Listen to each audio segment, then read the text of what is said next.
orí wọ́n àjànàkú ṣubú kò má lè dìde. Yàrá Táíwò Abíọ́dún lọ. A ò rí mọ́. Ó dàbẹ̀ gbé. Bá rántí ikú yẹ ká máa ṣera wa lóore. Tá bá rántí àrùn kò yẹ ká máa dìkan mọ́wọ́ pínpín. Ilé ayé ẹsẹ̀ mẹ́fà. Ìyá wa ta ṣèrè lálẹ́ ìjẹta. Tó dolóògbé láàárọ̀ àná. Ilé ayé ẹjẹ́ aṣayé eré. Ikú apabiri abiri á kú. Ibi apabiri abiri á rọ̀rùn. Á kù wá wá nínú sàárè. Tá bá rántí ọjọ́ kan tí wọ́n máa pè wá tá à ní lè jẹ́, tí a ò ní lè gbápá, tí a ò ní lè gbé ẹsẹ̀. Ẹni ẹlẹ́ni màlúù ń bàṣírí òkú àti ẹni mọ ẹni tó máa dá aṣọ bò wá lára. Bóyá ọ̀tá wa 38 jù lójú ayé ni ẹni tá a kórìíra rẹ̀ jù lójú ayé ló máa dáṣọ bò wá. Mà nílè mọ. Ẹ jẹ́ a rántí ọjọ́ tá a máa fi ṣaṣọ bóra. Wọ́n ní bíná bá kú àfẹ́rú bojú. Ọ̀gẹ̀dẹ̀ tí kú ti fọmọ rọ́pò. Kí Ọlọ́run bá wa ṣàforíjì fún ìyá wa Abiodun Taiwo. Kí Ọlọ́run dúró ti àwọn ẹbí tó fi sílẹ̀. Kí Ọlọ́run má ṣe lákúfà láàrin ẹbí, kó má ṣe lákúfà láàrin ọ̀rẹ́, kó má ṣe lákúfà láàrin ẹgbẹ́. Onílé adúró tì wọ́n, Ọlọ́run á ṣe ọ̀nà wọn níre, iwájú tí wọ́n dojúkọ á dára. Ẹ̀yìn tó fi sílẹ̀ ò mà ní bàjẹ́. Ọlọ́run á dúró ti àwọn ọmọ, Ọlọ́run á ṣojú, á ṣe ẹ̀yìn, á ṣe ìyá, á ṣe bàbá fáwọn ọmọ àtọmọ ọmọ. Ó wá gbọ́ nǹkan fún àwa tó kù tá wà láyé. Ẹ jẹ́ agbáyé ṣe rere o. Àtayé yìí láti máa jèrè wa wá dọ́run. Ohun tí àwọn ènìyàn bá ń sọ nípa wa, òun ni àwọn irúnmọlẹ̀ ń kọ sílẹ̀ lájùlé ọ̀run. Tó bá gbáyé ṣe rere, ìbá dára. Ìwọ tó ti wà nípò kà, ìbá dára kó ronú pìwàdà. Arábìnrin Táíwò Abíọ́dún wọ́n ti ṣe ìwọ̀n tó lè ṣe. Àmọ́ ọjọ́ tí ọlọ́jọ́ lè dé, ibi yòówù tó bá ká ẹ mọ́, ó tán lòpin sinimá. Jẹ́ a ṣe dáadáa. Ẹ jẹ́ aro tọ̀la, ẹ má jẹ́ aro tòní nìkan. Ìwọ tó ń pọwọ́ lọ́mọdé ayé. Á kù wá ẹ̀. Ìwọ tó ń porí ọmọ lọ́mọ láì dá, á kù wá ẹ̀. Gbogbo agbára ta ní, gbogbo ọkọ̀ ta ní, gbogbo owó ta ní, òun náà dá, lè kó wọnú sàárè. Ẹ jẹ́ a ṣe dáadáa. Ìwà ló dáa. Ẹ jẹ́ a fìwà kẹ́sìn bí àwọn olóògbóni ṣe sọ lánàá, wọ́n ní ká fìwà kún ẹ̀sìn. Ìwọ tó bá ń ṣe ẹ̀sìn, ẹlòmíì ń ṣe ẹ̀sìn, ẹlẹ́sìn rẹ̀. Ẹ jẹ́ a fìwà kún ẹ̀sìn, ìwà wa ló máa dá wa lẹ́jọ́. O ò bá máa kírun wákàtí 5, o mọ ṣọ́ọ̀ṣì lọ kó lè fẹ́ kú sílé Jésù. Tí ìwà ò bá ti dá, o ò lọ́bi kankan o. Ìwà wa ni yóò dá wa lẹ́jọ́. Ìwà ló máa dá wa lẹ́jọ́. Ẹ jẹ́ a ṣe dáadáa nítorí ẹnìkan, torí ọ̀la ni.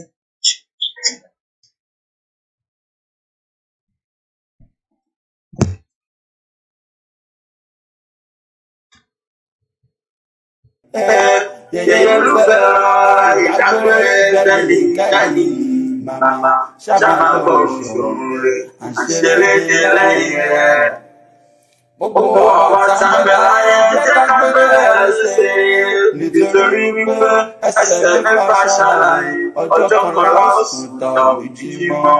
Ikú ti pa Yeye Lufe akọni obìnrin láyé wá o. Ohun tá a bá ṣe ká má ṣe rò sí ikú. Ohun tá a bá ṣe ká má ṣe rò sí ikú. Ọjọ́ tí kú máa bọ̀ tí kò ní sọ fún wa.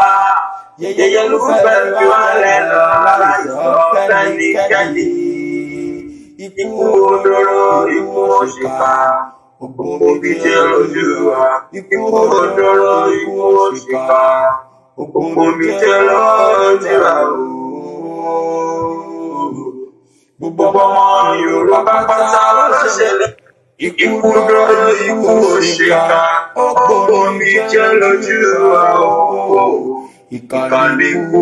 Omi jẹ́ lójú àwọ̀. Ikú pàmìrì. Àbírí ikú. Ikú pàmìrì. Àbírí ọ̀run. Yeye Lufe àwọn àrìmọ́. Ikú olóró láàrin wa ní Yorùbá nation.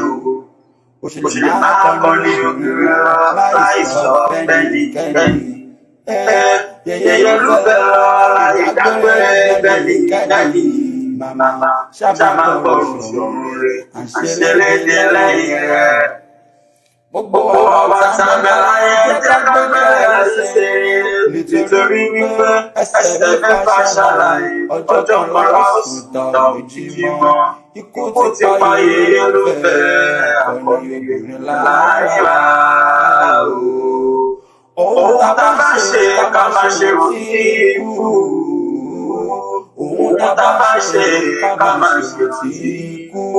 Ọjọ́ tí kú máa bá tí kò ní sọ fún wa. Yeye Lufe fi wá lẹ̀ lọ láìsọ fẹ́nikẹ́ni. Ikú olóró, ikú òṣìkà, gbogbo mi jẹ́ lójú wa. Ikú olóró, ikú òṣìkà, gbogbo mi jẹ́ lójú wa.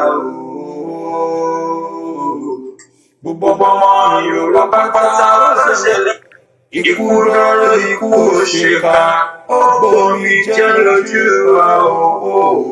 Ìkànnì ikú, gbogbo mi jẹ́ lójú wa.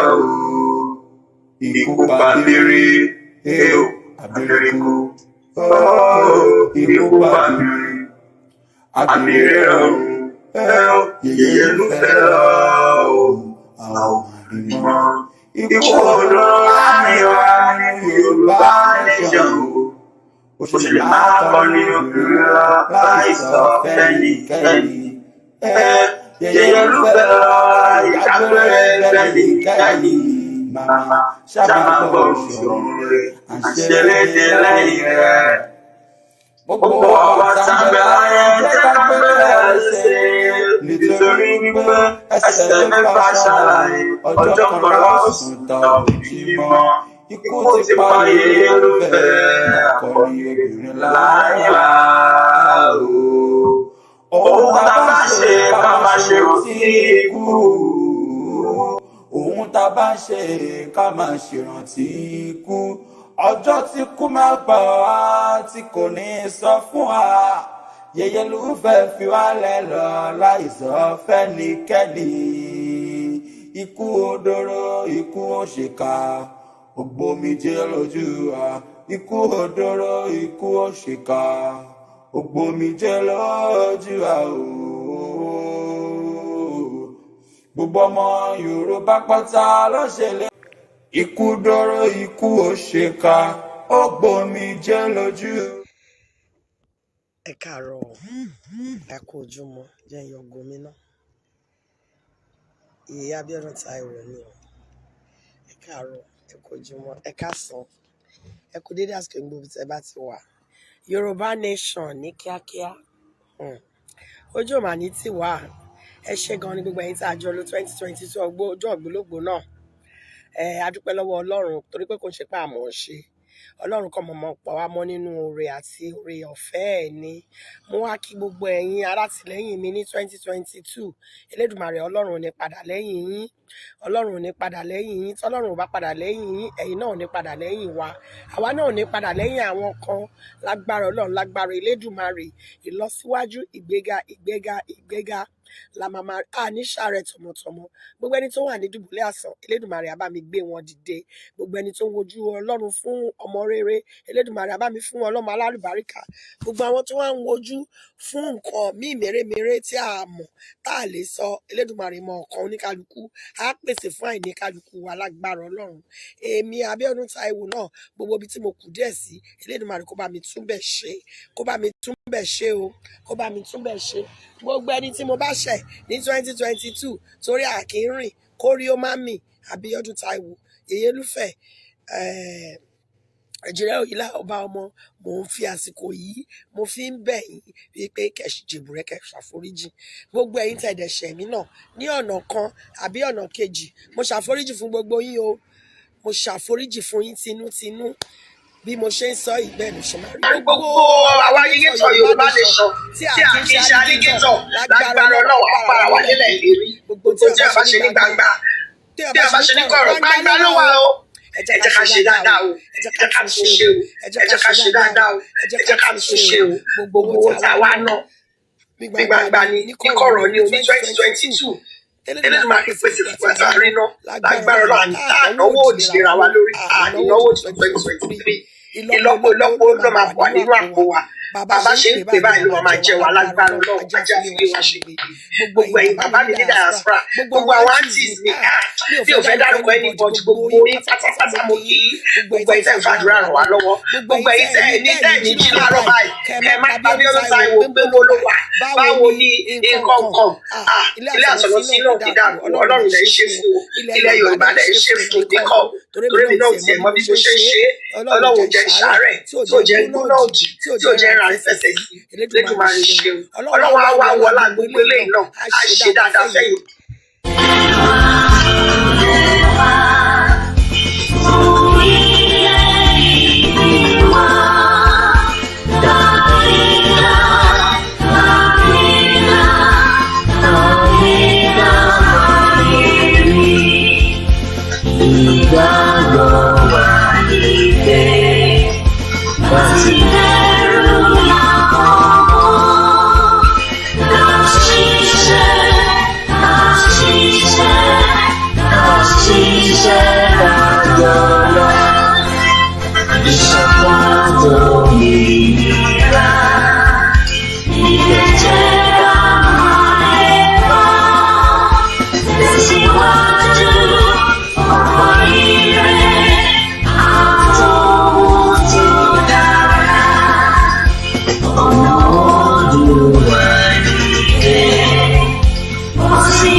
Iṣẹ́ rẹ̀ tẹ̀síwájú. Mr. Koiki ẹ ṣé o, àwọn ọmọ mi ló kí i. Àwọn ọmọ mi ló kí i o. Lágbára Ọlọ́run, àwọn adélé rí orúkọ Jésù. Yorùbá nation. And a very good afternoon and welcome to the Monday 23rd of January 2023. Aago kan fẹ́ lọ lù ó kù bí 15 minutes before 1 p.m. My name is Yomi Koiki and I welcome you to this special tribute that is coming live on Koikimedia. As we all know, death is not something that we can all shy away from. Ìgbà kan máa wá tí ìkànnì wa àwa púpọ̀ àwa díẹ̀ a máa wá a máa lọ nítorí pé bí Elédùmarè ti ṣe kọ́ nìyẹn pé ìrànmọ́ Yorùbá bí a ti ṣe ń bí náà lẹ máa lọ díẹ̀díẹ̀ àwa ń fi àsìkò yìí à ń fi wákàtí yìí à ń fi gbogbo ìní tí a fi ń sọ fún gbogbo ọmọ Yorùbá pé bí ẹ bá ti gbọ́ tẹ́lẹ̀ lára àwọn akíkanjú obìnrin lára àwọn ìyá wa tí wọ́n ń ṣiṣẹ́ takuntakun nígbà tí à ń ṣe ìrìn àjò yìí lọ lọ́wọ́lọ́wọ́ ìrìn àjò náà mo rò pé ìyá wa máa wá fẹ́ jẹ́ kí ó mẹ́hẹ lẹ́yìn ìgbà tí wọ́n jáde láyé ní àná kọ́lọ́run ọba Elédùmarè kó bá wa tẹ́ wọn sí afẹ́fẹ́ rere nítorí pé màmá dáadáa màmá lálùbáríkà màmá tó ń ṣiṣẹ́ nítorí pé tá a bá ń sọ pé àwọn èèyàn ń ṣiṣẹ́ lábẹ́lẹ̀ ọ̀pọ̀lọpọ̀ máa ń rò pé bóyá bí irọ́ là ń pa nítorí pé tá a bá ní wọ́n ń ṣiṣẹ́ lábẹ́lẹ̀ á dàbí ìgbà tó jẹ́ pé àhesọ ni lára àwọn akíkanjú obìnrin tí a lè fọwọ́ sọ̀yà pé wọ́n ṣiṣẹ́ náà dáadáa àmọ́ ọlọ́jọ́ ló dé tó ní àsìkò tó ń fẹ́ mú ìyá wa lọ ìyá wa Yeye Lufe Abiodun Tawakalitu Taiwo àwa dúpẹ́ fún àsìkò tí wọ́n lò lórí ilẹ̀ ayé yìí nítorí pé ó máa ń wù wá pé ká dàgbà ká dògbó ká darúgbó àmọ́ bí a ti ṣe mọ̀ bí ó bá wùyàn bẹ́ẹ̀ Elédùmarè á ní pé bóun ṣe fẹ́ kọ́ nìyẹn. Mo ti láǹfààní àti bá àkọ́bí ìyá wa sọ̀rọ̀ kó tó di pé a bẹ̀rẹ̀ ètò tèmi. Wọ́n dẹ̀ ní inú àwọn dùn pé àwọn dúpẹ́ fún wa. Wọ́n wá nígbàkígbà táwọn bá láǹfààní, nígbà tí àwọn mọ̀lẹ́bí bá jókòó, tó bá ní tó fẹ́ bá gbogbo àwọn ọmọ Yorùbá sọ, wá kàn sí wa, á dẹ̀ jẹ́ kí gbogbo ọmọ Yorùbá kó mọ̀ nígbà tí àsìkò yẹn bá tó. Àwa kí gbogbo àwọn ará àdúgbò, a kí gbogbo àwọn ọ̀rẹ́ nílé, a kí àwọn ọ̀rẹ́ tó ń bẹ níta, nítorí pé ìyá wa Yeye Lufe tèmi máa ń pè ní Abiodun Taiwo, Mrs Abiodun Taiwo lèmi máa ń sábà pè wọ́n, nítorí pé ìyẹn da fún mi. Ọ̀pọ̀lọpọ̀ mọ̀ wọ́n sí Yeye Lufe. Kò síbi tí wọ́n tí ìrìnrìn àjò dé lórí ọ̀rọ̀ Yorùbá nation. Kò ń ṣe pé à ń try láti sọ èyí tó dùn, nítorí pé ẹ̀rí máa ń wà fún gbogbo àwọn nǹkan tíyàn bá ṣe, àti pé íńtánẹ́ẹ̀tì tẹ̀ ń parọ́. Ọ̀pọ̀lọpọ̀ ti bá wọn pàdé gan ní rálì, ó máa ń mọ̀ fáwọn ni. Ọ̀pọ̀lọpọ̀ dẹ̀ ti lè pàdé wọn, wọ́n mọ̀ wọ́n dáadáa pé ṣé pé ìyá tó ń sọ yẹn lélẹ́yìí. Kódà ní last year wọ́n sì bá wọn dé Kogi. Bí wọ́n bá ń wo Èkó níbi táwọn ń gbé àti ọ̀nà Kogi, ẹ rí i pé ọ̀nà yẹn jìn. Àmọ́ nígbà tí ìyá wa kan lọ́lé ní last year, wọ́n tẹ̀lé wọn lọ sí Kogi. Nígbà táwọn tó padà wá, wọn nítorí pé torí ìyá yẹn wà nílé làwọn ṣe lọ sí Kogi, wọ́n tún padà lọ ṣe rally pẹ̀lú wọn ní Kogi state. Àwa ń fi àsìkò yìí, à ń fi wákàtí àfi ń sọ fún Elédùmarè pé bí wọ́n ti ṣe bẹ̀rẹ̀ ìrìn àjò tí wọ́n bẹ̀rẹ̀ ní alẹ́ àná níbi tí wọ́n tẹ́ wọn sí, k'Ọlọ́run ọba kó foríjì wọ́n, kó tẹ́ wọn sáfẹ́fẹ́ rere. Mo wá rò pé ìyá wa fẹ́ jẹ́ kí àwa dákẹ́ lórí pé Yorùbá nation nígbà táwọn ti jáde láyé. Ìrìn àjò tó ń continue ni, ìrìn àjò yẹn ń tẹ̀síwájú, àmọ́ a fi wákàtí kan sílẹ̀ láti jẹ́ kí àwọn ọmọ Yorùbá, ẹ̀yin ọmọ káàárọ̀ òjíire, tí ẹ̀yin náà bá ní tí ó jẹ́ pé ẹ ti engage pẹ̀lú wọn rí, bí ẹ bá ní tẹ́ fẹ́ sọ láti fi kí wọn pé ìyá wa ẹ̀ẹ́dẹ̀ bá wa sọ báyìí, nítorí pé ọ̀pọ̀lọpọ̀ gan sì bá wọn sọ̀rọ̀ títí di ìjọ Saturday. Ẹ gbọ́ tí bàbá wa Ògbóni Àbáláyé tí wọ́n bá wa sọ̀rọ̀ lálẹ́ àná lẹ́yìn ìgbà tí wọ́n parí ìsìnkú ìyá wa Yeye Lufe, Mrs Abiodun Tawakalitu Taiwo. Bàbá wa pè lánàá, wọ́n náwọn sì bá wọn sọ̀rọ̀, wọ́n ní tílẹ̀ bá mọ́ àwọn á rí wọn tó bá sọ̀rọ̀. Àmọ́ ilẹ̀ tó máa mọ́ lánàá, ilẹ̀ tó sọ pé Yeye Lufe àsìkò tó kẹ́ máa padà bọ̀ lọ́dọ̀ Elédùmarè, k'Ọlọ́run ọba kó wá bá wa ṣe kíni, kó bá wa foríjì wọ́n. Ẹgbọ́n táwọn náà sọ, wọ́n ní èèyàn lè wà láyé kórí má mì. Gbogbo àwọn tí àwọn bá ṣẹ̀ kí wọ́n jọ kí wọ́n foríjì àwọn. Ṣé yèyé wa ṣé wọ́n ń dágbére nígbà yẹn ni? Ẹ mọ̀ pé èèyàn á máa ṣàwọn nǹkan míì téèyàn ní mọ̀ pé ìrìn àjò yẹn fẹ́ máa súnmọ́. Ta ló lè sọ pé irú fídíò tí wọ́n ṣe, àwọn fúnra wọn ló ṣe, àwọn náà lọ sẹ́ndẹ̀ síta, tí wọ́n ń dúpẹ́ fún gbogbo ọmọ Yorùbá nation, tí wọ́n tún tọrọ àforíjì lọ́wọ́ àwọn tí bóyá ní gbogbo 2022 nǹkan bí abúlé sọ̀rọ̀ àbí wọ́n gbọ́rọ̀ kan. Ìyẹn la ṣe ń sọ fún gbogbo ọmọ Yorùbá pé ara wa kọ́ là ń bájà, àwọn enemy wa tí wọ́n jẹ́ Fúlàní tí wọ́n fẹ́ kó wa sínú bondage, àwọn là ń bájà. Nítorí pé kò sí bí a ṣe lè bára wa jà tó kí a wá sọ pé ẹni yẹn ikú ló máa pa ẹ́. Lótìtọ́ lódodo, ọ̀pọ̀lọpọ̀ rò pé Yorùbá nation ká gbé dání bí ìgbà tí ẹ pé ogun là ń bára wa jà. Bára wa jà ogun. Ìtàkùn sọ ni pé kò sí bí èèyàn mẹ́wàá ṣe lè wà nínú yàrá kan tí téèyàn kan ò ní fẹ́ yàtọ̀, àbí kódà èèyàn mẹ́sàn-án máa sọ nǹkan kan náà, àbí pé kó má jẹ́ bíi pé tíyàn kan bá ń sọ ẹnìkan àgbà. Lótìtọ́ gbogbo èèyàn á fẹ́ dàbí ìgbà pé àṣẹ gbá gbogbo tí Yeye Lufe ń sọ nígbà táwọn náà wà láyé. Ọ̀pọ̀lọpọ̀ máa disagree pẹ̀lú wọn, ọ̀pọ̀lọpọ̀ máa agree pẹ̀lú wọn, ọ̀pọ̀lọpọ̀ máa buy opinion wọn, ọ̀pọ̀lọpọ̀ dẹ̀ ní báyẹ̀ àtayébáyé. Òun láti rí yẹn. A wá ń fi wákàtí ní orí ètò ti ọ̀sán yìí, a fi ń dúpẹ́ fún àsìkò tí wọ́n bá wa lò, tí àwa fi mọ̀ wọ́n, tí ẹ̀yin fi mọ̀ wọ́n. Ọ̀pọ̀lọpọ̀ ìgbà tí àwọn ọmọ koikimedia bá jáde, tí wọ́n bá pàdé wọn ní ibi tí wọ́n bá jọ lọ, kódà wọ́n á tọ́jú wọn ju bó ṣe yẹ lọ. mo dẹ̀ mọ̀ pé kò ń ṣe pé torí pé wọ́n ń wò pé àwọn ọmọ bàbá wọn ọ̀gá wọn koikimedia. No, she was just doing the best of what she can do. Àwa ń fi àsìkò yìí sọ fún gbogbo ọmọ Yorùbá pé ìyẹn ò wá fa iṣẹ́ sẹ́yìn, nítorí pé n tí a lè fi jẹ́ kí inú ìyá wa máa dùn níbi táwọn wà lọ́wọ́lọ́wọ́ nísìnyí pé ìrìn àjò Yorùbá nation continuity ni, is work in progress. Ọ̀pọ̀lọpọ̀ àtẹ̀ máa béèrè pé ṣé Yorùbá nation ti wá mẹ́hẹ ni, nítorí pé àwọn ò rí kankan mọ́, àwọn ò gbọ́n kankan mọ́. Kí ni way forward? Nigeria will collapse. It does not matter how long, how soon.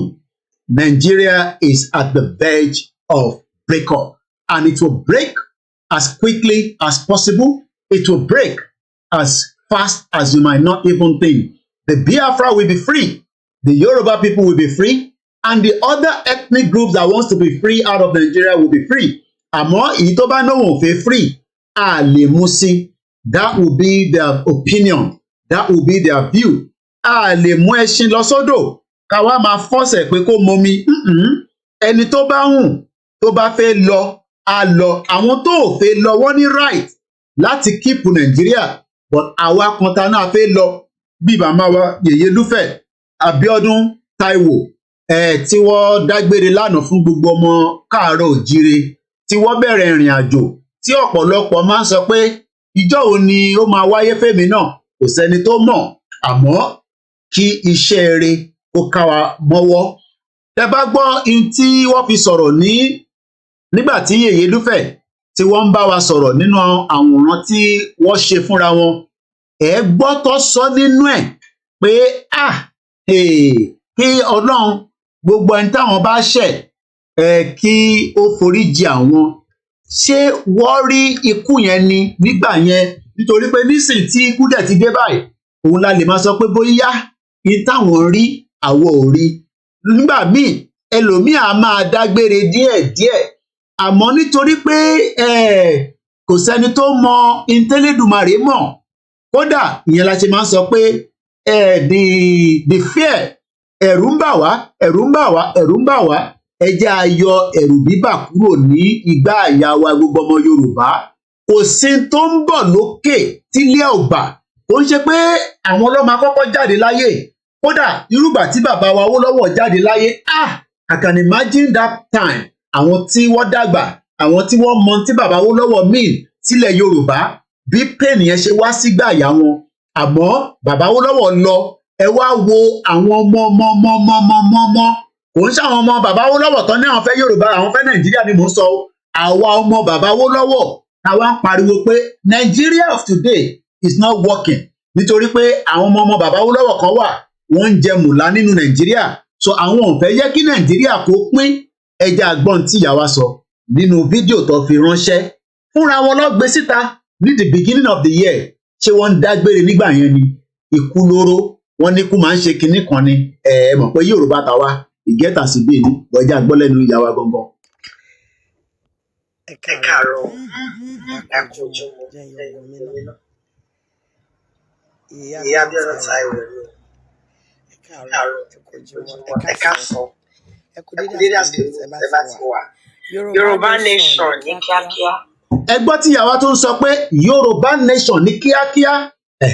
So it's a message that kí gbogbo ọmọ Yorùbá bí ó bá ṣe ń dùn wá lọ́kàn, ẹ jẹ́ ká máa rántí pé it's a job that needs to be completed.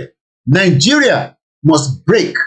Nigeria must be divided, whether they like it or not. But ó wá kù sí mi lọ́wọ́, ó kù sí wọn lọ́wọ́. Ta ló máa take role rú ìyá yìí? Nítorí pé ọ̀pọ̀lọpọ̀ iṣẹ́ tí wọ́n ń ṣe nísìnyí, ta ló máa take responsibility yẹn? Ǹjẹ́ wọ́n máa take responsibility yẹn? Àbó ṣì ń dúró pé kí àwa kan wá ṣe gbogbo ẹ̀? Ọ̀pọ̀lọpọ̀ ló máa ń ní àmọ̀ràn. Ìyá yìí gbogbo in tó fẹ́ ṣe, ó máa ń make sure pé wọ́n ṣe ní with time. Mo rántí banner billboard tí wọ́n ṣe nígbà yẹn. I hope my backend team can send me that billboard ká fi wo àwọn àtàwọn group kan, but àwọn ni wọ́n ṣe agbátẹrù bó ṣe máa lọ káàkiri. Nítorí wọ́n pè mí nígbà yẹn pé Mr. Koiki, a ti ṣe billboard kan, ẹ fẹ́ jẹ́ kí ẹ bá wa fi síta kí àwọn tó lè ràn wá lọ́wọ́ láti rí mọ́lẹ̀. Everybody has a role to play. I am playing my role, and I hope you will play yours as our late mother, grandmother, Yeye Lufe, Mrs. Abiodun Taiwo, passed away yesterday, the 22nd of January, 2023. Ojú mà ní tì wá. Ẹ ṣé gan ni gbogbo ẹ̀yin tá a jọ lọ 2022 ọgbọ́n ojú ọ̀bí lókun náà. A dúpẹ́ lọ́wọ́ Ọlọ́run torí pé kò ṣe tá a mọ̀ ṣe. Ọlọ́run kan mọ̀ pa wá mọ́ nínú oore àti ire ọ̀fẹ́ ẹ̀ ni. Mo wá kí gbogbo ẹ̀yin alátìlẹ́yìn mi ní 2022. Elédùmarè Ọlọ́run ò ní padà lẹ́yìn yín. Ọlọ́run ò ní padà lẹ́yìn yín. Tọ́lọ́run ò bá padà lẹ́yìn yín, ẹ̀yin náà ò ní padà lẹ́yìn wa. Àwa náà ò ní padà lẹ́yìn àwọn kan. Lágbára Ọlọ́run, lágbára Elédùmarè, ìlọsíwájú, ìgbéga la màmá ní ṣàárẹ̀ tọmọtọmọ. Gbogbo ẹni tó wà ní dùbúlẹ̀ àìsàn, Elédùmarè á bá mi gbé wọn dìde. Gbogbo ẹni tó ń wojú Ọlọ́run fún ọmọ rere, Elédùmarè á bá mi fún wọn lọ́mọ alálùbáríkà. Gbogbo àwọn tó wà ń wojú fún nǹkan míì mèremère tí a mọ̀ tá a lè sọ, Elédùmarè mọ ọkàn oníkálukú, á pèsè fún àìníkálukú wa lágbára Ọlọ́run. Èmi Abiodun Taiwo náà, gbogbo ibi tí mo kù díẹ̀ sí, Elédùmarè kó bá mi túnbẹ̀ ṣe, kó bá mi túnbẹ̀ ṣe o, kó bá mi túnbẹ̀ ṣe. Gbogbo ẹni tí mo bá ṣẹ̀ ní 2022 torí àkínrìn kórí ó má mì, Abiodun Taiwo, Yeye Lufe, Ẹ̀jìrẹ́ Òyìnlá ọba ọmọ, mò ń fi àsìkò yìí mo fi ń bẹ̀ yín wípé kẹ̀sì jèbùrẹ́ kẹ̀ ṣàforíjì. Gbogbo ẹ̀yin tẹ̀dẹ̀ ṣẹ̀ mí náà ní ọ̀nà kan àbí ọ̀nà kejì, mo ṣàforíjì fún gbogbo yín o. Mo ṣàforíjì fún yín tinútinú. Bí mo ṣe ń sọ yìí bẹ́ẹ̀ ló ṣe máa rí. Gbogbo àwa agitator Yorùbá nation tí a kì í ṣe alligator, lágbára Ọlọ́run á bára wa délẹ̀ lérí. Gbogbo tí èèyàn bá ṣe ní gbangba, tí èèyàn bá ṣe ní kọ̀rọ̀, gbangba ló wà o. Ẹ jẹ́ ká ṣe dáadáa o, ẹ jẹ́ ká tún ṣe o, ẹ jẹ́ ká ṣe dáadáa o, ẹ jẹ́ ká tún ṣe o. Gbogbo owó tá a wá ná ní gbangba ni, ní kọ̀rọ̀ ni o, ní 2022 tẹ́lẹ̀dùmarè pèsè fún wa tá a rí ná, lágbára Ọlọ́run. Àní tá a náwó òdì lera wa lórí, àní náwó òdì ní 2023. Ìlọ́po ló máa bọ̀ wá nínú àpò wa. Bàbá ṣe ń pè báyìí ló máa jẹ wá, lágbára Ọlọ́run. Ajé àfilé wa ṣe gbogbo.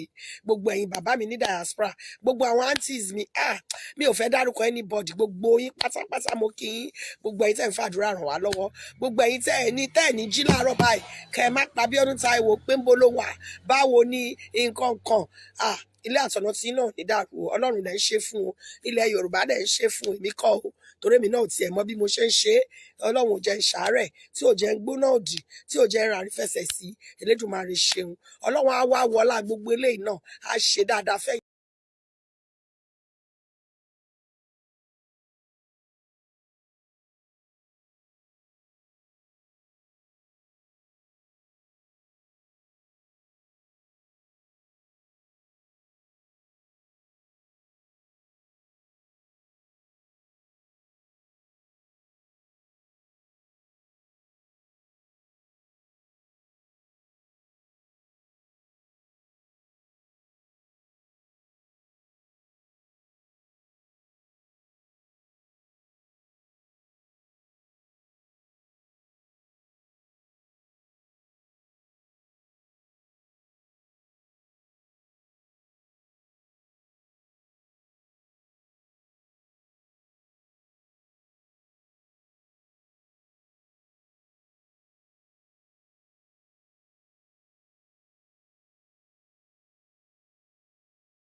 Ẹ má bínú, sound mi ò jáde, is back on now. I've picked that already. Kò sí bó ṣe lè lọ pípẹ́.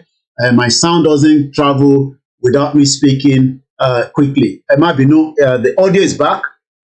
It was actually muted, but it's back now. So bí ṣe ń sọ lọ, tẹ́ bá wo time tí èmi àti wọn jọ ń communicate, ẹ rí i pé technology does not tell lies. Òpùrọ̀ ló máa sọ pé níbo ni ibi tẹ́ bá ṣẹ́ dé, a fẹ́ mọ ibi tẹ́ bá ṣẹ́ dé, and at the end of the day ibi tá bá ṣẹ́ dé ni pé somebody like her was working very well. Somebody like her was working tirelessly. But ọ̀pọ̀lọpọ̀, you know, ọ̀pọ̀lọpọ̀ kò understand pé there's a lot of work that people are doing. Oríṣiríṣi iṣẹ́ tó lókàlùkù ń ṣe ọ̀tọ̀ọ̀tọ̀ ni. Ìtẹ́mi ṣe ó yàtọ̀ sí táwọn ṣe on the ground.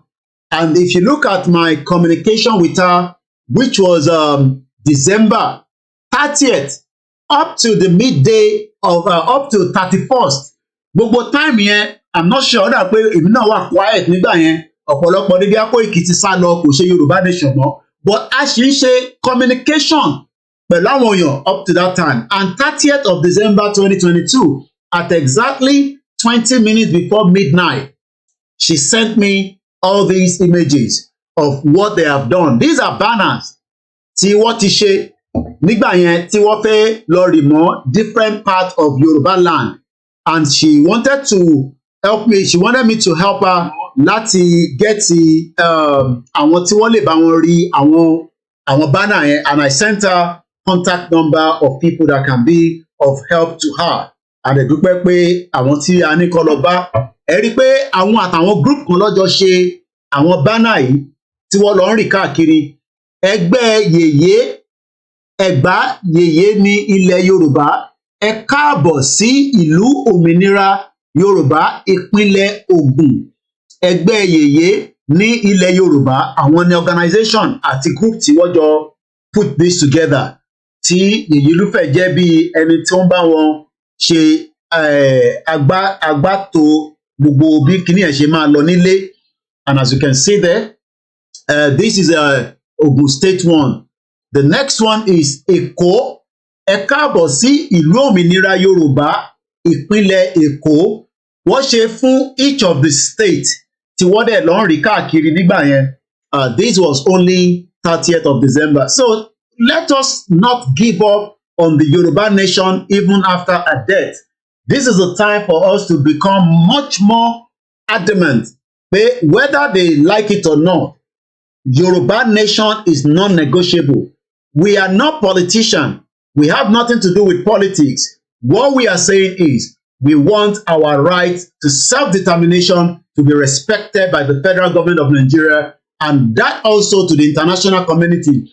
Election is not going to give us, the result of the aboriginal people of the land, and likewise the indigenous people. What we want now is the Nigeria of today must be dissolved so that the indigenous people, the Yorubas, the Arewa, and all the ethnic groups, everybody can go their separate ways. So the first hour of this program is dedicated to Yeye Lufe, and then we will start communicating with the next conversation at the second quarter, which is going to be around 2 o'clock. But for now, let's continue.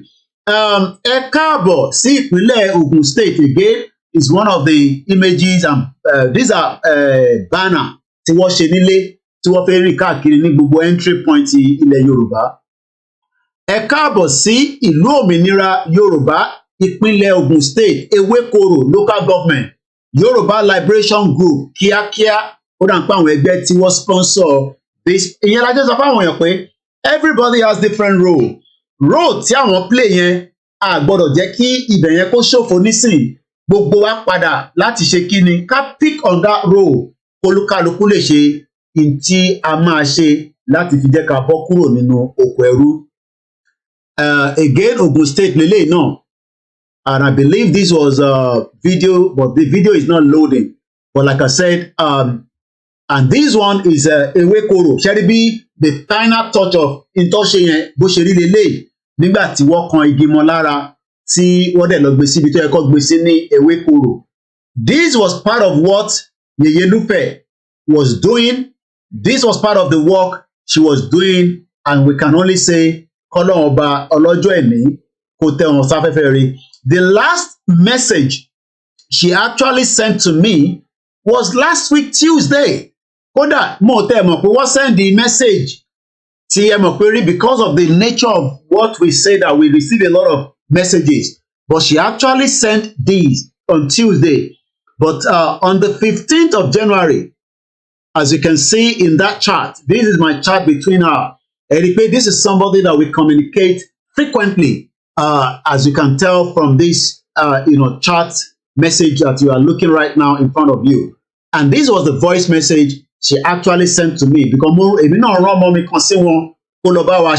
I actually sent a message yesterday, even though maybe I'm good night, rest in peace, man.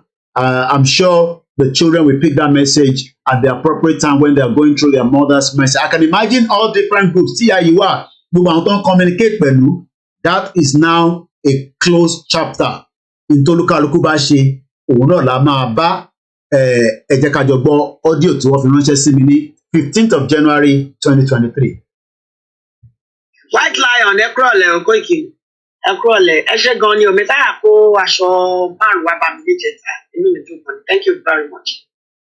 Ẹ ṣé gan ni o ẹ kú ọ̀rọ̀ dúró Àjàyí la máa jà lágbára Ọlọ́run lágbára Elédùmarè ojú òde ní tèè ẹ̀yin ṣàṣìdànù lágbára Ọlọ́run àbárawadélẹ̀ lérí lágbára. Wọ́n ní àbárawadélẹ̀ lérí was the message she sent to me only last week Sunday. Àṣeyà máa jáde láyé ní Sunday tàná.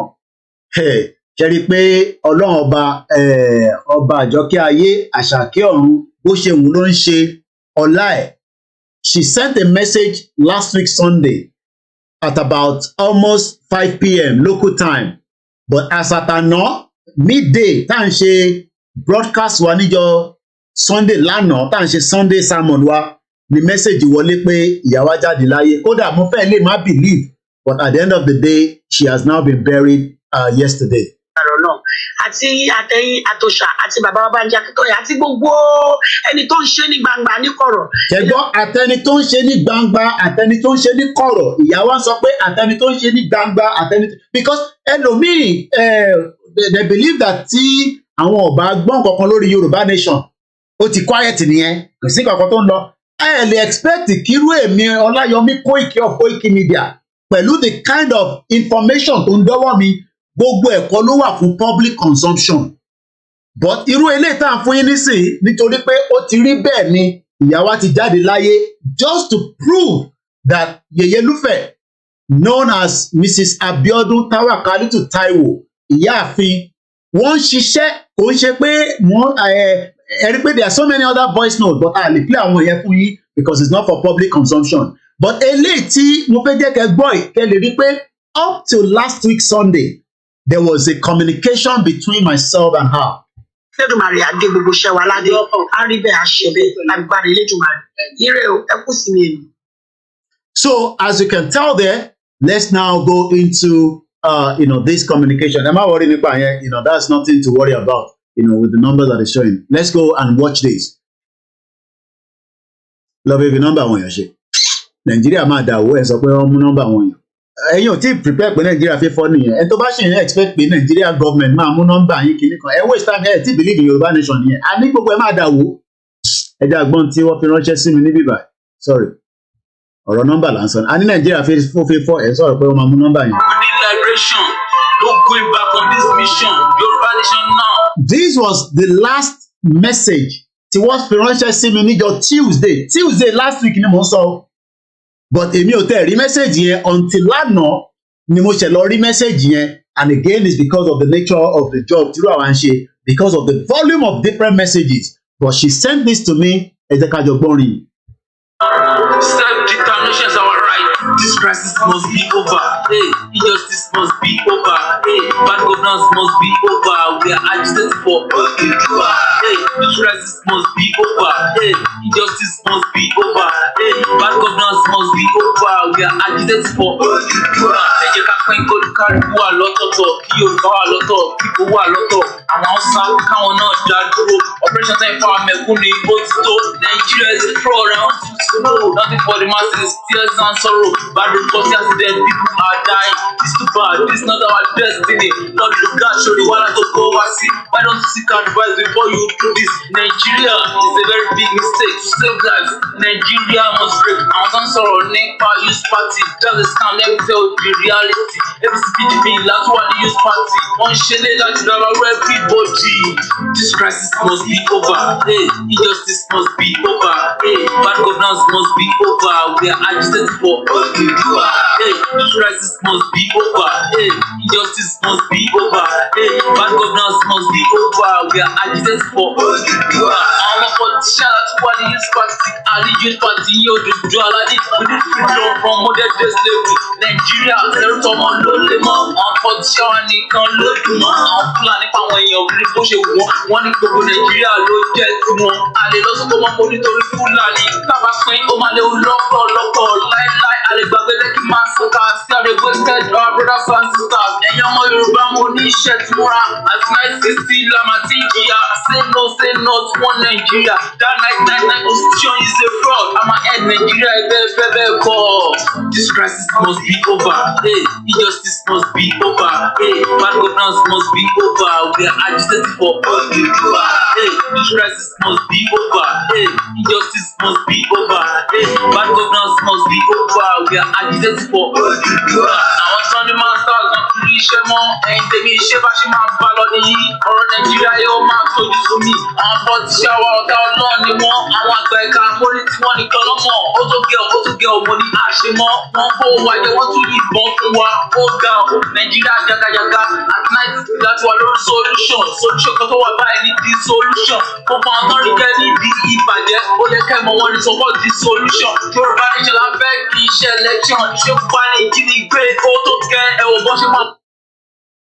And that is the last communication between myself and Yeye Lufe. Kí Elédùmarè kó jọ̀ọ́ nínú ọlẹ́ kó bá wa tẹ̀wọ̀n sí afẹ́fẹ́ rẹ̀. So I will now open the phone line briefly, and then we will then come back into the rest of the program this afternoon. Once again, this is a special tribute to our mother, a grandmother, the woman that is well loved by so many Yoruba, people because of the nature of, our engagement with the Yoruba nation agitation. My name is Ola Yomi Koiki. So the number is right there. Tabari MT.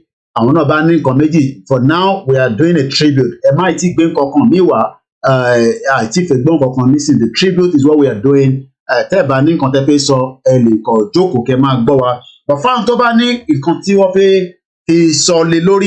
the number to call is +44 74 04 40 5917. Should you want to say something around the comrade, because she's also a comrade.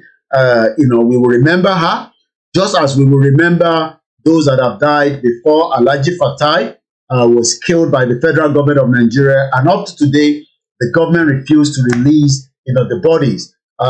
Also Alhaji Adogun was also killed by the federal government of Nigeria. As we speak today, the federal government is now even denying that they've ever got the body as well. That is what the government does better.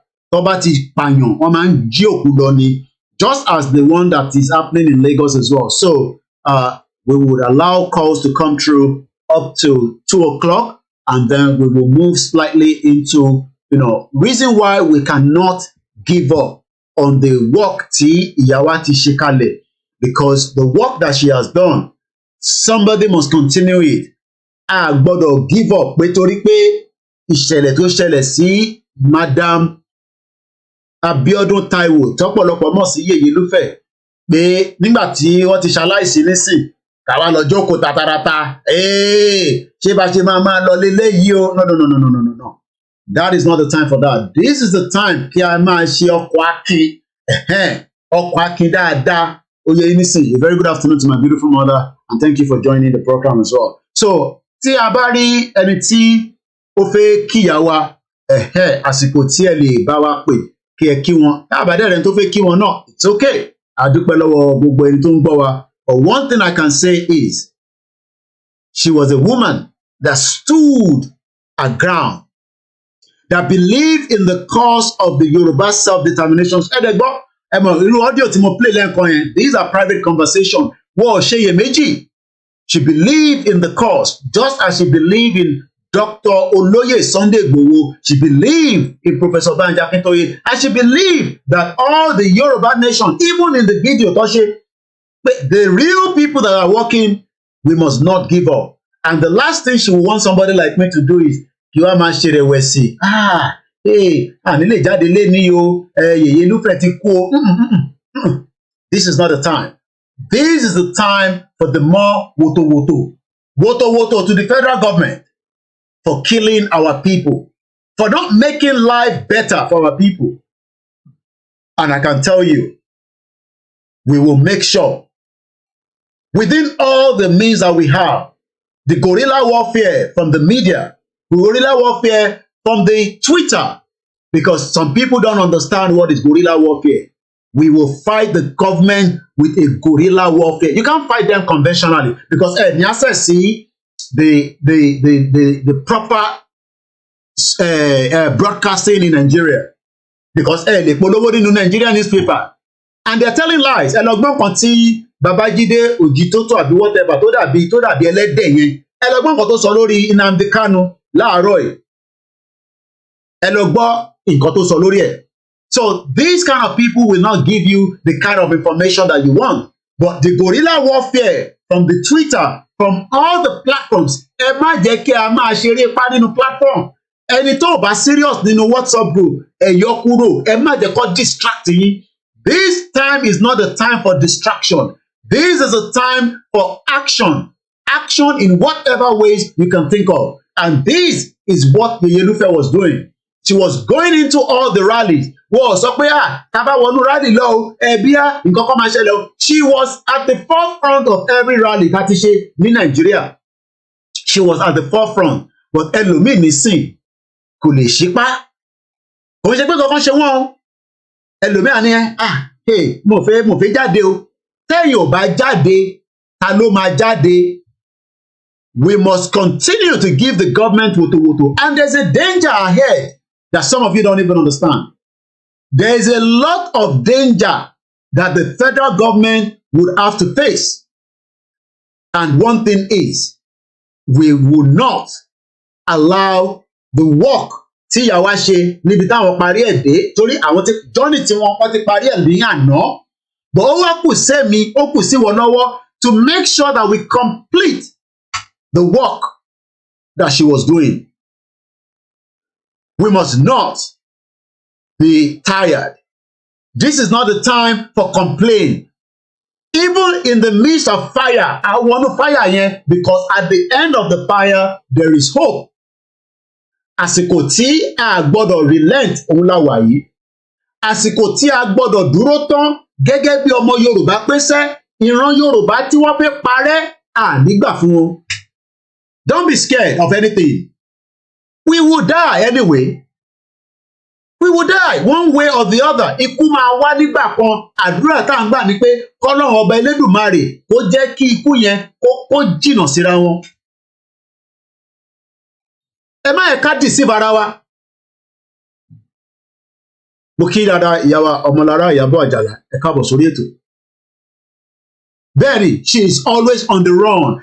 Kódà ní òru nígbà míì, mo rántí ìgbà tó ń bọ̀ láti ibì kan mo bí dáàdì táwọn ọmọ yẹn lọ, tọ́nà yẹn jìn, traffic yẹn mú wọ́n láti fẹsẹ̀ rìn. Kódà wọ́n ní a slight accident. Nítorí kò ń ṣe gbogbo ẹ̀ la máa wá sọ lórí program.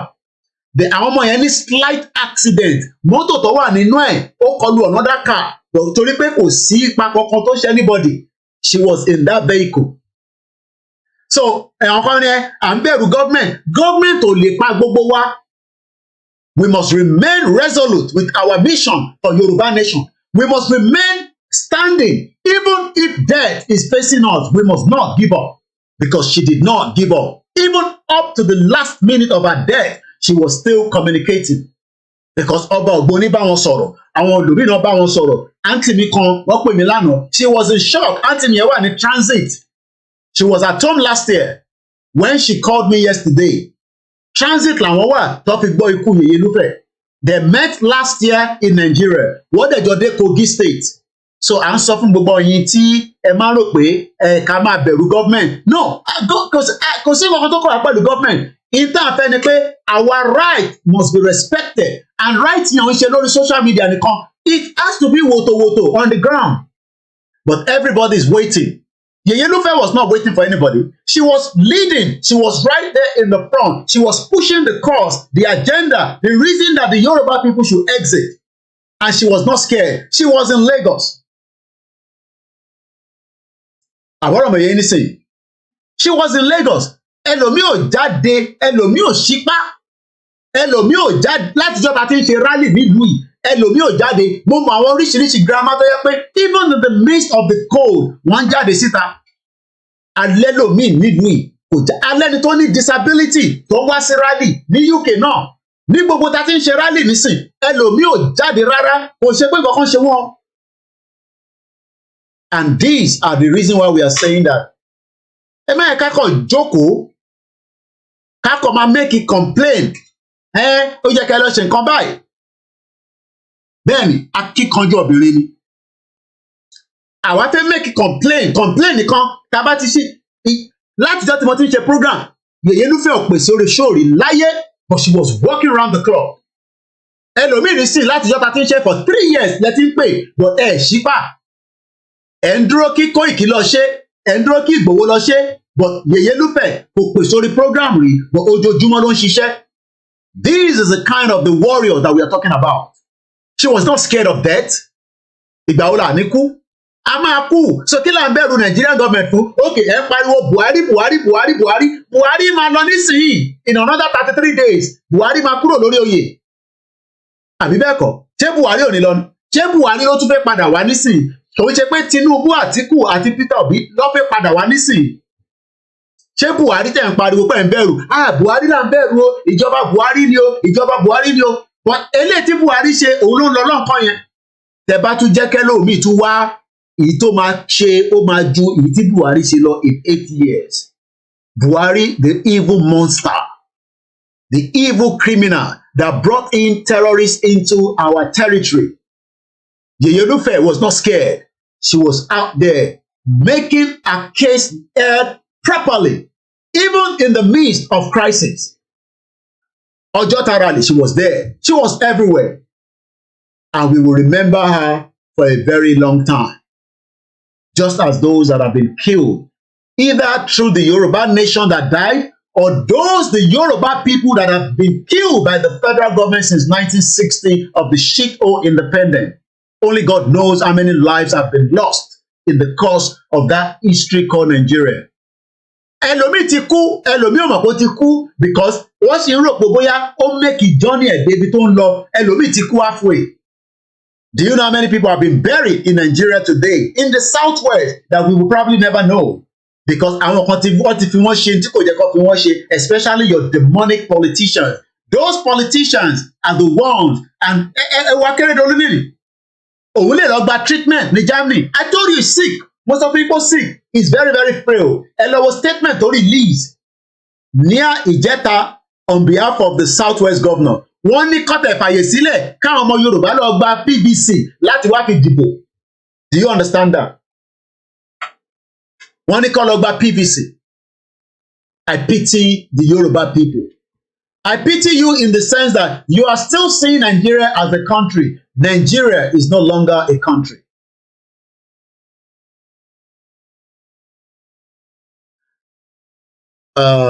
No, number tó fẹ́ pè sí yẹn ó yàtọ̀. Jẹ́ fún ní number tó máa pè sí my beautiful sister.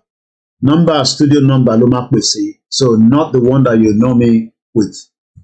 Because that's not the number, because yẹn máa ń lọ in and out. So àbọ̀rọ̀mọ̀ yẹn nísìn, ẹ jẹ́ ká ṣe ọkọ̀ akin, ẹ jẹ́ ká dúró dáadáa, ẹ jẹ́ ká mú ìbẹ̀rù kúrò lọ́kàn. A ti lè bẹ̀rù jù, ìbẹ̀rù ló fẹ́ pa ọmọ Yorùbá kíkú gan tó dé. Àwa kọ́ la fẹ́ gbógun wọ Nàìjíríà. Ogun ti wà nínú Nàìjíríà.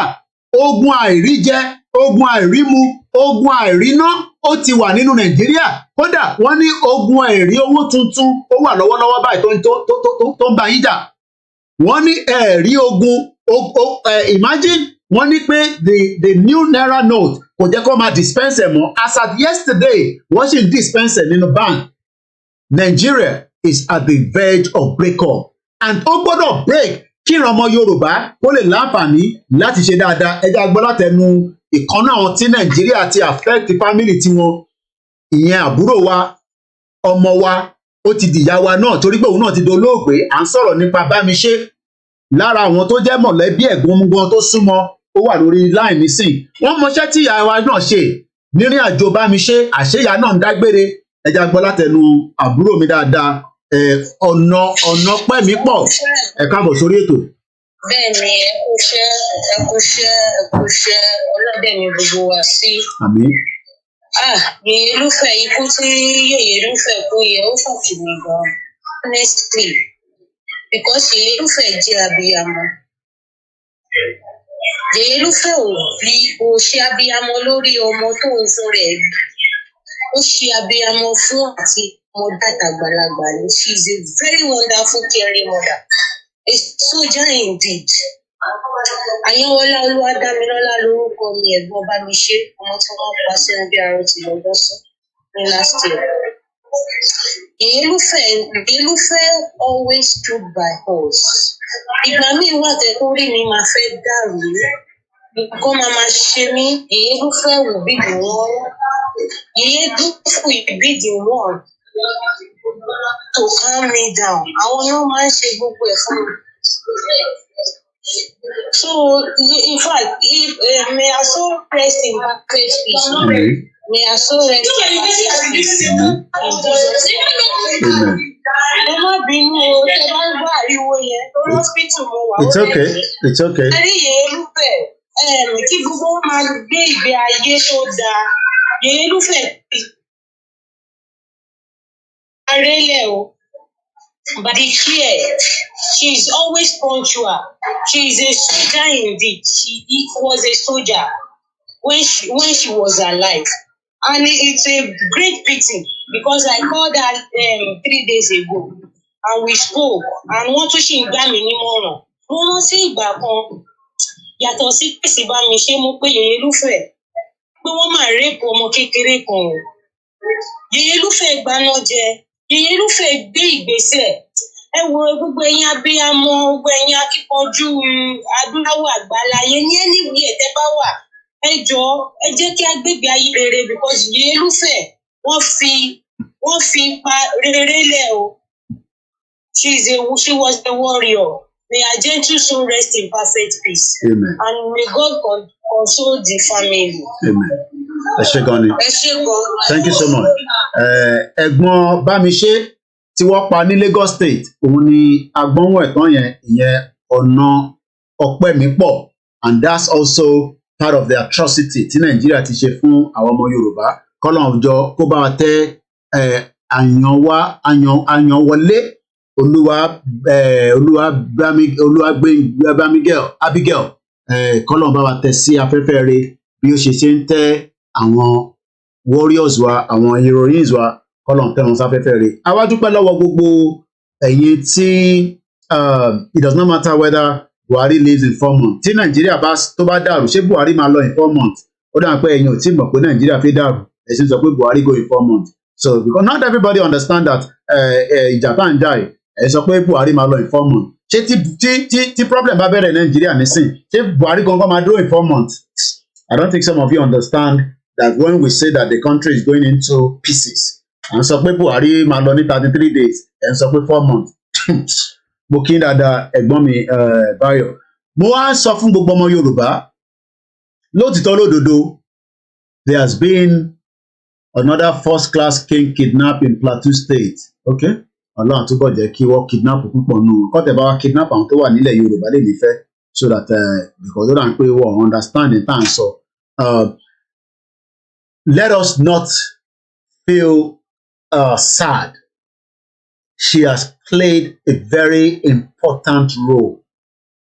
She has played that role diligently in whatever circumstances tó mẹ́ta ara wọn.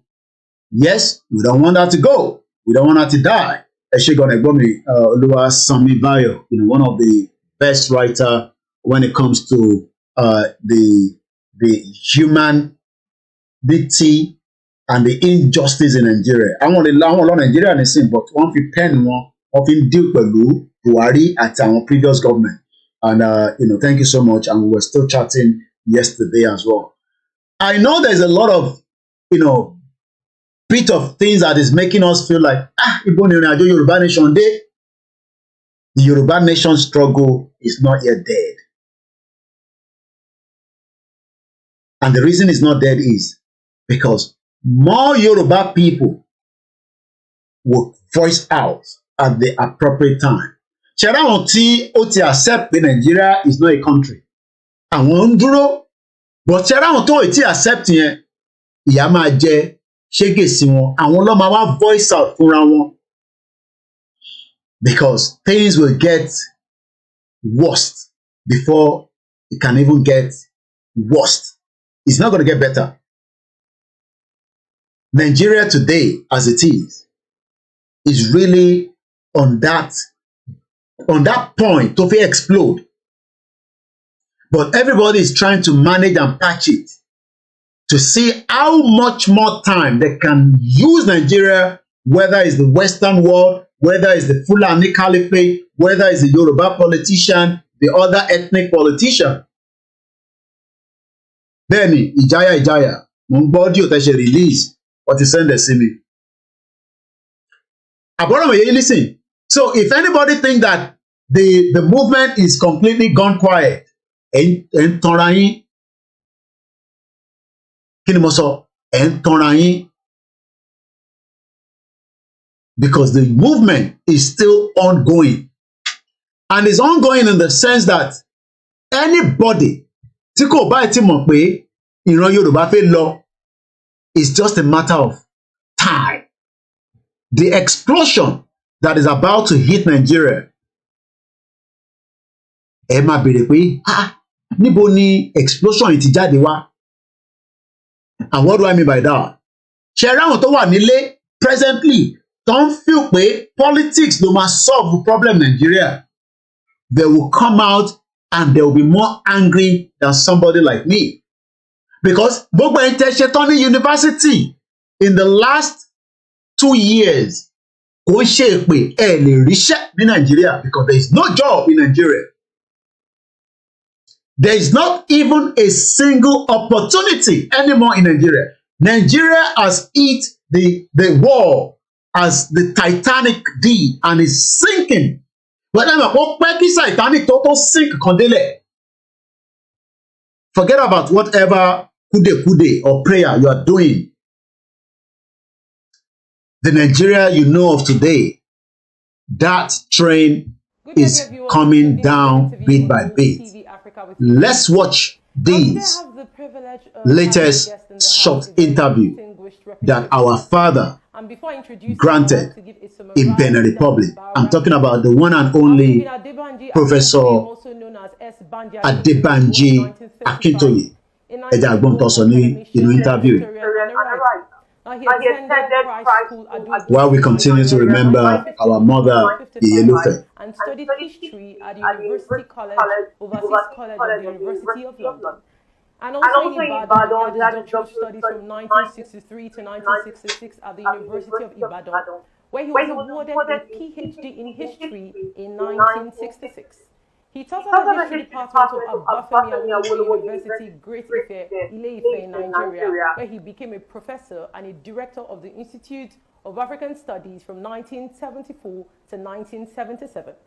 Now he's our guest for today. He's also the former senator of Nigeria and the leader of the Yoruba self-determination movement.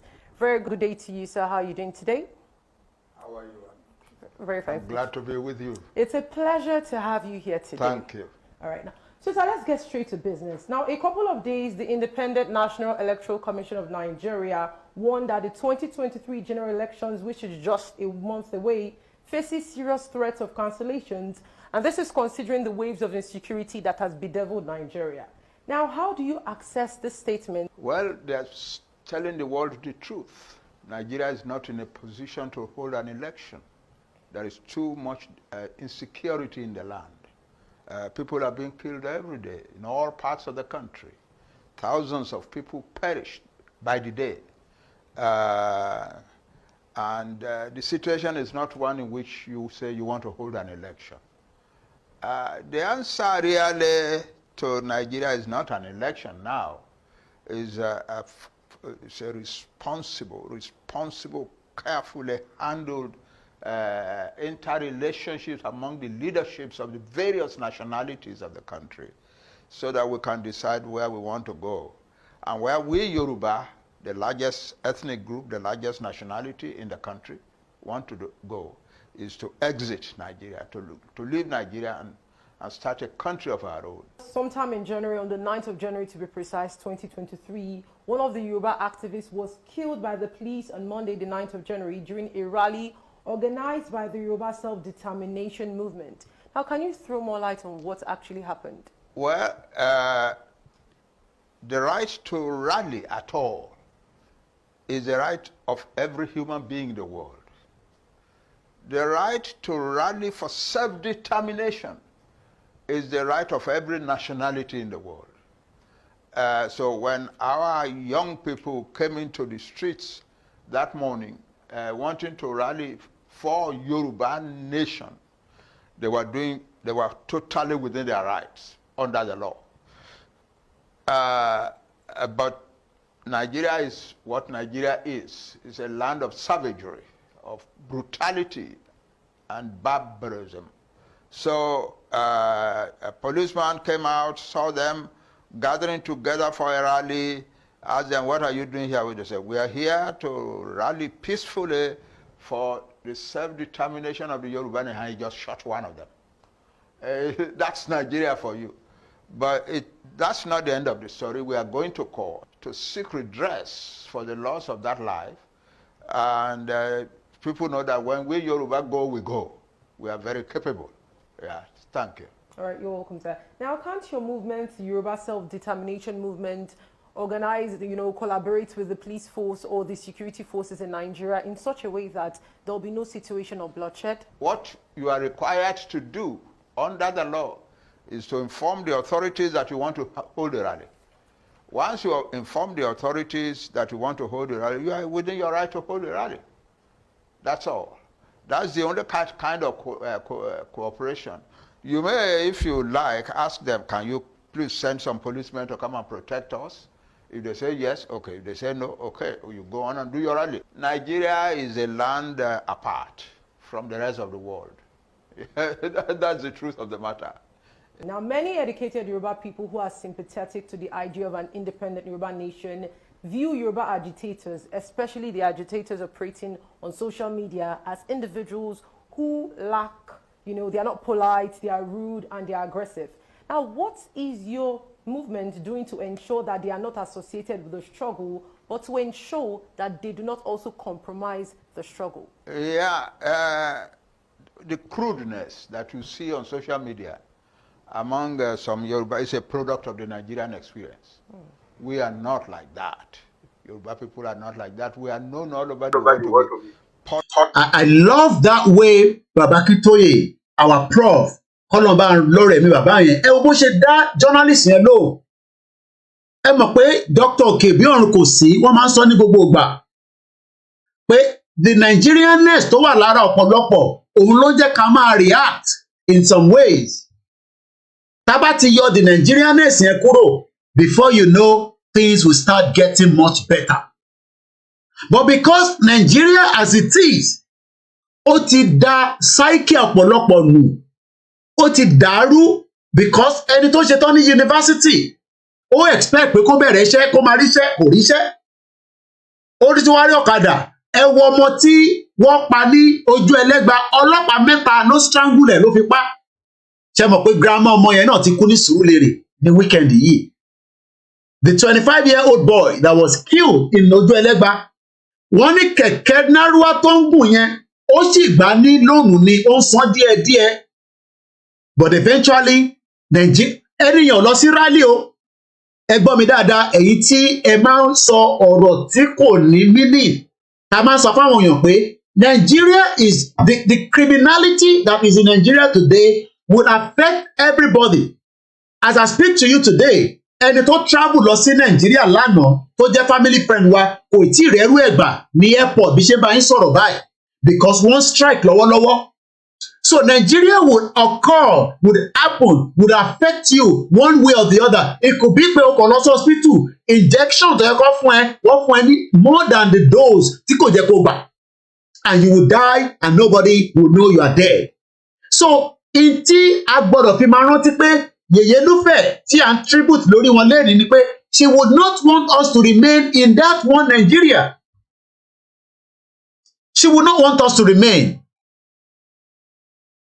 So, and when people are talking against somebody like this intellectual man, pé kò mọ tó ń ṣe, ẹ wo bó ṣe counter journalist yẹn pé look, the Nigeria you love does not love you in the first place. Nigeria is a monster country that is ready to suck as many people in as possible. And everybody is looking for opportunity. Ìwọ tó ń gbé ní abroad, somebody in Nigeria is ready to suck you, and you are also ready to suck them because you want to exploit them. A lot of us are exploiting people at home, whether we like it or not. A lot of our Yoruba are exploit àwọn ọmọ wa tó wà nílé because tó bá lọ́lé ẹ fẹ́ lò wọ́n tí ẹ lè lò wọ́n bẹ́ẹ̀ tó bá jẹ́ pé abroad ló wà. Ṣé mo lè lo anybody níbí báyìí? Because there's rule of law, there's rules of engagement, but everybody today goes to Nigeria and want to exploit somebody. Either want to exploit a female or want to exploit the male. A fẹ́ exploit wọn because a rí wọn as the abject poverty tí wà lára wọn. Ẹlòmíì nísìnyí in tó kàn fẹ́ gbà lọ́wọ́ ọ̀nkú ẹ̀ tó bá wálé ewu lágbo yẹn, but ọ̀nkú ẹ̀ fẹ́ exploit ẹ̀, and you cannot exploit people here. You will become a criminal. Tí Nàìjíríà bá ń ṣiṣẹ́, yes, we would have ṣe báwọn èèyàn tí ń wálé tẹ́lẹ̀ in the 70s.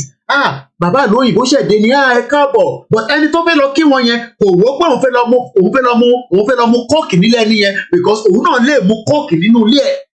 But lẹ́ni nísìnyí ọ̀pọ̀lọpọ̀ fẹ́ lọ kí aráàlú òyìnbó nítorí ó garanti pé tó bá dénú ilé yẹn wàá sì rí 1 square meal jẹ kó tó padà lọ́lé.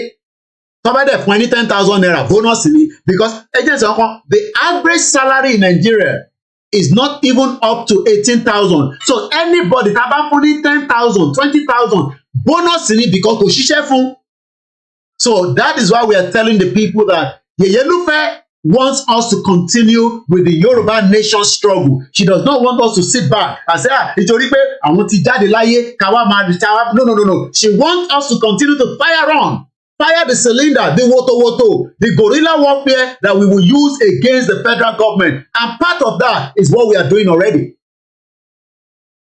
Petrol lẹ́ni nísìnyí, ó máa lọ sí 800 naira within the next couple of weeks because wọ́n fẹ́ yọ subsidy kúrò.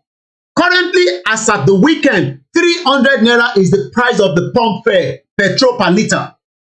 Wọ́n ní wọ́n fún yín ní new naira note, but the new naira note is not even out in circulation. Nigeria is not working. The center is no longer holding. Ẹ já gbọ́ bàbá kí tó yẹ mọ́ sí. Ẹ má bínú, I'm going to mute my mic so that there will not be that interference because if not, echo yẹn ló máa padà wá. So tí bá ti fẹ́ sọ̀rọ̀, na to come in again. I do not own the copyright of this video, but I am just reviewing the latest. So gbogbo àwọn tó bá dé pé bàbá kí tó yẹ mọ́ kankan, kò mọ tó ń ṣe. Bẹ́ẹ̀ ni ọ̀nà ọpẹ́ mi pọ̀. Some of our mumu leaders in Yoruba land are very sick. Anikelowo, Akeredolu, èmi ò gbàdúrà pé kéèyàn sick, but that man is completely sick. But kò gba treatment ní Nàìjíríà, Germany ló ti gba treatment. I wish I can have as many Yoruba people láti lọ sí Germany lọ gba treatment. Kí ló dé tí Akeredolu gómìnà Ondo State olórí kórídó orí gẹ̀bẹ̀lẹ̀ yẹn tó ń sọ pé àwa fẹ́ pín unity of Nigeria nítorí àwọn fallen heroes kan tẹ́lẹ̀. There is no unity in Nigeria. Akeredolu, FOLAYEMI àti Ṣèyí Mákindé àti èyí tí ó ní mental problem. Ẹ mọ̀ pé ẹ̀rọ̀mìlétí former governor Lagos State èyí tí ó ṣẹ̀tọ́ lé lọ yẹn ìkọ̀ tó dà pé yẹn fẹ́ gbapò Tinubu wáyà tètè lílọ. Ambode sọ fún wa pé Sanwó-Olú ní mental problem. But all the governors in Southwest, interpretation, they want to push us into another election, and we must refuse it. So we went to stop election. Election will be stopped with millions of us on the street of Lagos, on the street of Ogun State. We will shut it down very, very soon. We are not backing down. So if anybody thinks that the rally is over, sọ fún Lagos State pé à ń padà bọ̀, ẹni wọ́n ní ẹṣin tó tàdí mẹ́yìn lọ̀rọ̀ yẹn. So tá bá quiet, we just quiet. But in tí wọ́n sọ fún ẹ̀tẹ̀ wálé ni pé we must not allow anybody to intimidate us. Kò sígbà tá à ní kú.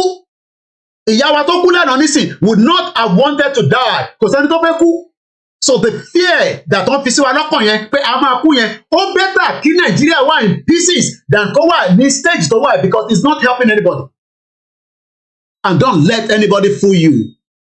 Ó lè parako ní gbogbo àwọn governors yìí, gbogbo wọn ló ní property ní outside Nigeria. Gbogbo I'm talking about the Ondo State governor. Kò gba treatment nínú Ondo State, kò gba treatment ní Abuja, kò gba treatment ní Lagos. Germany ló ti gba treatment ẹ̀. Ìyàwó ẹ̀ dẹ̀ ń sọ fún wa nínú audio tí wọ́n jọ ń send sí ra wọn, òun àti side chicken, pé wọ́n ti ń fún ní concussion mu. Ó dẹ̀ sọ nínú audio yẹn pé go and enjoy all your loot. They are all criminals, and they can never make your life better. So if you are still a Yoruba man thinking that because you hate Tinubu, o fẹ́ lọ gbé Peter Obi wá, Peter Obi is working for the Western power. It's just a gimmick láti fẹ́ fi put pressure sílẹ̀ fáwọn Biafra. Peter Obi at some point was supporting Biafra. Ojú máa ti ọ̀pọ̀lọpọ̀ yín 33 days now. But àwọn ò ní dúró dè yẹn, àwa máa continue push tiwa, but ojú máa ti ọ̀pọ̀lọpọ̀ yìí tẹ̀ ń rò pé Peter Obi ló máa wọlé. A gbọ́dọ̀ jáde ẹ lọ wo Madrid lánàá. Tí bá sọ fún yín pé we need that protest. A ṣe máa ní afẹ́ fún yín lówó. No, tó bá dé stage, mọ bẹ ṣe máa gba mọ́tò, àbí ṣe máa wá mọ́tò, tẹ máa fi gbéra yín dé Lagos State. Ẹ send owó sí wa. We are not sending any money to anybody. Tó bá tó time, jáde fúnra yín. Ẹ bá wa send owó mọ́tò. We on this platform is not sending any money to anybody. Òun lẹ gbọ́ lórí program yìí. Because ẹ ń rò pé bóyá tá a bá fún yín lówó ní jáde, ẹ má jáde. At the end of the day, ẹ̀yin lẹ wà nílé, ẹ̀yin lẹ máa jẹ the body. Tí Tinubu bá wọlé, ẹ̀yin ọmọ Yorùbá nation, wọ́n make sure pé ọ̀pọ̀lọpọ̀ yín pàǹtí lẹ máa kú sí. Tí ẹ bá jáde, tẹ bá jẹ́ kí Tinubu wọlé, ẹ jẹ mo yóò yà. We are not giving anybody any money. Ẹni tó bá fi pọ́n fẹ́ dẹ́kọ̀ọ́, bóyá ẹ máa hijack mọ́tò ni, ẹ máa gbé lọ sẹ́kọ̀ọ́, ká lọ fi sọ fún wọn pé nígbà ẹ̀jẹ̀ máa send 18. No. Ẹ wá bí tẹ́tí máa wá bẹ́ ṣe máa dẹ́kọ̀ọ́. Movement lélẹ̀, and when is a movement, anything will happen during that movement. Kò sí pé ibi nìkan, ẹ tẹ́ ẹ̀ bá ti ní mọ́tò, then ẹ make sure pé ẹ kill state yẹn, ẹ make sure pé transport system state yẹn kò ṣiṣẹ́. Ẹ blọ́ọ̀kì gbogbo títì, ẹ lọ gé igi gẹdú, kẹ gbé sójú títì, ẹ wá àwọn akọ òkúta, àwọn politician yín tó bá ń lọ, kẹ lẹ́mọ́ olórí. Ìjà là ń jà, guerrilla warfare ni. Ẹ má máa sọ pé àwọn kankan wà tá a lè sọ. This is a movement, and in a movement, àwọn èèyàn abroad wọ́n máa ń jókòó bu ọlọ́pàá. Tẹ bá jókòó pé Koiki máa wá fún yín lówó, we are not going to give anybody any money anymore on this platform in 2023. Ẹ máa jáde fúnra yín láti sọ fún wọn pé ẹ̀fẹ́ in tí wọ́n ṣe fún yín. Number one, epo lè dà ní 300 naira. Kẹ wá máa sọ pé ìyẹn ò tó láti jáde. That is more than enough for you to come out and refuse. Epo lásán is 300 naira. Once again, let me say this. The guerrilla warfare has started. Part of that, lè ń ṣe lórí social media. And if you don't understand that, I pity you. We are not on this platform. And if any kankan the worst case ni pé kọ́ má dáwọ́ sí platform yìí mọ́. Tó bá wù yín kẹ́ jáde, tó bá wù yín kẹ́ má jáde. Tó bá tó àsìkò, ẹ̀yin máa jáde fúnra yín. Because we cannot continue to be killed on a daily basis. Ẹ ń rò pé responsibility diaspora ni pé a gbọ́dọ̀ fún gbogbo ilé owó mọ́tò ẹ tó dẹ́kun tí ready fún movement nìyẹn. In a movement, àwọn èèyàn máa ń wá láti different part of Europe, in different part of their territory, láti lọ congregate síbi tó bá ní kó lọ. Ó dàbí wà tẹ́ pé à ń bà yín jẹ́ lọ́kàn wa, àbí à fún yín lówó. Tẹ́ bá ti sẹ́ni owó mọ́tò, lọ, ẹ má lọ. Èmi náà ní wálé, màá jókòó sí abroad, màá máa agitate, kò sí nǹkan tẹ́ lè ṣe fún mi. It's as simple as that. Ẹ̀yin lẹ máa face the burden. Tátìkù bá wọlé, ẹ jẹ mo yóò yà. Ẹ forget it. Peter Obi is not going anywhere. So ìjà sì máa wá láàrin àwọn politicians yẹn. But one thing is, Yeye Lufe does not want us to back down. We will fight it to the last man standing. Ẹ jẹ́ àgbọn tí bàbá ń sọ. Polite people. And that's why people like the Yoruba people. But the crudeness, the barbarism that you see on social media now among Yoruba people is a product of the Nigerian experience. By and by, it will go away. Especially when we have our own country, that kind of barbarism will go away. Now, moving over to Francophone Africa. Now, many Francophone observers, especially in the Pan-Africanist movement, now they perceive your self-determination struggle as directed against a particular ethnic group dispersed in many West African countries like Senegal, Guinea-Conakry, Guinea-Bissau, Mali, Benin Republic. Now, how do you react to this statement? No, we are not. Our self-determination struggle is not directed against any ethnic group, any particular ethnic group. It's directed as freeing ourselves from a country that has collapsed. That's all. A country where there is nothing is sure anymore, where our people are being killed in the hundreds every day, where we cannot, our people cannot drive on the highways without being attacked by bandits and kidnappers from the bush. And these are Fulani people. That's the truth of the matter. We are saying that they are Fulani because it is true. They are Fulani. And they make the noise that they are coming to conquer all the non-Fulani peoples of Nigeria, subjugate us, wipe out those who will not surrender to them, and take our land. The Fulani have never had a homeland anywhere in the world. Anywhere in the world. They migrated into Africa, into West Africa, through the Maghreb, and they accumulated mostly in the area of the Futajalon Hills, and they have been migrating westward since then, eastward since then, and they finally reached what is now northwestern Nigeria in the late 18th century. And unfortunately for us, black people, our largest nation in what is now northwestern Nigeria, accommodated them in a way that gave them control over the lives of the homeland. And so now what they want to do is to repeat that, to replicate that all over Nigeria. And they have been planning and really doing everything in that direction. For instance, indoctrinating their people, telling their people, Allah has given us all of Nigeria. Allah has asked us to go and conquer and subjugate all of Nigeria. And so we are going to do it. And they have been doing everything in that direction. Arming their herdsmen. And the president of Nigeria himself, who is a Fulani, made a public announcement to the world. Actually, he made it not on the soil of Nigeria, he made it in another country, to say that anybody from Africa can come to Nigeria without any travel documents whatsoever. And that was a coded message to the Fulani to start coming. Now let's now go down the history lane. Some of your critics claim that in 1983 you betrayed Walo's UPN party when you defected to the MPN party with Omobori Owo. Please can you clarify what? Mo fẹ́ ká gbọ́ bíbá dáadáa. Ẹ farabalẹ̀ ká gbọ́ bíbá dáadáa.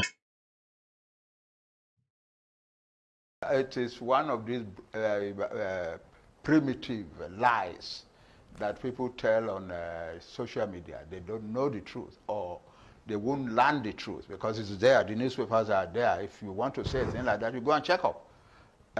In 1979, we elected our old man, a father to all of us, Chief Hajashin, and asked him to be governor. And a young man, one of us, of our age, a little older than myself, stepped forward to offer to be his deputy governor. And the old man accepted him. It was lovely, no problem at all.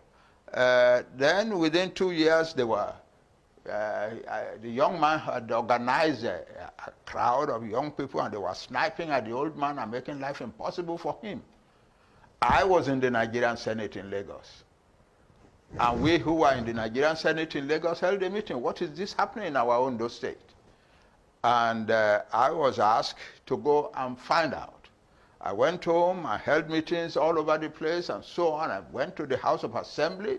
They accepted me and listened to me respectfully. And I said, this is a negation of the unity, the family atmosphere that we UPN are creating. Why is Ondo State now breaking up? Now, but they were angry. They don't want Ajashi anymore. So I discovered that what they really wanted was to put a young man in the young man in a position of governor, so that Ondo State too can begin to be part of the corrupt-laden states of Nigeria, so that they too can begin to share money. It was happening all over Nigeria. State governments were breaking up as a result of fighting over money.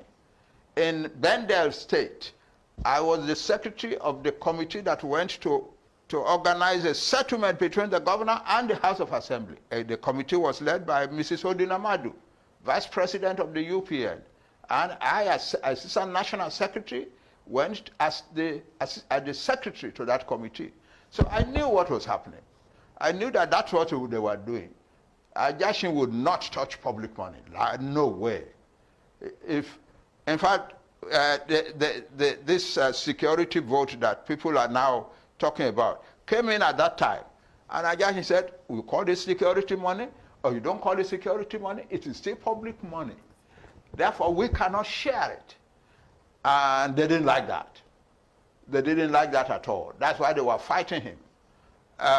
So we tried to settle this the trouble. It won't go away. So finally we invited our father, the leader of our party, Chief Obafemi Awolowo, to come in. He came in, held a meeting for 2 days with us. It was not going to go away.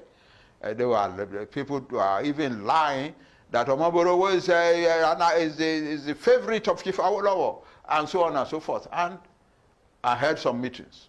And a lot of the prominent citizens thought, well, the answer is another candidate who will show Omoborowo that he doesn't have the monopoly of youth. So another young man who is a little younger than Omoborowo himself, but who is sane, who is loyal to the party, loyal to Ondo State, and so on.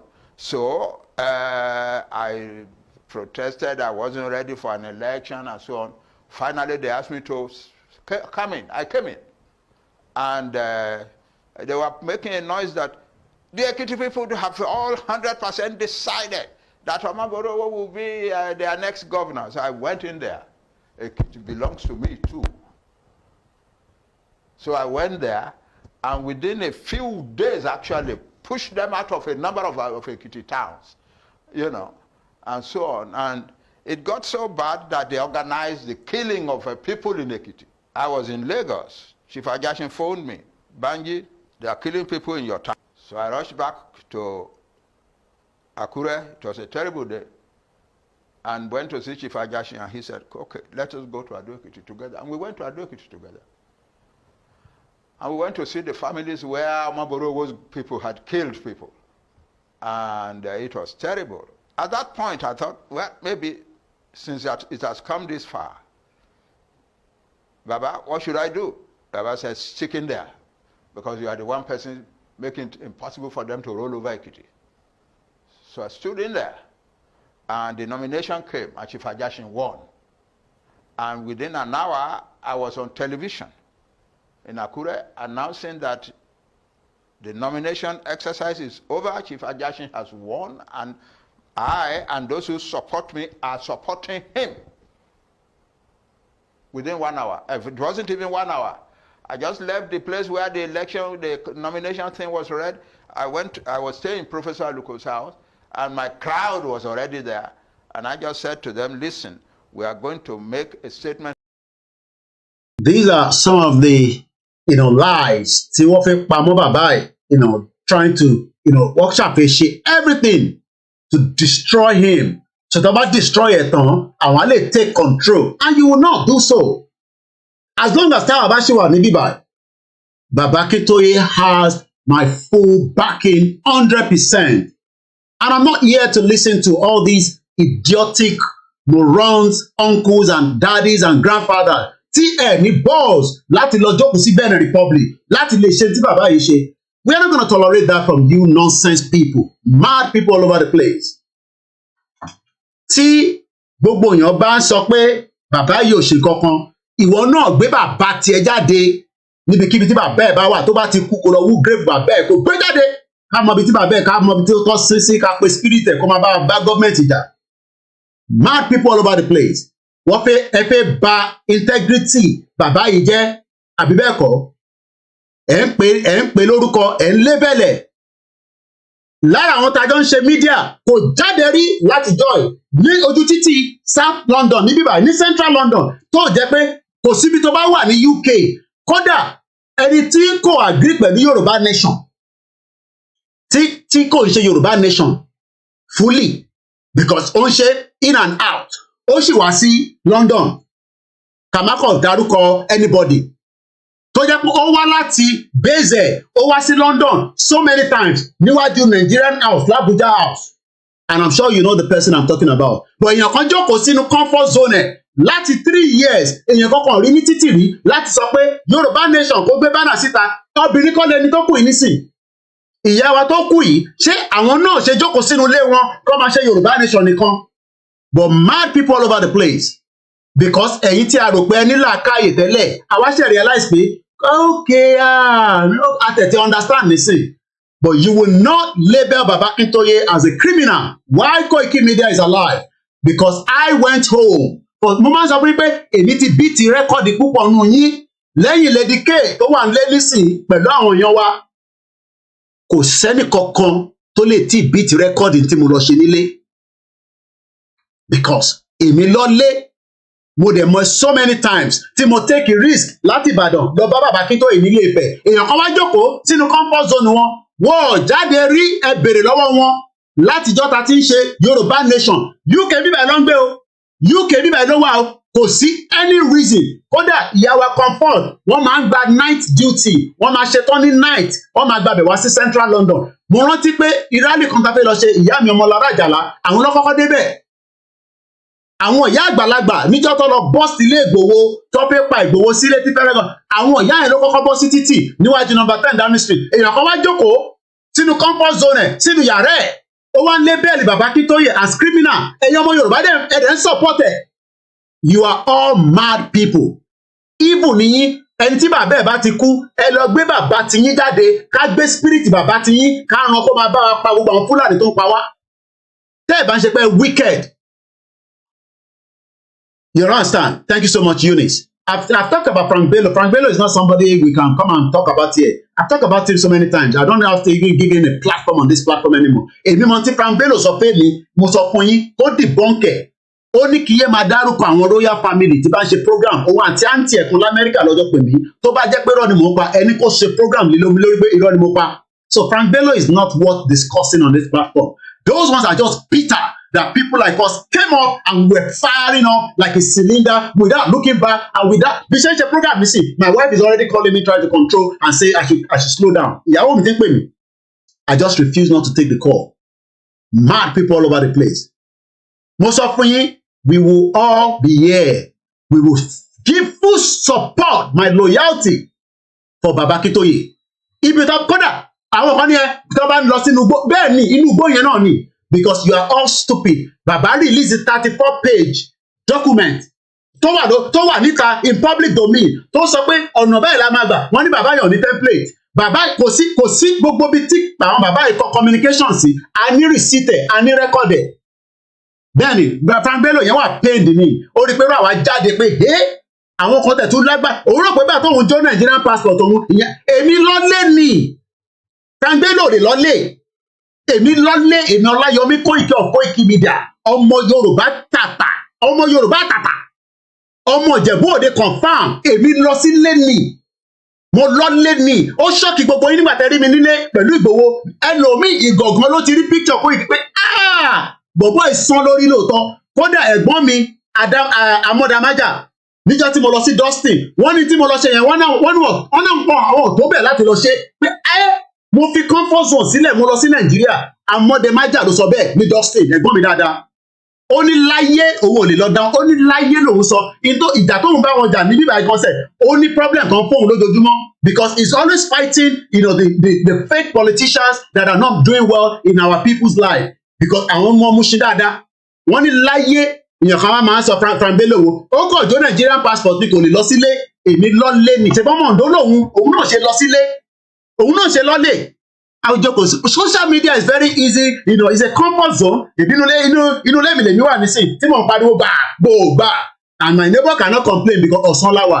but tó bá ti dalẹ̀ mo lè máa pariwo báyìí because there is a rule of law in the country tèmi gbé so ẹ má máa dárúkọ àwọn bọ́lẹ̀ kájà media èmi wá bá yín nílé nì mo fi ọmọ kọ wọ̀nyí mo fi ọmọ kọ Yorùbá wọ̀nyí pé mò ń bọ̀ nílé mo gbàgbà tí mo ní mò ń bọ̀ nílé àwọn Yorùbá pé mo ṣe mo ní mò ń bọ̀ nílé mo ní mò ń bọ̀ nílé wọ́n rò pé ní mò ń ṣe nígbà yẹn but right now everybody now realize that I was truthful that I was coming home I have not told you I'm coming home now because there's no reason for me to come home but ẹ̀yin tẹ́ wà nílé tẹ́ ẹ bá bọ́ síta kẹ́ ṣe tó yẹ kẹ́ ṣe gbogbo tó yẹ kẹ́ ṣe you will all face the consequence of it the only thing tẹ́mi kọ́ máa ṣe fún yín ni pé èmi á máa wà níta màá máa bá yín pariwo mọ́ Nigerian government and whether you like it or not Buhari is not here forever wá ṣe eré jàre ọ̀nà mi pọ̀ hospital ló wà nísìn sísá wa tó pè tán yẹn tó bá jẹ́ pé ìlú yìí ló wà ní èmi ọmọ orúkọ tó bẹ́ẹ̀ dé hospital I'm sure pé kò ní sanwó but Nàìjíríà tó wà yẹn nísìn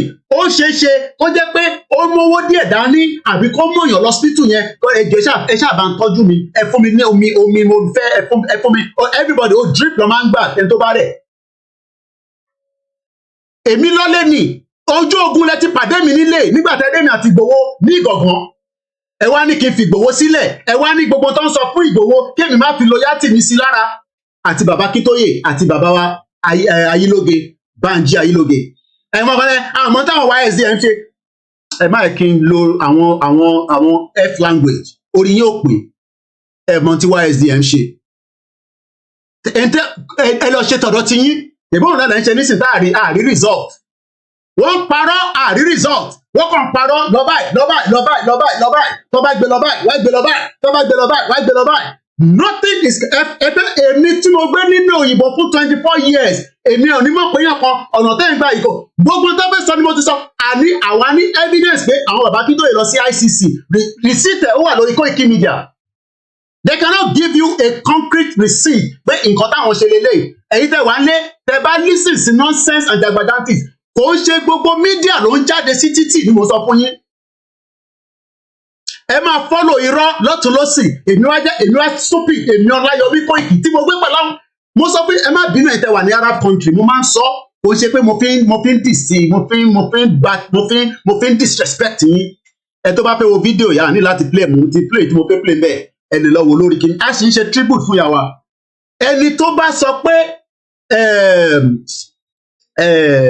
tí mo fẹ́ sọ dẹ̀ ó sápá mi lórí díẹ̀ nísìnyí máa gẹ̀tẹ̀ èyí tí mo fẹ́ sọ ni pé ṣe rí àwọn mídíà kan tó ń ṣe wọn Yorùbá nation ẹ bèrè pé kí ló dé tí wọ́n jáde sí títì for 3 years táwa fi ń pariwo ní títì ẹni tó wà lójú títì ló ní action ẹ bá jókòó kẹ́ ní 5 million followers ẹni tó wà lórí títì ni ó ní action èmi dẹ̀ wà lórí títì orí títì làwọn ń lọ lójoojúmọ́ orí títì ẹ rò pé bí ṣe ń lọ yẹn náà every day we are going out kódà máa tún dé fìlà àbẹ̀rù pé UK láwà àna ló báyìí ẹlòmíín ṣe Yorùbá nation nísìn lẹ́yìn social media tẹ́ bá pàdé ẹni tàbá ẹni dẹ́ ṣe Yorùbá nation the government was looking for Nnamdi Kanu is with them now is a problem ó ti dé egungun ẹja sí wọn lọ́rùn mo gbọ́ bẹ̀rẹ̀kẹ̀tẹ̀ èyí tẹ́ máa lọ ń gbọ́ bọ̀bọ̀ yẹn bẹ̀rẹ̀kẹ̀tẹ̀ ó ń sọ pé kí kọ́mú Simon Ekpa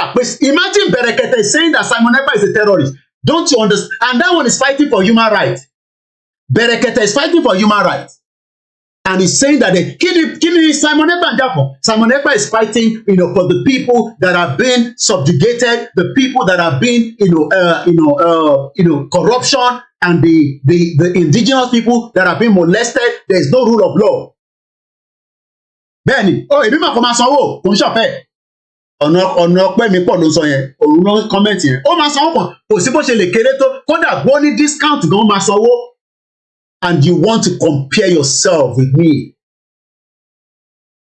I keep telling you, ẹ̀yin tẹ́ wà nílé, ẹ ṣọ̀kan akin. We will all survive it. Na so baba ẹ wá pé disrespect baba Akin. Ṣé baba Akintoye ló bà Nàìjíríà jẹ́? Wọ́n ní ó ti ṣòṣèlú rí. Ṣé àwọn òṣèlú rí? Ṣé wọ́n ò ṣe òṣèlú rí? Mo béèrè ní o. Because ẹ̀ point finger pé baba Akintoye ń ṣòṣèlú. Ṣé àwọn ò ṣe òṣèlú rí? Tí evidence wà níta. Ẹjọ́ torí Ọlọ́run ẹ má gbé jagbajantis yẹn wá síwájú àwa. Àwọn ò kì í ṣe stupidity people. I keep saying it. Tí ó bá jẹ́ pé MKO Abiola tó bá di president, ṣé ó máa fight fún pé kí Yorùbá nation wáyé ni? Ìbéèrè ni o, ẹ mọ̀ pé mi máa ń béèrè question. Ṣé tí MKO Abiola bá di president níjọ́ náà lọ́hùn, ṣé ó máa fight fún Nàìjíríà ni àbó ń fight fún Yorùbá nation? Because as much as we love him, àmọ́ so many atrocities that MKO Abiola náà ṣe o. A kò dákẹ́ nítorí pé ibẹ̀ yẹn kọ́ la fẹ́ máa lò. Ṣé ẹ máa wá síbí báyìí kẹ́ wá máa géèjì Baba Akintoye àti Igboho. Ẹ má wá gauge wọn together as corrupt people, as pé àwọn ẹ mọ iye táwọn governors yìí tó ń kó jẹ. Do you know how much your governors are stealing? Ẹ lọ gbọ́ audio tíyàwó Akérédolú ṣe. Ó ní wọ́n ti ń fọ́kàn òun ní concussion ní mú o. Wọ́n ti fún ní concussion. Òun ti lose control lórí ọkọ òun. Owó ọmọ tó ń ṣẹlẹ̀ o. Ẹ gbà àwọn mistress. Ẹ máa ṣe pé kinní kan. Tá a bá dákẹ́, èmi play diplomacy láàrin yẹn. But mo sọ fún yín, ẹ tí really push mi débi tí mo fẹ́ fi sọ. So gbogbo eléyìí tí mo ṣe rọra sọ yẹn, mo ń sọ díẹ̀díẹ̀ ni. But èmi dúró kẹ́ lọ reference anything. Ẹ wá mọ nǹkan pè ní koikimedia. I keep telling you, if you are listening to all these Bolekaja media, you know, if you are listening to everyone tell me MKO Abiola sọ Kọ́lá Abiola, ṣe bí ọmọ family ẹ̀ ń bẹ Abiola náà nìyẹn, ọmọ family Abiola náà kọ́ nìyẹn. Tó náà máa deal pẹ̀lú Biafra, ó máa deal pẹ̀lú Yorùbá nation. But now, ṣẹ́rí tẹ́ ẹ̀yin tẹ́ wá lé, ìtẹ́ like ni pé ẹ like afẹ́fẹ́ rì, fake something. Ìyẹn lẹ ṣe ń wọ fake bra, box corner bra, box corner pants, box corner ṣòkòtò. You like everything that ẹ fẹ́ originality. Ẹ fẹ́ reality. Ẹ wá pé máa point finger lórí bàbá Kemi Akintoye. Ibi tí loyalty mi dúró sí tó bá ń bí yín nínú, I don't give a toss. Because tá bá dákẹ́, àwákọ̀ ẹ mọ̀ pé platform tèmi, wọ́n máa ní kí n má dá sọ̀rọ̀ kìíní. So ìyẹn mo ṣe ẹni pé mo dárúkọ. Ẹni pé gbogbo bí ṣe ń sọ̀rọ̀, mo dárúkọ, mo kàn ń sọ̀rọ̀ pẹ̀lú ẹ̀nà. Ṣé náà lè máa ń pè yín ará Yorùbá? Ẹ̀sọ́rí pé ẹ mọ̀ pé English boy ni mí. I don't think you understand. Torí pé mo ń sọ Yorùbá kápákápákápá báyìí. Mo kàn respect ni o kò mí pé torí pé mọ̀ sí mi wà lórí program, but mo love mọ̀ sí mi gan. Gbogbo ẹnu máa fi ń sọ, mo dẹ̀ love àwọn ìyàwó mi, mo dẹ̀ love gbogbo ẹ̀yin ìyàwó àtẹ̀ máa ń bá mi sọ̀rọ̀.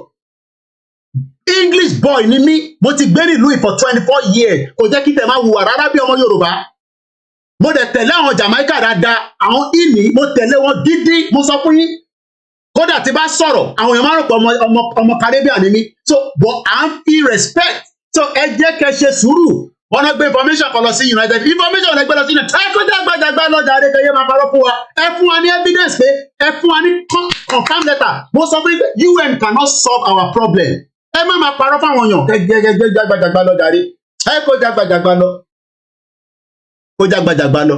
Ìrẹ́ èmi lè fi máa parọ́ fún èmi tẹ́mi gbé pẹ̀lú àwọn tó Tony Blair, mo gbé pẹ̀lú Tony Blair nílùú yìí. Gordon Brown àjọṣèjọba ní. David Cameron àjọṣèjọba ní. Mo ti lọ fi Yorùbá nation flag, mo ti fi lé Boris Johnson lọ. Wọ́n expect 25-meter flag. Kò sẹ́ni tó dánwò rí. Kódà àwọn tó ń ṣe òṣèlú ní Nàìjíríà, wọ́n ní initiative yẹn, wọ́n dẹ̀ ní owó lọ́wọ́. 25-meter flag ni mo gbé jáde ní UK, ó lé Boris Johnson dànù. Níbo làwọn ilé ti ní initiative yẹn? So if don't come here à ń sọ pé ìta lè fi satisfy ìyá wa tó kú nísì, ó ní pé we should complete the job. The Yoruba nation struggle must be completed. Láti nǹkan ìyàwó mi ó pè mí, ó fẹ́ pé kì í ṣàjọ, nǹkan tó ṣe ń pè mí nìyẹn, ó ti ń pè mí láti nǹkan.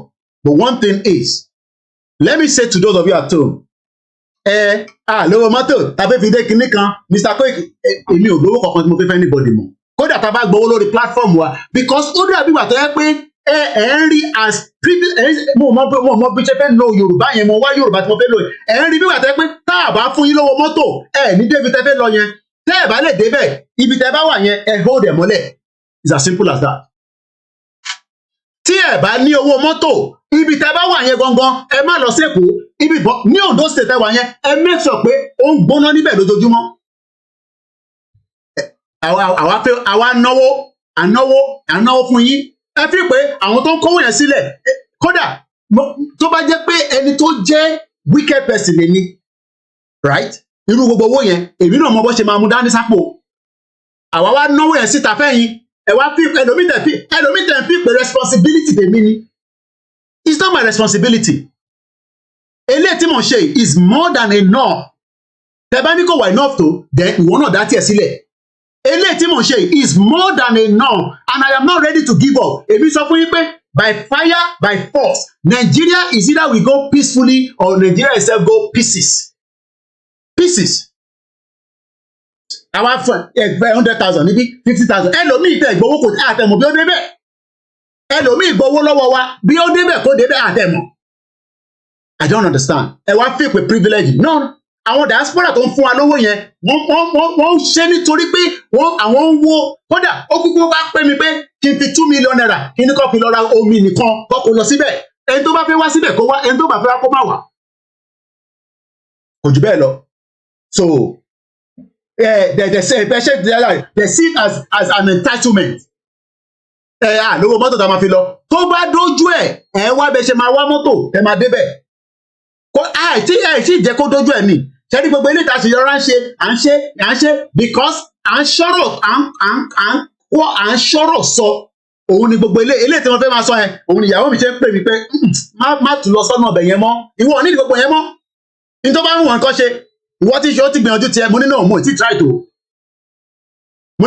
to ẹ jẹ́ máa fún wọn ní words of encouragement but ẹ wá rí àwọn kan jókòó wá ṣe 8 hours 10 hours and ààrí wọn ní títì lójú títì ní London kódà àwọn tí wọ́n disagree pẹ̀lú wa àjọ ń pàdé mo ṣáà mọ̀ sí pé bí àti mo lọ sí acne festival àpàdé àwọn tó yẹ pé wọ́n disagree pẹ̀lú wa ìyẹn mi pé abára wa ní blow àwa wà civilized níbẹ̀ ẹni bá bá mi ní blow ní títì máa jẹ ṣégè lára ẹ̀ èmi ò ní gbá ní blow wọ́n mọ̀ yẹn lọ́ ṣe mọ̀ pé wọ́n lè ṣe kankan fẹ́ mi wọ́n máa rí mi tí máa káàkiri ẹ rò pé wọ́n rí mi ni but wọ́n mọ̀ pé tó bá touch mi èmi ò ní láti touch anybody kí ni mo fẹ́ máa báyàn jà lójú títì kódà láti 1998 ìyá mi sọ fún mi pé má báyàn jà because ẹlòmíì ó síkì ju kí ló lè dálẹ̀ lọ nílùú yìí sickness ń pààyàn nílùú ibi ìlú ìnìkan ni mo rí pé oríṣiríṣi sickness ló wà ẹlòmíì sickness tó ṣe 1 hour ó gbọ́dọ̀ dé hospital kó recharge so tó bá lọ gbajà tó lọ gba níblò tó lọ dákẹ́ ẹ̀wọ̀n èmi ò dẹ̀ fẹ́ lọ sí prison mo dẹ̀ sọ fún yín pé I have ibi tí mi gbé for 24 years tí mo ní criminal record èmi gan mo dúpẹ́ fọlọ́run because mo jáde láti ilé tó dáa so ẹ̀yin tẹ́ wà nílé ẹ̀yin lẹ máa take ẹ má jẹ́ kí gbogbo division tó ń kó sí wa láàrin yẹn wọ́n fẹ́ fi slow it down ni wọ́n mọ̀ pé tí Yorùbá bá jáde fún peaceful rally mo dẹ̀ ń lo peaceful ni o ẹ mọ̀ pé ìkejì peaceful kí ló jẹ́ mo kàn ń lo peaceful ni kò sí kankan tó ń jẹ́ peaceful rally kò síbi kankan tó ti ń ṣe peaceful rally lágbàáyé ó máa wà violent but nítorí pé èmi ò fẹ́ máa put yẹn sí yín nígbà àyà but tá a bá sọ pé peaceful ìkejì peaceful wotowoto ni wotowoto ìlú ìmọ̀ wà tí McDogan mo ti show ìfún yín rí ẹ bá dẹ̀ fẹ́ kí n show ẹ̀ if my voice is low it's probably your device kò sí bí voice mi ṣe dé lò láyé nìkan tí mo rí níbí báyìí mo ti increase the volume yẹn so á jẹ́ pé device yìí dẹ̀ ń lò ní voice mi ṣe lè lò kílẹ̀ mi pé voice mi lò McDogan ìlú yìí ni mo wà McDogan ikú McDogan nílùú yìí ó di bàbá sùrùtù èṣù gidi èṣù láàánú jáde níjọ́ yẹn ní 2011 mo rí wẹ̀rẹ̀ láyé mi kódà níbi tó ó lè dé àwọn ẹgbọn evacuate mọ sí mi kúrò níbi tó nígbà tí smoke ń lọ ní gbogbo UK ní Tottenham níbi à ń sọ pé ẹ máa ṣe díẹ̀ ni o wọ́n fẹ́ fìyẹn fi slow wa down because wọ́n mọ̀ pé tí Koiki ń bá bọ̀ láti 3 years ago ó wá di nísì everybody náà wá sọ pé àtìgbà country a máa dúpẹ́ fọ́nù ọlọ́run àgbẹ̀ báwo la ṣe wà gọ́ọ́lébù báyìí náà torí ọlọ́run níbo ní how did we get to where we are gọ́sẹ̀? How did we get to where we are? Èmi tí mò ń bá bọ̀ pé àwọn ní kò ní sí wòtòwòtò, no wòtòwòtò, just peaceful.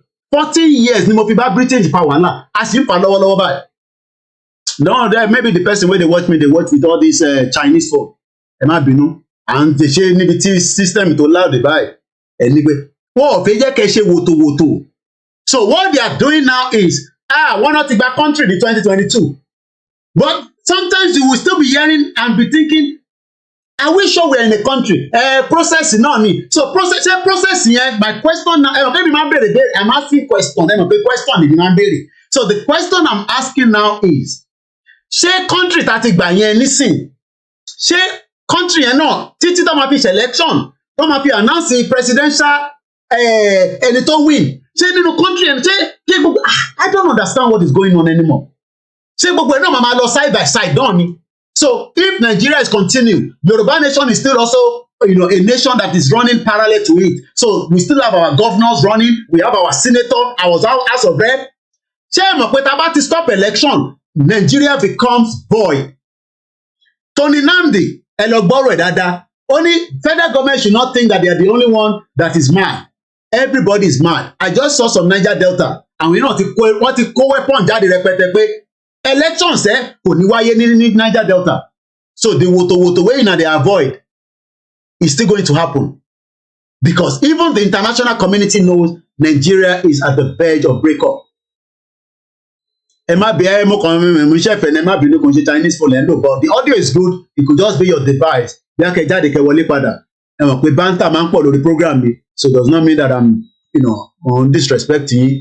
Ẹ mọ̀ pé I'm disrespecting nígbà tá à sí níbi bọ́lá wọlé kọjá mi dé. Tẹ́ bá ti wà lórí koikimedia, ibi tẹ́ ti máa rí kọ́gbọ́n, èmi náà kọ́gbọ́n lọ́ra yín. Bọ̀ mo sọ fún yín pé àwọn Jamaica ni mo bá ṣe, àwọn Jamaica yìí dẹ̀ wọ́n ṣe kí ni? Ẹ̀mí wọn yí ju kí ló dálẹ̀ lọ. Pẹ̀lú bí mo lè ṣe bá wọn ṣe, mo ò ṣe anything criminality. Kò sí nǹkan tó kì í ṣe o. Àwọn ọmọ Yorùbá tó wà nínú yìí náà kò sí nǹkan tó kì í ṣe. Mo mọ̀ wọ́n, àwọn ọ̀rẹ́ mi kankan mo mọ̀ tán ṣe. The problem tí wọ́n nìyẹn. Because at the end of the day, ilé tó lúkàlùkù ti wá ọ̀tọ̀ọ̀tọ̀, èmi dẹ̀ mo mọ ilé tí mo ti wá. So ilé tèmi ti wá, mo mọ background ilé tí mo ti wá. So àwa jókòó síbi rẹ̀, àyàn kan máa sọ pé àti gba country lórí social media. Ní 2023. Àwọn ọmọ Yorùbá dẹ̀ bílí gbogbo nonsense yẹn, àwọn mugun Ọlọ́run jẹ́ kí èmi bílí nonsense yẹn. Wọ́n dẹ̀ mọ̀ wọ́n gbọ́ mi. Gbogbo àwọn tó ń gbọ́ wa tẹ́lẹ̀ wọ́n ti ń jí mi gbọ́ nísìnyí, because wọ́n fi wá nísìnyí kí a lè bá mọ̀ pé àwọn ni. So gbogbo tó ń ṣe nísìnyí ni pé wọ́n wá as a proxies. Ẹlòmíì ti lọ ṣí fake account. Problem ti ní àbẹ́ nìkan kan jà. If you want to leave my platform, gíní kàn mí pẹ̀lú yẹn. Anything concern me. Mo ní ìwé láti fi ṣiṣẹ́ ìwà láì. Pátápátá mo sọ fún yín, tí bá pè yá mi gbé mi lékè, wá bá mi ṣe extra hours, máa lọ gba mọ́tò Uber, máa drive, máa lọ ṣe gbogbo license mi. Tí bá dẹ̀ lè ṣe go through yẹn, kitchen porter mo sọ fún yín, ẹ jẹ́ kí n fi wọ̀nyí. Kitchen porter is the most easiest job to get in this country. Wọ́n ń béèrè wàhálà tó pọ̀. Because tó bá fẹ́ ṣe kitchen porter, kí ló kó fọbọ́ kó nulẹ̀ kó ní kíni ẹ̀ ní ṣe pé. The shooting of McDogan, ẹ lọ follow ẹ̀. The shooting of McDogan ó dá bàbá wàhálà sílẹ̀ ní 2011. This guy was killed. Àwọn náà ọmọ tó lé gan ni wọ́n, àwọn tẹ̀ wò yìí. Ẹ wá wo àìmọye àwọn ọmọ wa tá ti pa nílé, and we didn't react. Onaize placed $50,000 bounty on Simon Ekpa. Can you imagine? Crazy people. Wọ́n ní àwọn Onaize $50,000 tẹ́ kọ́kọ́ fún àwọn ESN kọ́ máa fi ṣiṣẹ́ lọ. So mo sọ fún yín, if I'm looking for a job, tí mo bá fẹ́ stress ìyá mi gbé mi lékè, all I just have to do is, tí bá wá síbẹ̀ nísìn, kitchen porter, èlò ló máa sọ fún mi lénìí, tí bá fẹ́ sáré lọ wáṣẹ́ nísìn, pé mo fẹ́ wá full time ní o, because tí bá ti ṣe full time, Yorùbá nation yẹn kò ní sí mọ́, ìmọ̀ àkọ́ máa wá lẹ́ǹkankan, so tí bá lè sọ, máa sọ fún yín, kitchen porter, èlò ló máa sọ fún mi, I will get paid at £10 per hour. Mo dẹ̀ ní láti send owó sí anybody ní Nàìjíríà, because mo ní family tí mo fẹ́ tọ́jú, mo ní ìyàwó tí mo fẹ́ tọ́jú. Mo sọ fún yín pé ìyàwó pọ̀ lọ́wọ́ mi, gbogbo àwọn grandma yẹn náà ìyàwó mi ni wọ́n, but àwọn ọlọ́kàn tọ́jú èmi ni, èmi lẹ́yìn kí n máa tọ́jú wọn. Kitchen porter £22,000 per annum. Tí bá apply nísìn, kíákíá ni máa ríṣẹ́ yẹn wà láì, because mo ti ní experience, mo gbọ́ òyìnbó, mo mọ bó ṣe ń fọbọ́. Imperial London Hotel, wọ́n ní tí bá fẹ́ ṣiṣẹ́ níbẹ̀, 22,000 40 hours flexible hours 5 days a week màá lè lọ holiday but ẹ̀yin tẹ́ wà nílé ìjẹ́ yìí náà lè rí that same opportunity láti lọ ṣe kitchen porter ní Èkó hotel tí wọ́n ní fẹ́ tọwọ́ bọ̀ ẹ́ nídìí tó bá jẹ́ obìnrin gbogbo obìnrin tó ń ṣiṣẹ́ ní Èkó hotel lọ fẹ́ bá sùn àwọn wèrè people evil people. Nigeria is at the verge of breakup. So if I'm looking for a job now, all I have, you see, we are recruiting kitchen porter. All I have to do is just apply. I have document. Mo níwèé, I am not an illegal immigrant. Visa dẹ̀ ni mo fi wọ̀lú yìí ní 1998. So don't compare me with anybody. But Yeye Lufe we want us to complete the job of Yoruba nation. She does not want us to fold our hands. Pé ìyá ti kú, káwá fold hands wa. No! Àwọn ọmọ Oòduà ẹrù ló dé nísìn fún wọn ó mọ bó ṣe ń tà nǹkan ẹ̀ méjì mẹ́ta ó mẹ́kọ̀ owó ìwọ bàbá 40 years old ó mẹ́kọ̀ owó ní Nàìjíríà ó wá lọ sí church lójoojúmọ́ 7 days ibo ló ti fẹ́ kí church yẹn rówó ibo ló ti fẹ́ kí church yẹn rí ibo ló ti fẹ́ rówó nínú church tó ń lọ lójoojúmọ́ tó lọ ń pray it's good ìyàwó tèmi náà prayer warrior gidi ni. So tó bá ń gbé bọ̀ àwọn ìyàwó mi wọ́n ń ṣàdúrà lójoojúmọ́ fún mi àwọn grandma àwọn ìyàwó àwọn ìyá àgbàlagbà ẹ̀hẹ́bù ní wọn lọ́wọ́ pọ̀ dáadáa àwọn mo like àwọn grandma máa ń tọ́jú ọmọ wọn máa ń tọ́jú àgbàlagbà báyìí bèbè náà pé gbogbo iná lẹ̀ ń pè mí lágbàlagbà. À ń sọ fún yín pé what happened in Tottenham ní Dogan death oh my God ẹ̀gbọ́n mi kan tó rán mi létẹ̀ ọba sùrùtù ṣẹlẹ̀ sùrùtù èèyàn kan péré ní ọlọ́pàá pa gbogbo Tottenham was shut down for a couple of days.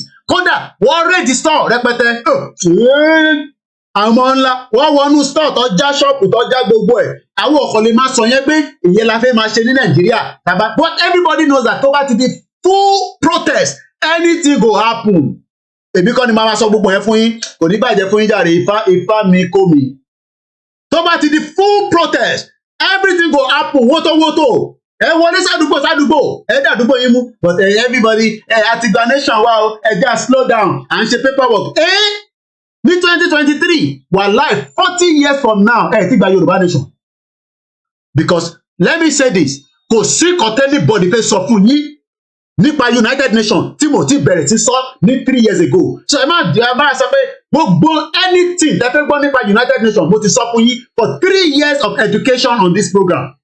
Mo sì sọ fún yín tẹ́lẹ̀ pé UN does not give a country and Taiwan is not recognized as of today as a United Nations member but they are a country but ó níbi tí Taiwan jà ní today now Taiwan has everything and I've told you that the reason why we are struggling with funding lọ́dọ̀ tiwa ni pé because I should start from the fresh and that is why it's taking a bit longer but the moment we push but wọ́n fẹ́ jẹ́ kẹ́ push ẹ̀yin ọmọ Yorùbá wọ́n fẹ́ slow cycle yìí down ẹ má jẹ́ kí Koiki push yín o wọ́n máa pààyàn ní o but people are killed every blessed day in that messed up country and let me show you the video ẹ wo ọmọ Fúlàní kan tó tún mú let me first talk about all these evil politicians known as the Yoruba politicians every one of them they are pure criminals including Akeredolu Seyi Makinde Dapo Abiodun Fáyẹmí ẹ wo this guy was driving he's a kabi man ẹ wo kun ẹ bó ṣe rí nísìn I'm talking about Káyọ̀dé Fáyẹmí àbí Káyọ̀dé Fáyẹmí kọ́ lélẹ̀ torí pé ohun gbogbo náà lọ jọra wọn òun náà ni Káyọ̀dé Fáyẹmí Kabi ló ń drive he was a cab man ó ń drive Kabi ní Káyọ̀dé Fáyẹmí but now look at every one of them all this now belle lecture people criminals telling the Yoruba people to continue with one Nigeria, knowing fully well that they cannot use the 1999 constitution to fix the problem of the Southwest. But yet, Akeredolu tí Garba ṣe wùsọ̀ fún pé kó get out. But now they are thinking that kó lọ gbé Tinubu wọlé. Can Tinubu use the 1999 constitution to fix the problem? All these are criminals. Gbogbo àwọn bàbá burúkú yìí, àwọn bàbá tó yẹ kí wọ́n pẹ́ tó bá ń lọ báyìí kẹ́ lẹ̀kùn fún wọn lórí ni. Kórì wọn fọ́ dànù. Bẹ́ẹ̀ ni mo sọ. 2011, Mark Duggan was killed here in UK. It became a big problem, massive problem ṣẹlẹ̀. This was 10 years ago. Ẹ jẹ́ ká wo ohun tó ṣẹlẹ̀. Koiki, ó fẹ́ dẹ́gun sí Nàìjíríà ni o, mumu people. Ẹ̀yin tẹ́ gbé ní UK, kí ló dé tẹ́ ṣe sọ pé wọ́n fẹ́ dẹ́gun sílẹ̀ nígbà tí wọ́n pa Mark Duggan? Do you know how many people have been killed? Kòkòrò, ẹ rántí Kòkòrò tí wọ́n gé orí ẹ̀, Ṣèyí Mákindé àti auxiliary. Up to today, àìtí rí solution sí. Ẹ̀yin tẹ́ wà nílé ẹ máa wọlé wòtòwòtò ẹ tó bá ti mọ̀ pé a ti wà lórí M1 problem ti ẹ nìyẹn ẹ jẹ́ ká wo ohun tó ṣẹlẹ̀. Summer of 2011, London was. ẹ wo iná bó ṣe ń jó bùlàbùlà ẹ wo iná bó ṣe jó bùlàbùlà ẹ wo iná this is a real fire people ẹ̀kọ́ ìké ẹ̀ ó fẹ́ dágun sí Nàìjíríà ní o mad people. 2011, London. ẹ jẹ́ kí n pọ̀ sí i mo dẹ̀ ní láti lọ mú mi so let me give myself ẹ jẹ́ your screen mi kúrò ẹgbẹ̀rún tí bá máa dìde bẹ́ẹ̀ ni ẹ jẹ́ kí okay ẹ máa fi àwa Yeye Lufe because we can't take her off àwọn là ń ṣe tribute fún so let's go back I'm gonna mute my mic it's about 6 minutes and go ahead after that I'll open my phone line for probably maybe half an hour and then if anybody wants to join tó bá wọn ọ̀hánìzè let them put $100,000 on Simon Ekpa Nigeria must break it's as simple as that we need that fún àwọn ọ̀hánìzè mad people all over the place just as the same like Afenifere ẹ má bọ àwọn àgbàlagbà tó ti kóyún wọ dungeon let's listen to this.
Echo ti pọ̀jù. So I've actually muted the desktop audio. That was why there's no audio. So we're gonna rewind it back.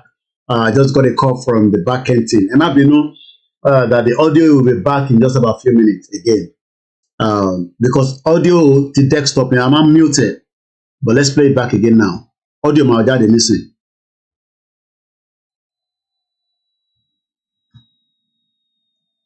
Unload lọ́wọ́ tó bá ti bẹ̀rẹ̀ I'm gonna mute my own mic. The audio will come back in a minute. Oh, let's just take over the play on this. Let's see again. The audio will be back in just a few minutes. Let's play it again. In the summer of 2011, London was on fire.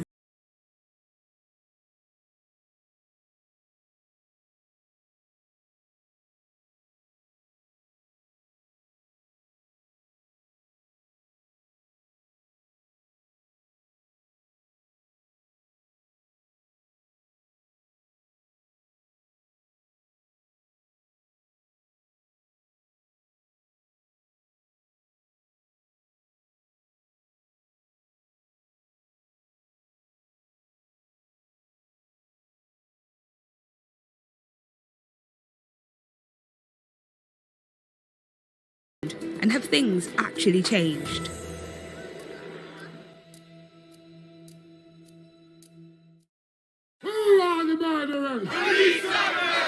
It had all started in Tottenham, North London, when Mark Duggan was shot and killed by police because intelligence suggested he was carrying a gun. We're just an ordinary family, just like all of those thousands of people outside in ordinary families. What began as peaceful protests quickly turned into civil unrest. London burns, riots hit the British capital for a third night. Word spread via text, Twitter and BlackBerry Messenger, and soon crowds of people stormed their own communities. Looters helped themselves to everything and anything they could get their hands on. And the police struggled to reclaim control. Anger towards the police was one, but then more generally I think it was a sense of impoverishment, a sense of living in communities which were poor, often very poor, often becoming poorer, at times when they felt that this was not just an outcome of government policy often, but sometimes was perceived as being a deliberate outcome of public policy. This is where I was standing when they burnt the place down. Trevor Reeves runs one of the oldest family furniture shops in England. During the riots, it took minutes to burn down and many years to rebuild. So you watched it burn? Yes, I watched it for about half an hour. I saw a whiff of smoke come out from one of the windows because it was on the opposite side to where I was, and that's where the gentleman had leaned in and lit a cigar. Ẹ yẹ ká pause sí fídíò yẹn díẹ̀. Ṣẹ́rí building tó ń jó lọ́wọ́ yìí, building tẹ̀ rí, this particular building, màá lọ show yín, wọ́n ti tún kọ́ nísìn. Ó jó kanlẹ̀ brẹ́mbrẹ́m, but àwa tá wà ń lé, ẹ gbọ́ pé, I hope people can hear me. Yeah. Ẹ mọ̀ pọ́ sọ pé it all started as a peaceful protest. My line is open now, and I had a Magba call, probably maybe just for 20 minutes. How long have we done? Okay, actually, probably an hour left anyway. Mo fẹ́ kó máa ju 3 hours lọ. Yes, the program is the best one, not Bọ́lẹ̀ Kájà. Ẹ má dáhùn Bọ́lẹ̀ Kájà mi jà lóhùn. Mo kí gbogbo ẹ̀yin tí ẹ ti darapọ̀ mọ́ wa. Thank you so much, Ọlákúnlé, my namesake. Mo kí ìyá tó bí mi lọ́mọ. Mo kí official Ṣẹ́gun Kórèdé lórí Instagram, Ọlátúnjí. Owó ni kókó jọ. Bẹ́ẹ̀ni, kò sówó Nàìjíríà ṣá o. My line is open. Mo fẹ́ lọ fún yín ní ti Madrid. Eléyìí ṣẹlẹ̀ ní Madrid ni o. Because mo fẹ́ lo fídíò yẹn púpọ̀ because èmi kan mo ní lẹ́ẹ̀kan sí ti bá ń wáṣẹ́ nísìn. Ìwọ tó bá àwọn wọ́n create job site tó ṣiṣẹ́ nínú ẹ̀. Àwọn kan ní kó yẹ kí wọ́n mọ̀. Ẹ jẹ́ kí n lọ fún yín ní job center. Kẹwo tó ń pè ní job center. Àìtí gbàlú wọ́n ní job kìíní. Tó bá fẹ́ job center pé iṣẹ́, this is how it works. Yẹ lọ mú job center gangan wá fún ẹ kó rí. Iṣẹ́ máa ti wà nínú ẹ̀ tó bá ti apply. Gbogbo nǹkan máa wà nínú ẹ̀. Àìtí gba government. Wọ́n tún fi yẹn gba data yín, àwọn gba data yín, ẹ jẹ́ kó máa gba data yín káàkiri. Orí yẹn á pè yín tẹ̀ wá nílé, ẹ̀ tí mọ̀ kankan. This is how a job site looks like, okay? Ẹ̀yin tẹ̀ wà nílé, tó bá sọ pé job center, job site, bó ṣe máa láti wá gangan lélẹ̀. Tó bá sọ pé job site, bó ṣe máa wá gangan lélẹ̀. Ẹ yẹ kí n reduce the front picture yà wá so that kí ẹ lè rí nǹkan tí mò ń sọ. Yàrá mo àlọ́ program kí ló ṣẹlẹ̀. All right. Àbọ̀rọ̀ mi yé nísìn, àwọn yẹn job site, àwọn ẹ̀rẹ́ kó wọ́n ṣe ń lọ jàre.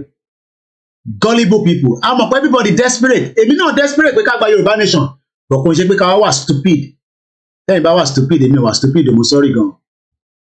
Èmi ẹ̀yin lè wà stupid, èmi wà stupid o. So abroad èmi ń gbé, ẹni tó dẹ̀ ń gbé labroad. Tó bá wá understand bí nǹkan ṣe work. Àìtí fún Nàìjíríà ní pressure cooker. Àbí bẹ́ẹ̀ kọ́. Ẹ wo job site, ẹni tó bá náà wáṣẹ́ lénìí, right? Ẹ wo bí job website ṣe ń rí gangan mo fẹ́ fi wọ̀nyí. This is how a proper job site. But nítorí pé government ti wà ní bíbáyọ̀ already. Àìtí ní government ní Nàìjíríà ń sọ̀rọ̀ job site. Ṣé job site nìkan tó kàn nísìn? Ta ló fẹ́ fún yín níṣẹ́ yẹn? Níbo lẹ ti fẹ́ ríṣẹ́? Tó bá jẹ́ pé full time ni mo wá, màá click full time. Tó bá jẹ́ pé part time, season job, ẹ jẹ́ ṣé full time ni kí n wá, ẹ̀yin èèyàn wa, èwo ni kí n wá? Ṣé full time àbí part time? Ní ká comment o. Ṣé full time job ni ká lọ wá àbí part time? Ká lọ wo bí ṣé iṣẹ́ tẹ̀ wà nínú job site tí mo fẹ́ wò tí Koiki fẹ́ fi wọ̀n wáyé. Àìtí gba country. À ń sọ fún yín pé country ò tí ì délẹ̀. The priority gangan àìtí mú kúrò nílẹ̀. À ń sọ pé jobs, ibo lẹ ti fẹ́ ríṣẹ́? ìlú tó ti stable lẹ́fẹ̀ẹ́ lọ wáṣẹ́ ta ló fẹ́ pọ́n níṣẹ́ ṣé Dangote lè ti fẹ́ ráṣẹ́ ṣé full time job ní kí n lọ wá àbí part time full time okay Mr. Kani Adéwálé wọ́n ní full time ẹ ṣe gan ni so now when ìyọ̀kan ní part time tí bá ti bẹ̀rẹ̀ part time máa ma ṣe Yorùbá nation nìyẹn ẹ jẹ́ ṣe full time àbí tí o ti bá ti ṣe full time mo ní lè ṣe Yorùbá fẹ́ nìyẹn ọbẹ̀ kíkó ìkìlọ̀ ṣiṣẹ́ tó bá ti bẹ̀rẹ̀ iṣẹ́ kò ní ráyè Yorùbá ìrọ̀lẹ́ pa màá máa manage màá máa squeeze owó bá máa sí lọ́wọ́ mi ẹ máa rántí orúkọ mi forever ni ẹ jẹ́ ká click lórí full time ṣé gbogbo àlà ń rí òkè ó dà pé full time yẹn kò wá sókè dáadáa torí time clock mi tó wà níbẹ̀ but at least ẹ rí entry level ẹ rí season job ẹ rí part time ẹ jẹ́ yọ kíní ẹ̀ kúrò bí káwọn lẹ́ni Koiki irọ́ ló pa ẹ jẹ́ yọ kúrò mo fẹ́ yẹ kẹ́ rí ni ẹ jẹ́ yọ date and time yẹn mo lè rọra move ẹ̀ díẹ̀ even though I don't want to be disturbing gbogbo kíní because mo fẹ́ yẹ kẹ́ rí ni o this is how a proper màá kàn switch it off ara technology ni OBS ni mò ń lò ẹni tó bá ń wáṣẹ́ tó bá lọ sí job site this is how it looks like ìbéèrè wa ni pé báwo ni mo ṣe wá lè apply fún iṣẹ́ yẹn ẹ gbọ́ mi dáadáa ẹ farabalẹ̀ kẹ́ gbọ́ mi dáadáa wọ́n ní in America it is called Indeed website okay ní UK àwa máa ń pè ní Job Center Plus definitely gbogbo àwọn nǹkan báyìí máa work tá a bá ti gbàlúwa but for now àìtí dé stage yìí ẹ máa kí àwọn kan fún yín stage táwa gan sef àìtí lè sọ pé a ti fẹ́ máa create embassy síta Nigeria is still operating parallel in a country táwa sọ pé àwọn náà ti gbàlú ẹ wá expect èmi Ọláyọmí Koiki kí buy into that bogus ó dàbí wà tí professor Wọlé Ṣóyínká sọ pé ẹ ṣe lè sọ pé ẹ rí ìbọn lọ́dọ̀ ọ̀dọ̀ Ìgbòho these are cock and bull story anybody lè ẹ̀yin DSS ẹni ìbọn lọ́wọ́ náà tẹ̀fẹ́ kàn máa kó sí orí tẹ́bù ni ẹ̀dẹ̀ sọ pé ìṣòwò Ìgbòho lónìí ṣé ìgbà tẹ́yìn wá ẹ̀yin ò ṣe jẹ́ káwọn rí fídíò ti tọ̀dọ̀ tiwa tẹ́yìn fi wọlé kí ló dé tẹ kó fídíò ka evidence lọ ẹ̀yin ò ṣe fi yẹn sílẹ̀ ká mọ bẹ ṣe pa Àdògán sínú ilé ká dẹ̀ mọ bẹ ṣe pa Alhaji Fatai bẹ ṣe pa àwọn ológbò bẹ ṣe destroy gbogbo ilé why did you take the hard drive of the video gbogbo gold tẹ jí lọ́dọ̀ Ìgbòho ẹ̀yin olè DSS 419 country ẹ jí gold ẹgbẹ́ dollar ẹgbẹ́ euro ẹgbẹ́ pounds ẹgbẹ́ naira ẹgbẹ́ more than 20 million naira lẹ́gbẹ́ kúrò nínú ilé yẹn more than 20 million naira bẹ́ẹ̀ ṣe gbé dollar lẹ́gbẹ́ pounds gbogbo gold yẹn nísì àwọn ìyàwó yín máa kú bẹ́ẹ̀ bá ṣe wọ gold yẹn ẹ máa kú ni gbogbo ẹni tó bá kódà ẹni tó bá ra gold yẹn gan máa ṣán kú ni torí pé ẹ̀yin kọ́ lẹ ní sweat Ìgbòho òun ló fi ra gold ẹ̀ 419 country ẹ jẹ́ ká wo job website and our number is open fẹ́ni tó bá fẹ́ pè same number náà ní studio number so now tí bá lọ sí job center báyìí the first thing tí mo fẹ́ mọ̀ ni pé báwo ni mo ṣe lè ríṣẹ́ àti pé ṣé èèyàn lè register sórí job site ìyẹn ní àkọ́kọ́ mo fẹ́ kọ́kọ́ wò ṣé mo lè register pé mo wò no all you have to do is just go there and say I'm looking for a full-time job wàá wá click lórí full-time job a wá béèrè pé àdúgbò wo ló ń gbé which side of UK ló ń gbé ṣé season job ló ń wá ní no mo ń wá part-time job irú iṣẹ́ wo ni mo ń wá warehouse ká ṣáà máa bá wọn páàkì kankan nínú warehouse as long as tó bá ṣàti fún mi lówó update gunmen kidnap 3 men over the weekend demands 5 million good for them tó bá ti jí gbé wọ́n jí gbé náà nìyẹn but irú èmi nísìn ẹ jẹ́ kí n lọ wá cleaning job because cleaning máa ń tètè yá ẹ jẹ́ n click lórí cleaning now irú cleaning wo kitchen assistant máa click lé lórí and straight away kí ló gbé wá ó bẹ̀rẹ̀ sí gbé ibi tí àwọn company tó wá yàn ó gbé mi lọ síbẹ̀ because àwọn eléyìí ti ní relationship pẹ̀lú job center èèyàn wo ló ní relationship pẹ̀lú bí job center náà wá mad people all over the place we have a caller from Germany ẹgbẹ́ òsókè ẹ̀ tó ń pè wá.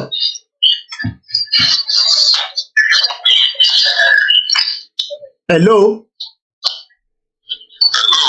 ẹ ti wọlé sáà ń gbọ́ yín o.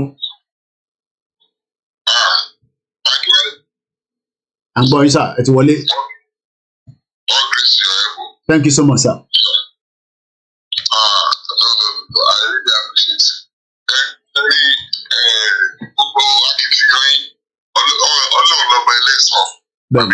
bẹ́ẹ̀ni sá. àwọn tó máa wà ní kọta bá ń jà á máa sọ yín lẹ́sìn irọ́ ni. ẹ ṣe gan ni sá. Ọlọ́run ọba ẹ̀jẹ̀ Eshegoni. Thank you so much.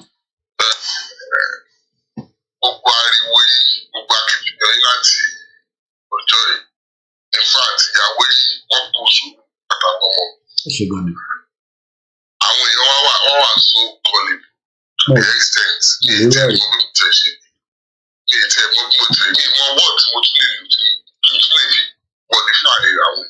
Okay.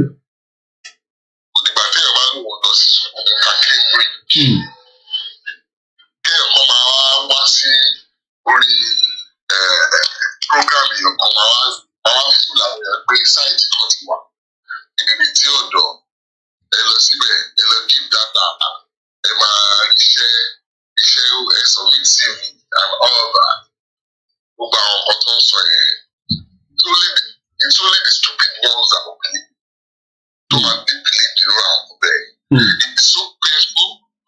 In fact, the vision of woman in the movement, I will not mention the name of that woman. No, I need not to mention anybody. Everybody, Timothy, and Borolo. I've not mentioned. And then to them promote them, I will not mention she's that exhaustive collect forever identifying she protects District of London. You can be the judge. Ben. You will just sit down on your program. You will be yapping 88-year-old man. You will be yapping Dr. Igboho. I don't just understand. I don't know how our people this man left palace to fight for Yoruba people. One and then so what? To bá fi palace ẹlẹ́ nǹkan in terms of ni and then so what?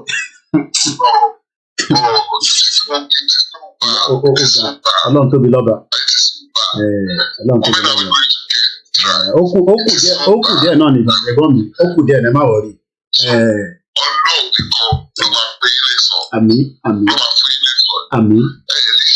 Àmín gbogbo wa ní àṣìṣe lásán bẹ́ẹ̀ni ẹ ṣé gan ni for the word of encouragement mo appreciate.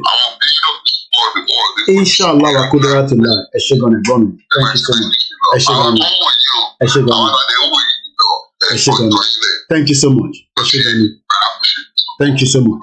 Mo máa ń like àwọn words of encouragement mo wá kí gbogbo ẹ̀yin ọlọ́gbọ́n ẹ jẹ́ ká wo site job tí wọ́n náà create the first thing tó ń bẹ̀rẹ̀ ni pé wọ́n ní kẹ́ lọ register kí la fẹ́ register àkọ́kọ́ fún kí la tún register wọ́n ní kẹ́ register ẹ wo details tó fẹ́ gbà nísìn wọ́n tún fẹ́ gba another set of details kódà o tún máa upload the picture ẹ wá compare sí eléyìí wọ́n ní submit your CV tó bá need the help fún CV now ẹ wo eléyìí nísìn ẹ jẹ́ ká padà sí home company wo ló ti wà níbẹ̀ tó fẹ́ fún wa níṣẹ́ tàbí lọ́n register company wo ló wà níbẹ̀ because ẹ̀ ń sọ pé kinní kan ẹ wo ibo níbi iṣẹ́ náà wà iléeṣẹ́ náà dà tó wà níbí báyìí nísìn ibo ní iléeṣẹ́ náà wà I'm trying to look for the job níbo ní iṣẹ́ náà wà so tó bá wá register yẹn ṣé wọ́n máa pè é fún iṣẹ́ ni àbí báwo torí mo ti understand ṣé wọ́n máa pè é fún iṣẹ́ ni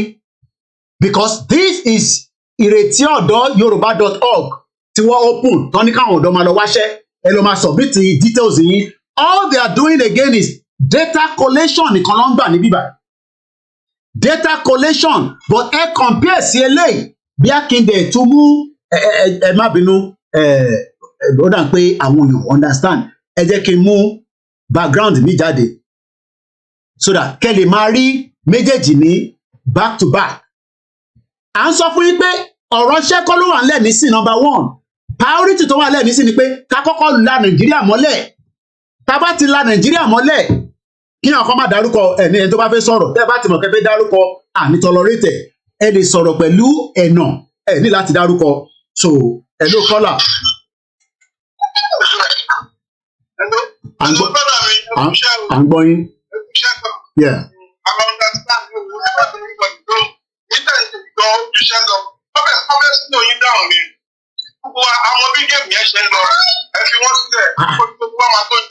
látọdún mẹ́ta tá a ti ń báṣẹ́ bọ̀ àwa dé final end ẹ wá ní ká máa tẹ̀ díẹ̀ ẹ tó bá wọ́n gbọ́dọ̀ wọ́n tún sọ pé tó bá fẹ́ selection Nàìjíríà wọlé selection.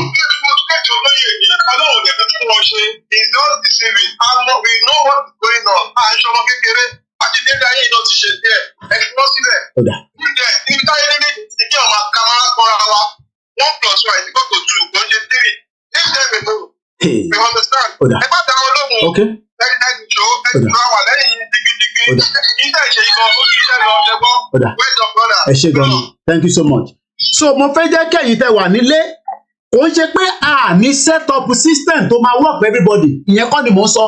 But system tí wọ́n fẹ́ máa kọ́kọ́ gbé wá síwájú nísìn is like pé à ń fi priority sílẹ̀, à ń lé làpálàpá lọ. Our priority first is to make sure that Nigeria as a country is no longer a country. But today, if anybody is fooling you anywhere, where you have a country, you don't have a country yet. And I, Olayomi Koiki, will not be boxed into that nonsense. So don't, mo fẹ́ mú background kan mi wá ní o, job seeker. So now, it's too many adverts. Okay, I'm a manager in between because in tí mo fẹ́ mú jáde kò fún mi ní mo fẹ́ máa show another thing at the background lẹ́yìn. All right, maybe we should leave it like this. So kí ni mo fẹ́ fàyọ ni pé kò ń ṣe pé gbogbo intern sọ pé a máa ní local government, a máa ní function, but functioning system is not going to happen first. Now, ẹ jẹ́ ká wo website yìí, ẹ̀yin ọmọ Yorùbá.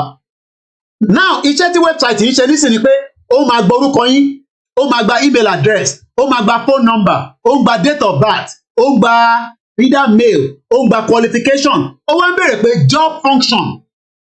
Job function wo? Okay, màá sọ pé ṣé wọ́n ní kitchen porter? Let me put it there. Okay, wọ́n ní kitchen porter. Iṣẹ́ òun tún lè ṣe tó yẹ pé kò nídìí wàhálà. Journalism, ìyẹn lè fẹ́ fún mi ní wàhálà. Okay, hospitality and tourism. Now, I'm going just to put, a fake details because I'm not going to put my own details. So, ẹni sùúrù.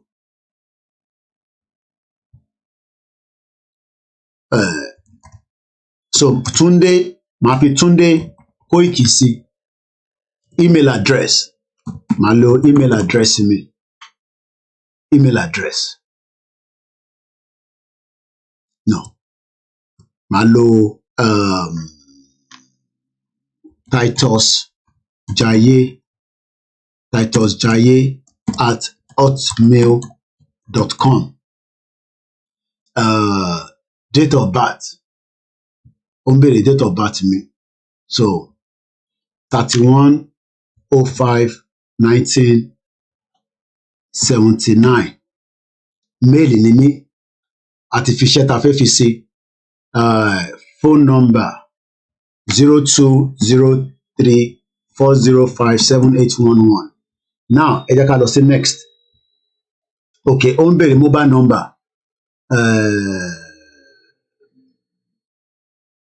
Ẹ jẹ́ àfi 07605111325. Next. Ó ń béèrè orúkọ school. So, orúkọ school, màá fi Abẹ́òkúta Grammar School. Ó ń béèrè ìjọ́ ni mo complete course mi. Attended, course completed. Màá kọ́kọ́ biology. Machine. Àti wọ one chance. He attended from year to next. Ó ń béèrè orúkọ bàbá mi, father's full name. So màá fi Túndé lórúkọ bàbá tèmi náà again, Túndé Koiki ló ń jẹ́. City wo ni? Màá fi Lagos. State wo? Ogun State. Mothers, ó tún bẹ̀rẹ̀ orúkọ mother's full name mi. Kí ló fẹ́ fi mother's full name mi ṣe? Kí ló fi father's full name ṣe? Ẹ jẹ́ ká wò. Okay, you send a video to me. Play it and okay, màá play. Mo ti rí pé fídíò kan wọlé lóòótọ́ mọ̀ ń bọ̀ jáde pẹ̀lú ilé ìtàn. Ó ń bẹ̀rẹ̀ orúkọ ìyá mi. Àmọ́ tó fẹ́ forúkọ ìyá mi ṣe. A sọ pé Ramota ni ìyá mi jẹ́, Ramota Koiki. Ó tún bẹ̀rẹ̀ city ìyá mi. So màá fi Lagos sí. Ó ń bẹ̀rẹ̀ state wo ni ìyá mi ti wá? Lagos náà ni. ẹ jẹ́ ká click next. Ó wá ní kí n ṣe wá upload the CV. Ẹ wo nǹkan. Nígbà tó ti gba as much data, wọ́n tún wá ní kẹ́ tún wá ṣe upload the CV. I mean, I don't understand. Okay, choose. Wọ́n tún wá ní kí n upload the passport mi, passport photograph. So pé kí n fi passport mi sínú ẹ̀. So pé kí n fi passport mi sínú ẹ̀. Ẹ jẹ́ n lọ wo any passport máa kọ́ fi kankan sínú ẹ̀.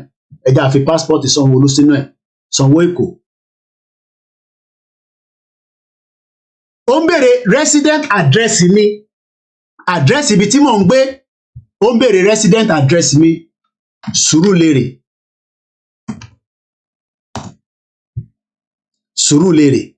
Sùúrùlérè. Ó ń béèrè resident address mi.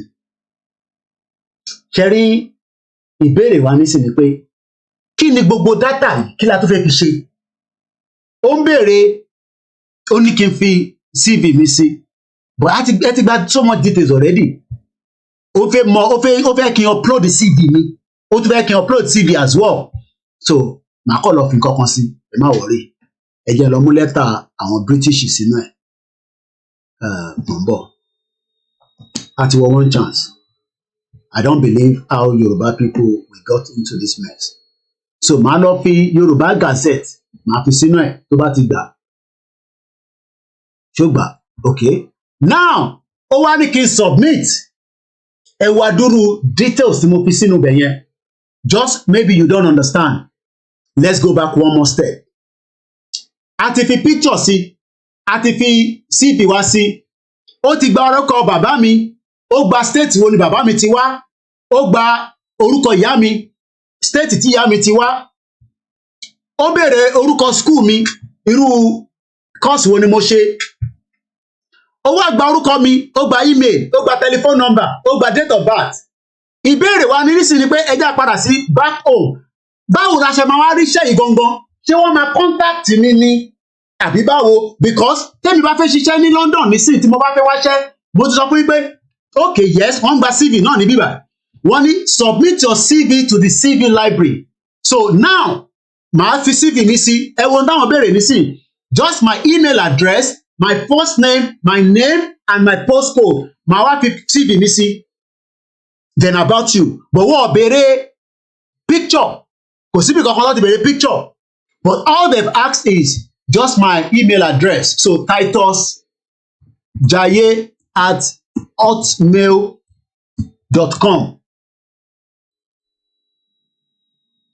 Okay? Now, my first name, Tunde. My last, okay, only please enter a valid email. Orí ọ̀pọ̀ ṣé ìyẹn ń ṣe valid email ní báwo ni wọ́n ṣe mọ̀ pé kò ṣe valid email. Okay, let's do it again. Ṣé kò sí, okay, ẹ já lọ Gmail. Ṣé ó mọ̀ pé kò ṣe valid email ni? Mo ń bọ̀.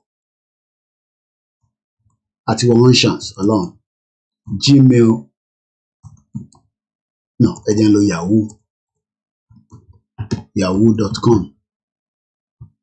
Okay. Tunde again.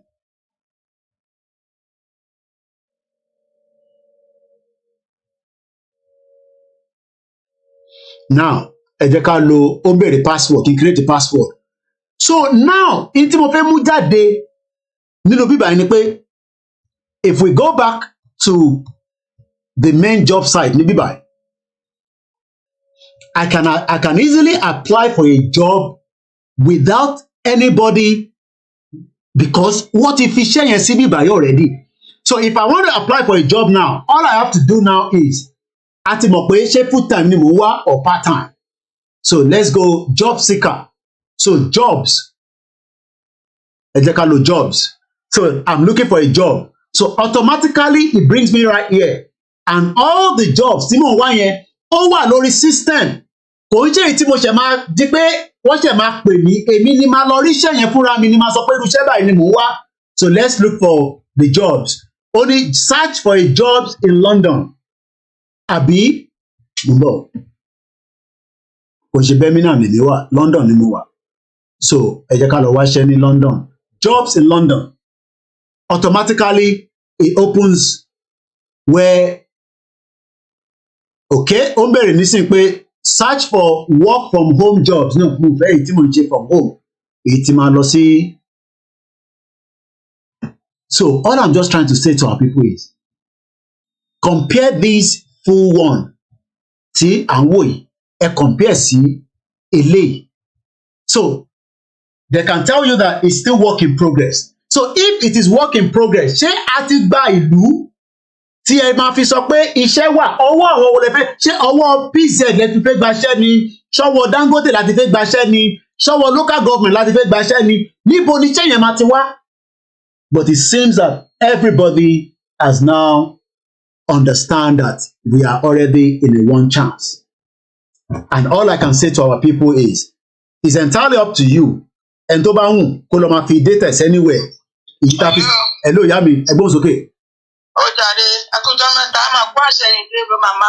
Àwa ni ẹ mọ̀. Ọlọ́run forí jì wọ́n o. Àmín. Àádìlẹ̀ ìrírí pẹ̀lú ògo Ọlọ́run o. Àmín Ọlọ́run. Àní ṣiṣẹ́ àṣepọ̀wọ́. Àwọn tó ń sọ̀sọ́kúsọ tó ń wí kótókótó, àwọn náà mọ wàhálà tán kúra wọn sí. Lórí ọ̀rọ̀ pé kí wọ́n má jáde, wọ́n má jáde. Ṣé gbogbo ohun tó ń lọ́lẹ̀ yìí ṣé kò sí tí wọ́n gbọ́ nú ẹ̀ ní àbí wọ́n ojú wọn gbọ́ ní àbí tí wọ́n jì? Ẹ wo iye tí epo dà. Mo gbọ́rọ̀ iye tí epo tó ṣèpò kó tó di pé ẹni ní mo ti gbọ́rọ̀ wọn láàárọ̀ ìtẹ́lẹ̀ mo ti gbọ́ ní ìsìnkú kó tó di pé mo bọ́ sórí program. Wọ́n lé 100 naira per litre. Bẹ́ẹ̀ni, ó máa lọ sókè. Àwọn airport wọ́n ṣáàjì. Kí ló ṣẹlẹ̀ ní lọ́rọ̀ pé airport ṣáàjì ní ìsìnkú gbogbo òṣìṣẹ́ pátá náà jẹ lówó. Kí ló ṣẹlẹ̀ gan-an rí? Kí ló dé? Àní Nàìjíríà lówó mọ́sẹ̀, everybody máa bọ́ sí títì tó bá yá. Nàìjíríà lówó kò tó wà fún Nàìjíríà náà. Kí ló ṣẹlẹ̀? Nǹkan tó ṣẹlẹ̀ tó máa ṣẹlẹ̀ náà nìyẹn. Torí gbogbo àwọn tó irú àwọn gómìnà àwọn kìíní àwọn kan ló yẹ ká kọ́kọ́ lọ àtàkì kí ló dé? Àwọn èèyàn ṣe lè máa ṣiṣẹ́ bẹ́ẹ̀ ní sanwó oṣù fún wọn. Ẹ̀dẹ̀ ní kó má bọ́ sí títì. So èmi tẹ̀ láì bọ́ ṣe ń strike ní airport yẹn, kán ṣàjẹ́ kí strike yẹn lọ títí di 5 days tó bá possible. Kọ́ má jẹ́ kó tún máa tàn wọ́n pọ́ máa sanwó fún wọn because nítorí máa ṣe nìyẹn máa bẹ̀ wọ́n nísìnyí pé kọ́ kúrò lójú yín. Wàá tún pè wọ́n. Gbogbo local government pátápátá kò sí nǹkan kan tó fi sanwó. Àbúrò mi sẹ́ni kan fídíò kan sí mi ẹja play fídíò yẹn ká tó máa tẹ̀ díẹ̀ síwájú. Ẹ ṣé gan ni ìyá mi, thank you so much. Ẹ ṣé mo kí gbogbo ẹ̀yin grandma ní gbogbo àgbáyé tẹ wà, ẹ ṣé gan ni mà ẹ dẹ̀ kó ànáwọ́ sí ní gbogbo ẹ̀kú ìtọ́jú koikimedia. So mo ṣe ń padà bọ̀ wá ṣe proper program níyẹn lórí ẹ̀mọ̀ pé mo kàn wá in a rush ni because our tribute today is for our mother. Mo mọ tí àbúrò mi send sí mi, ẹ jẹ́ ká gbọ́ fídíò yẹn, mo ti download ẹ̀. Once again, Nigeria is at the verge of breakup. Okay, again, turn it around. Over upside down.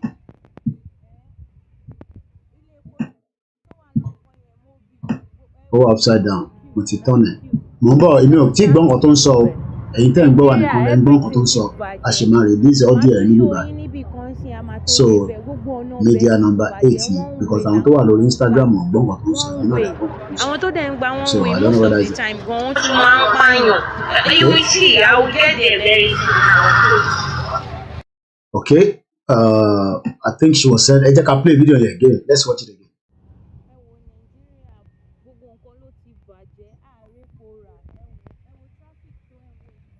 Messed up country. Nigeria at the verge of breakup.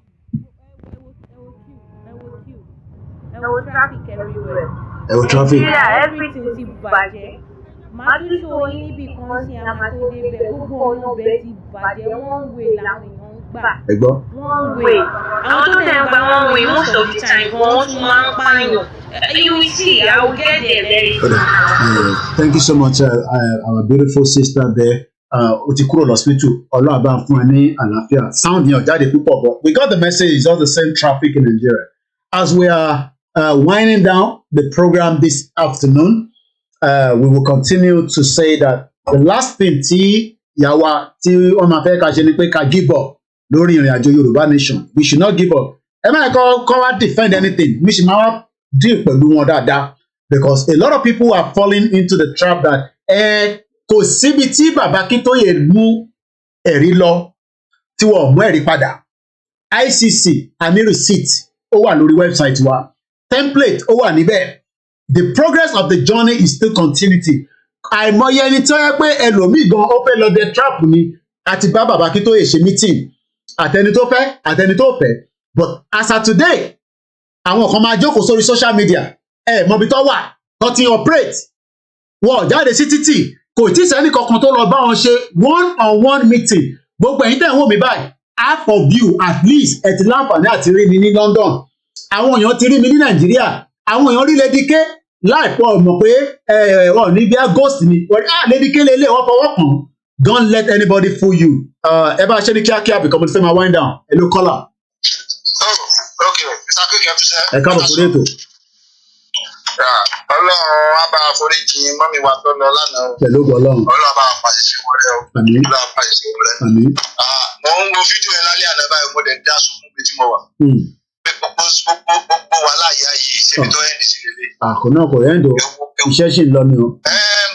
No, pé kò ẹ́ndì mọ̀mọ́ àwa sì ń kọ́ntínú yòókù lọ. Bẹ́ẹ̀ni.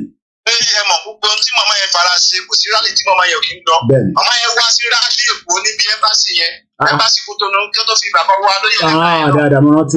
Bẹ́ẹ̀ni mo rántí. Màmá yẹn wá sí Èkó náà. Màmá yẹn tó lọ ìgbà tó lọ sí gómìnà house ní kílókọ̀ ẹ̀. Gómìnà house ní Ondo State. Pẹ̀lú àwọn ọmọ Luka. Màmá yẹn tó tẹ̀lé wọn. Mo rántí she's everywhere. She's everywhere. Àjọba pàdé. Bàbá ìjọ pàdé so tí wọ́n rí ọlọ́kọ̀ sànù wa ni lánàá ìgbà tó gbé wàhálà àwọn dé lánàá yẹn tí mo kàn já láàrin wọn lánàá àwọn tó máa àwọn wàhálà méjì àwọn bọ́lẹ̀ kájà méjì yẹn pẹ̀lú àwọn tó ń tàn wọ́n tí wọ́n ti mọ̀ pé wọ́n brain wash wọn ni èmi kọ́mẹ́ntì kan bẹ́ẹ̀ mo sọ pé ẹ̀yin ọmọ Yorùbá ṣé ẹ rí èsì tó kú báyìí ni ṣé ìmọ̀pá ń tàn yín ni kò sí èkú tí wọ́n fún mi tán. Everybody wọ́n wá free exit ni free exit lọ́n wà free exit.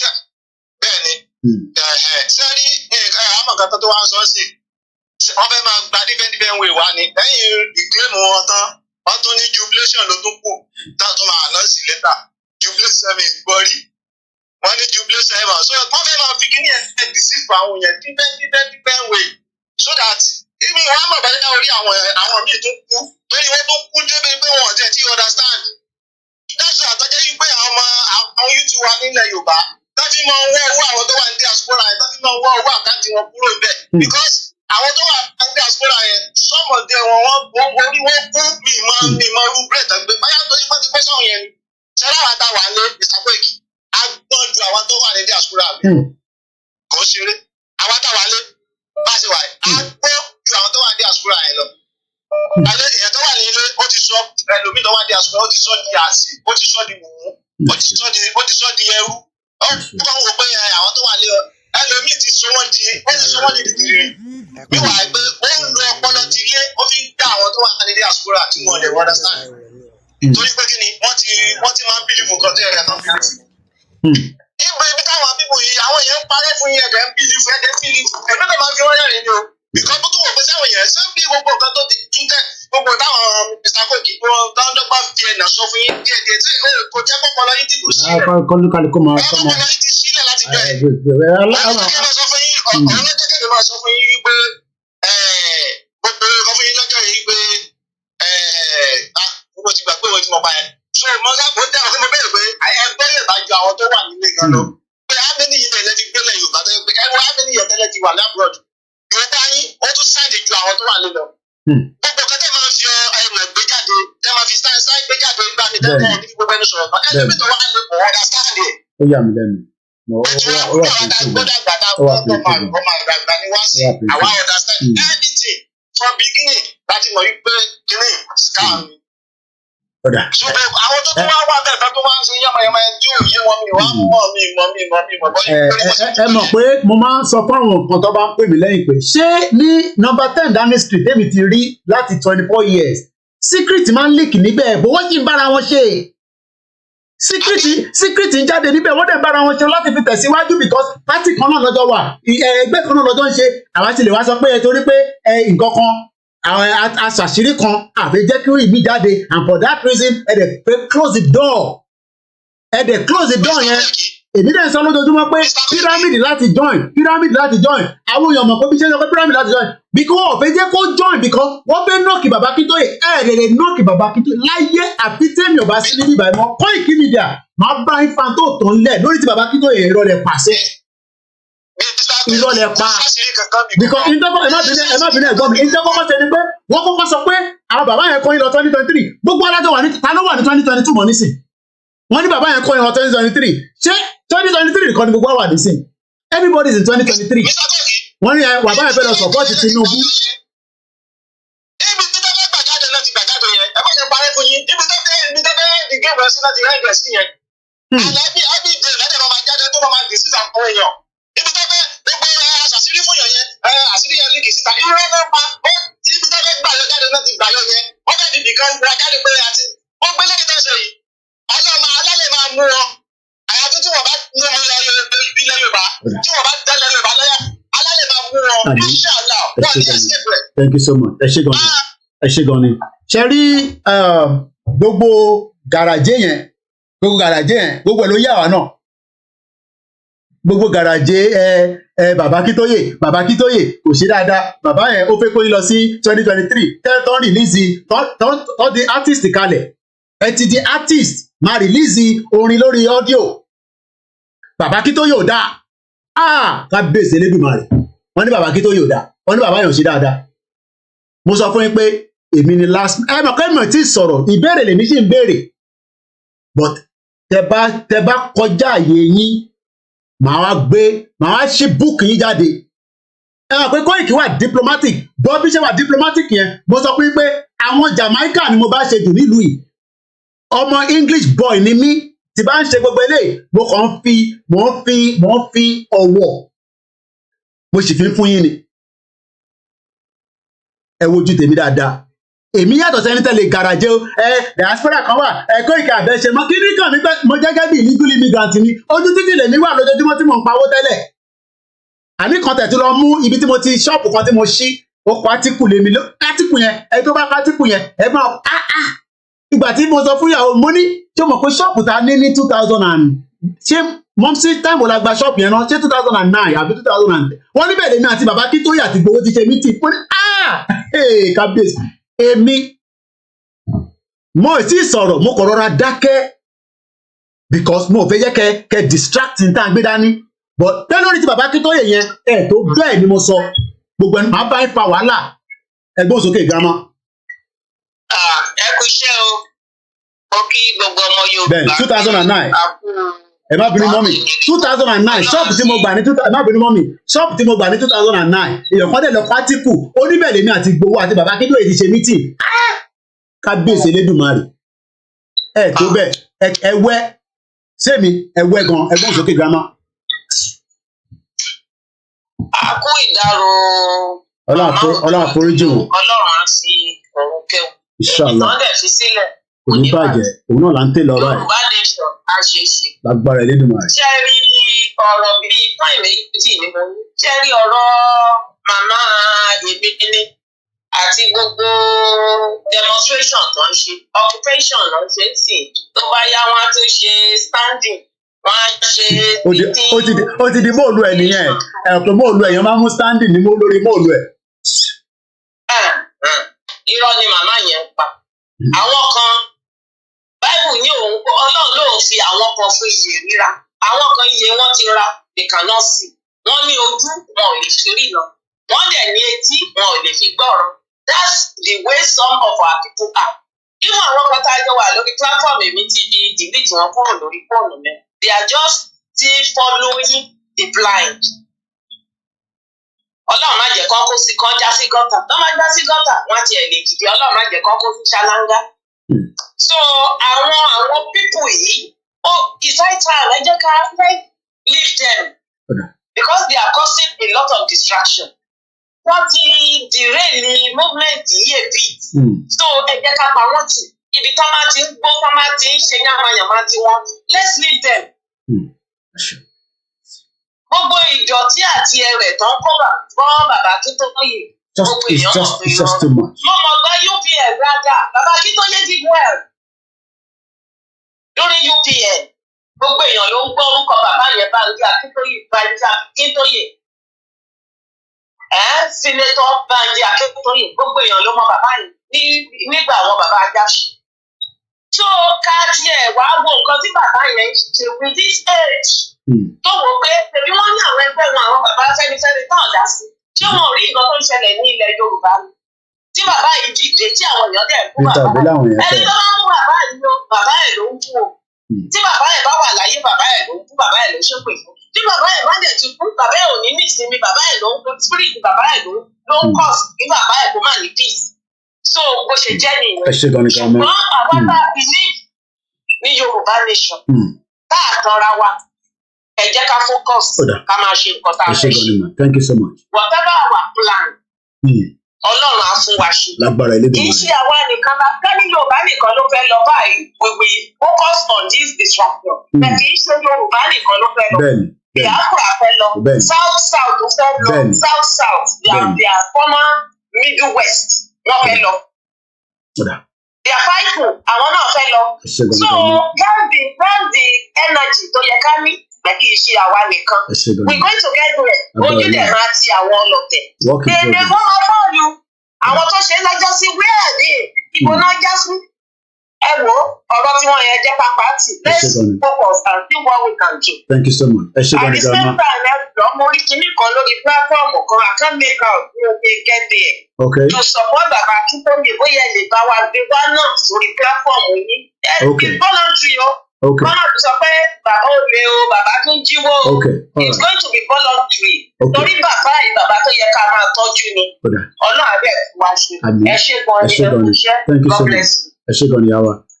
Ẹ má bínú, I will not take calls anymore because à ń fẹ́ kí program ẹ̀ kó ju 3 hours lọ.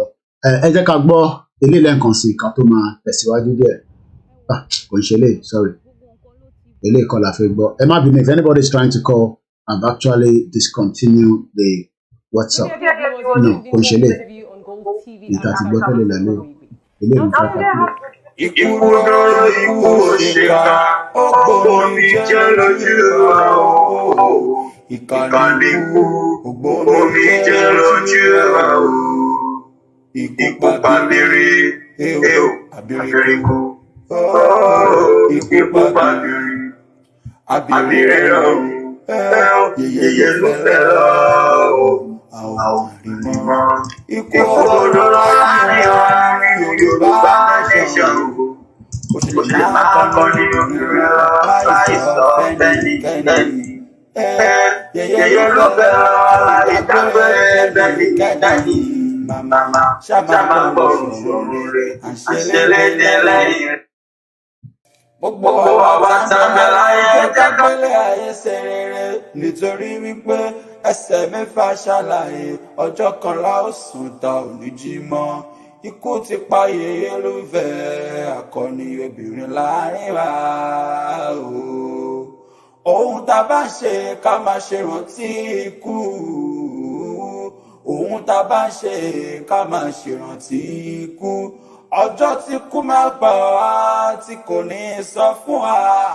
Yeye Lufe fi wá lẹ̀ lọ láì sọ fẹ́nikẹ́ni.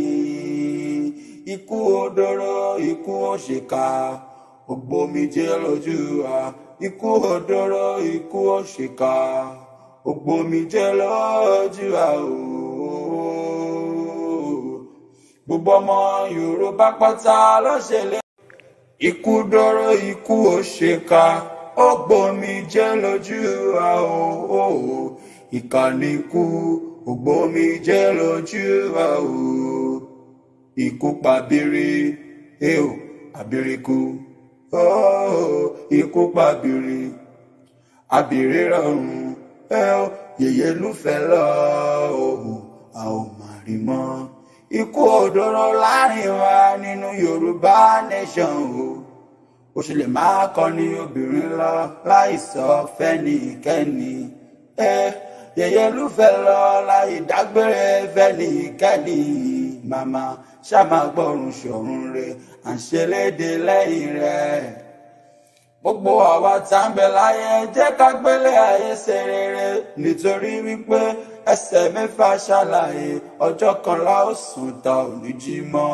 ikú ti pa Yeye Lufe akọni obìnrin láàrin wa o. Ohun tá bá ṣe ká máa ṣe rántí ikú. Ohun tá bá ṣe ká máa ṣe rántí ikú. Ọjọ́ tí kú máa pa wá tí kò ní sọ fún wa. Yeye Lufe fi wálẹ̀ lọ láìsọ fẹ́nikẹ́ni. Ikú odoro, ikú òṣìkà, ògbómijé lójú wa. Ikú odoro, ikú òṣìkà, ògbómijé lójú wa o. Ẹ káàárọ̀, ẹ kú ojúmọ́, jẹ́ ìyọ̀ gómìnà. Yeye Abiodun Taiwo ni o. Ẹ káàárọ̀, ẹ kú ojúmọ́, ẹ káàsán, ẹ kú dédé àsìkò gbogbo tí ẹ bá ti wà. Yoruba nation ní kíákíá. Ojú ò mà ní tì wá. Ẹ ṣé gan ni gbogbo ẹ̀yin tí a jọ lò 2022 ọjọ́ ògbólógbòó náà. A dúpẹ́ lọ́wọ́ Ọlọ́run torí pé kò ń ṣe pé àmọ́ ń ṣe. Ọlọ́run kan mọ̀mọ́ pa wá mọ́ nínú oore àti oore ọ̀fẹ́ ẹ̀ ni. Mo wá kí gbogbo ẹ̀yin alátìlẹ́yìn mi ní 2022. Elédùmarè Ọlọ́run ò ní padà lẹ́yìn yín. Ọlọ́run ò ní padà lẹ́yìn yín. Tọ́lọ́run ò bá padà lẹ́yìn yín, ẹ̀yin náà ò ní padà lẹ́yìn wa. Àwa náà ò ní padà lẹ́yìn àwọn kan. Lágbára Ọlọ́run, lágbára Elédùmarè. Ìlọsíwájú, ìgbéga la màmá ní ṣàárẹ̀ tọmọtọmọ. Gbogbo ẹni tó wà ní dùbúlẹ̀ àìsàn, Elédùmarè á bá mi gbé wọn dìde. Gbogbo ẹni tó ń wojú Ọlọ́run fún ọmọ rere, Elédùmarè á bá mi fún wọn lọ́mọ alálùbáríkà. Gbogbo àwọn tó wà ń wojú fún nǹkan míì mèremère tí a mọ̀ tá a lè sọ, Elédùmarè mọ ọkàn oníkálukú, á pèsè fún àìní kálukú wa lágbára Ọlọ́run. Èmi Abiodun Taiwo náà, gbogbo ibi tí mo kù díẹ̀ sí, Elédùmarè kó bá mi túnbẹ̀ ṣe, kó bá mi túnbẹ̀ ṣe o, kó bá mi túnbẹ̀ ṣe. Gbogbo ẹni tí mo bá ṣẹ̀ ní 2022 torí àkínrìn kórí ó má mì, Abiodun Taiwo, Yeye Lufe, Nàìjíríà òyìnlá ọba ọmọ, mò ń fi àsìkò yìí mo fi ń bẹ̀ yín wípé kẹ̀sì jèbùrẹ́ kẹ̀sì àforíjì. Gbogbo ẹ̀yin tẹ̀dẹ̀ ṣẹ̀ mí náà ní ọ̀nà kan àbí ọ̀nà kejì, mo ṣàforíjì fún gbogbo yín o. Mo ṣàforíjì fún yín tinútinú. Bí mo ṣe ń sọ ìgbẹ́ mi ṣe máa rí gbogbo àwa aggregator Yorùbá nation tí a kì í ṣe alligator lágbára Ọlọ́run àbára wa délẹ̀ lérí. Gbogbo tí èèyàn bá ṣe ní gbangba, tí èèyàn bá ṣe ní kọ̀rọ̀, gbangba ló wà o. Ẹ jẹ́ ká ṣe dáadáa o, ẹ jẹ́ ká tún ṣe o, ẹ jẹ́ ká ṣe dáadáa o, ẹ jẹ́ ká tún ṣe o. Gbogbo owó tá a wá ná ní gbangba ni, ní kọ̀rọ̀ ni o, ní 2022 Elédùmarè pèsè fún wa tá a rí ná lágbára Ọlọ́run. Àní tá ànáwó òdì lera wa lórí, àní náwó òdì ní 2023. Ìlọ́po ló máa bọ̀ wá nínú àpò wa. Bàbá ṣe ń pè báyìí ló máa jẹ wá lágbára Ọlọ́run. Ajé àfilé wa ṣe gbogbo. Gbogbo ẹ̀yin bàbá mi ní diaspora, gbogbo àwọn aunties mi, mi ò fẹ́ dárúkọ anybody. Gbogbo yín pátápátá mo kí yín. Gbogbo ẹ̀yin tẹ́ ń fàdúrà ràn wá lọ́wọ́. Gbogbo ẹ̀yin tẹ́ ẹ̀ ní jí láàárọ̀ báyìí kẹ́ ẹ má pa Abiodun Taiwo pé ń bó ló wà. Báwo ni nǹkan kan? Ilé àtọ̀nà tí náà ní dàrú, Ọlọ́run dẹ̀ ń ṣe fún o. Ilẹ̀ Yorùbá dẹ̀ ń ṣe fún èmi kọ́ o. Torí èmi náà ò tiẹ̀ mọ bí mo ṣe ń ṣe.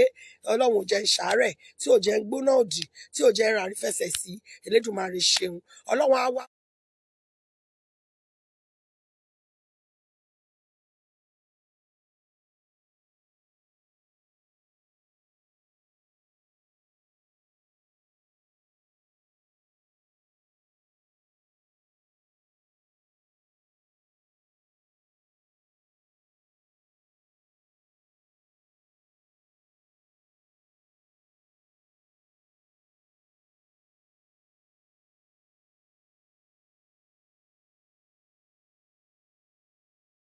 The sound again is gone. Sometimes we get carried over, and I was waiting to release the audio, and all of a sudden I forgot as well. It's one of those, it's not easy. The audio is back. I was actually going to release the audio, but I just went straight into it. But as you know, when you're a one-man soldier, it's not easy. I tried to pray for law. The sound now. It's not easy at all. But we are still here. Enter our Instagram. I'm going to change that phone. So let me bring Giacomo in while I get the next phone. Because any time don't even OTK lole. Emma Binule Consi. Mumbo.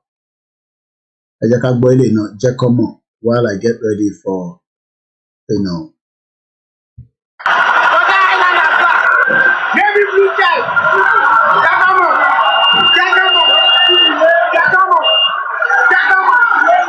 So n tó wà lórí Instagram mo ní láti end láti start ìtàn fóònù àti lọ́lẹ̀.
You don see Igboho náà rẹ̀ mi kan ni you don see Igboho ojoojúmọ́ ni mo rí Igboho mo dúpẹ́ lọ́wọ́ gbogbo ọmọ Yorùbá lẹ́ẹ̀kan sí mo dúpẹ́ lọ́wọ́ all the koikimedia back end team ọ̀nà ọpẹ́ mi pọ̀ Dámilọ́lá òṣègùn ni àbúrò mi àtàtà ọlọ́run bá ń dúró ti ìdílé yín o injustice tí ó ń lọ lọ́wọ́lọ́wọ́ lórí ti bá mi ṣe ọlọ́run ọba Elédùmarè bí ṣe sọ fún yín whether they like it or not all this injustice a máa gbẹ̀san ẹ̀ lọ́wọ́ every one of them ẹni tó bá máa lọ sí prison ló máa lọ sí prison láàrin wọn it does not matter how long it takes the injustice tó ń lọ ní Nàìjíríà a máa gbẹ̀san padà nítorí pé ọ̀pọ̀lọpọ̀ irú àwọn èèyàn bíi bá mi ṣe wọ́n ti pa wọ́n ti pẹ́ but nítorí pé ọlọ́run ọba ló kọ̀ jẹ́ kí ti bá mi ṣe yẹn jẹ́ bíi n tí a tètè capture ẹ má bínú àbọ̀rọ̀ mi yẹ yín nísìn but at the end of the day a tètè ẹ má bínú yeah sorry yeah mo n try láti set èyí tá a máa play tí a bá ti parí program ẹ mọ̀ tó bá yẹ pé bá mi ṣe ò ṣe fídíò kékeré tí ó ṣe yẹn kódà Lagos State lè sọ pé ó lọ sọ́dọ̀ boyfriend ẹ̀ ló pa wọ́n lè ní ó ti rìn káàkiri mo kí Idi Villa Made Peace thank you so much Juliet Tosin Olúwaṣeyì ẹ̀yin ọ̀dọ́ tẹ́ wà nílé àbá ẹnì kankan jà ẹ má get wa wrong but in terms of ni pé process pa fẹ́ gba Yorùbá nation lótìtọ́ I have said it that different elephant ló lè pa but elephant kan fẹ́ pa bọ̀ kò fẹ́ jẹ́ kó kú imagine a fẹ́ pa Nàìjíríà a dẹ̀ sì fẹ́ jẹ́ kó survive ẹ mọ̀ pé mo tó ń fi ẹ̀nà sọ̀rọ̀ nìyẹn let me explain again everybody wants to kill Nigeria the Biafra are ready to kill Nigeria and if Nigeria doesn't give them what they want so be it Nigeria will be pieces we want to do the same thing but wọ́n máa sọ fún wa nísìnyí pé a máa pa Nàìjíríà o but ẹ má jẹ́ ká tètè pa ẹ jẹ́ ká máa pa díẹ̀díẹ̀ sọ̀rọ̀ yẹn ti yé yín nísìn ṣé Yorùbá yẹn ti yé yín ẹ mọ̀ pé Yorùbá tèmi ò dá lọ títí bíi ti èyí tẹ́ wà nílé kò ń ṣe pé à ń bá APC jà à ń bá PDP jà à ń bá Labour Party jà ta ló tún sọ pé no sound ẹnikẹ́ni yẹn kó jáde kó come back in àbọ̀rọ̀ mọ̀ yé yín nísìn but what they are doing is ẹ̀sọ̀ fún Made Peace kó jáde kó wọlé padà you know.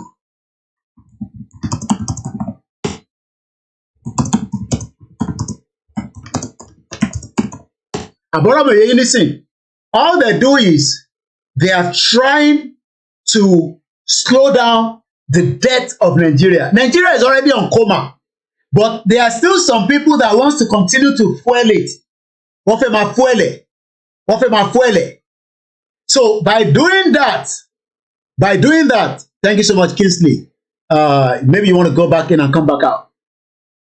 Bẹ́ẹ̀ni òrókò ni ọ̀rọ̀ bá mi ṣe yẹn bẹ́ẹ̀ni wọ́n mọ̀ tán ṣe wọ́n ò fẹ́ jẹ́ kí àbúrò wa ẹ mọ̀ kó tó bá yẹ pé bá mi ṣe ò ṣe fídíò yẹn ni I can tell you that the Lagos State would not say that àwọn làwọn pa bá mi ṣe they could have said something else ẹ dẹ̀ gbọ́dọ̀ release iṣẹ́ bí a tó bá di a ní láti gbé wá kẹwàá bá wa sọ̀rọ̀ the family because wọ́n náà gbọ́dọ̀ release nǹkan kan tí wọ́n máa fi lè ṣe kéèsì ẹ̀ fúnra wọn but Lagos State kò fẹ́ release ẹ̀ so bí a púpọ̀ àbí nǹkan kan I can't remember but I'm gonna bring the family wọ́n gbọ́dọ̀ wá bá mi sọ̀rọ̀ ní before the end of this week. I will arrange for that. Mo fẹ́ mú picture àbúrò mi yẹn jáde ní gbòtẹ̀ ló wà nígbà tí a fẹ́ ṣe ìsìnkú ẹ̀.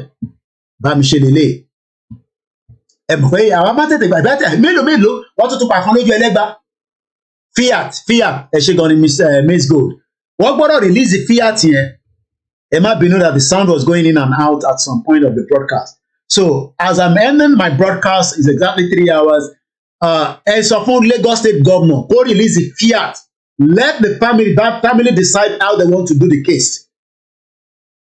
Nigeria is a crime scene. Bámiṣẹ́ was killed. Kò tí pé 1 year. Wọ́n tún pààyàn kan ní ojú ẹlẹ́gbàá. 3 policemen. Do you know how many people they are killing in the southeast? Southeast is just like where they kill a lot of them. Ọlọ́run ló ní kí irú Simon Ekpa yẹn dúró dáadáa. There's a lot of injustice that needs to be stopped. So we appreciate everyone that have joined us this particular hour. Do they think it's easy to get a country? Well, that's what I don't understand. No, in Tanzania, they want us to kill the country slowly. You know, if they want to do election, they can do the election. No, it's not going to disturb the Yoruba people.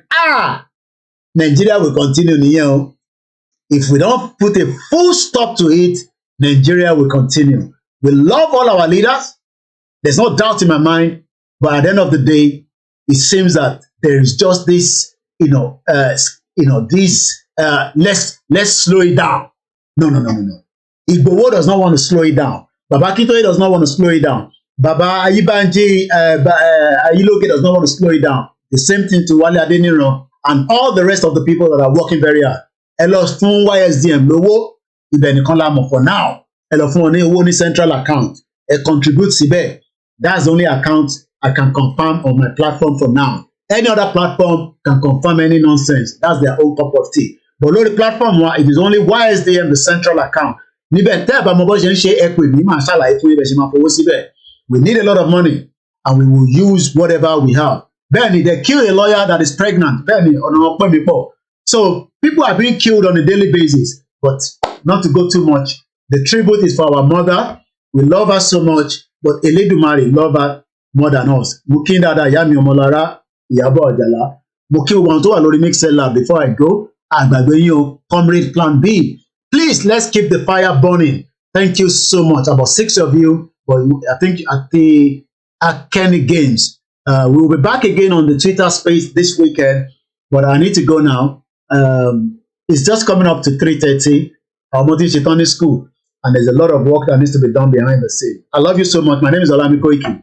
If you want to continue to support our media, we appreciate it. And we will say thank you. And for those that say, Koiki, it's okay. That's fine. At the end of the day, my name will be remembered for a very, very long time. Even though I'm in history, Koiki Media, nonsense. Africa Confidential, Busa for you. I finally heard your voice. Thank you so much. And those silent ghosts.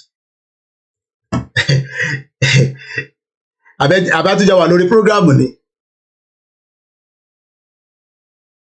Ẹ̀gbọ́n mi ṣáájú wà lórí program ni àbí ẹ̀kọ́ ń pè mí kan mo fẹ́ rápọ̀ ṣé wà lórí program ni. Ó kù díẹ̀, má pè yín padà. Ó kù díẹ̀. Ọ̀rẹ́ ẹ̀gbọ́n mi. I will, all right. Ẹ máa tẹ̀lé Yoruba World Media. Even if you're not seeing me there, I'm part of them, okay? I've just been very, very busy, especially on Wednesday, Comanche program team. I have to go to the studio. It takes me about 2 hours to connect back my house to the studio. Ojigon, even though I use the train services, Kito the train, Madro the train. I'm not driving. Tó bá yẹ pé mo ti rówó Yorùbá Nation kó jẹ dáadáa lọ́yẹ̀ kébì náà ti ra ọ̀bọ̀kú Mercedes kí máa ṣe big boy ní London. But adúpẹ́ fọ́lọ́run ìtẹ́lọ́rùn ó dájú wọ̀bìà lọ. So that's what some of you don't understand. So, but tẹ́ ẹ bá rí mi nínú media program tó máa ń ṣe every Wednesday yẹn is because, and I cannot afford to let Star Radio go. They will change Star Radio time because it's something that we have been doing for the last 5 years. So it will be difficult to get a slot. And remember, Henri Ludada, about Star Radio lo, Aja Star Radio lo. So if you are not seeing me on the Yoruba World Media, I am still part of them. I'm not going anywhere. So in case tẹ́ bá wonder pé Koiki Henri ẹ ní My brother, you always remind me of Fela Anikulapo Kuti. Okay. Oníbàjẹ́ fún ẹ ọ̀nà mi pọ̀. So thank you so much. Bẹ́ẹ̀ni ẹ̀gbọ́n mi ọmọ Bọ́láwọ̀n Ọba, they are trying to slow down the momentum with this self-determination movement on Yoruba nation. Báwa kan ṣe ń pariwo àwọn fẹ́ slow it down ẹ lè lọ báyìí. Ẹ má jẹ́ ká lọ through paper work o. Ẹ jẹ́ ká máa ṣe paper work lọ. Ẹ jẹ́ ká máa ṣe tiwa lọ. Star Radio UK is very useful.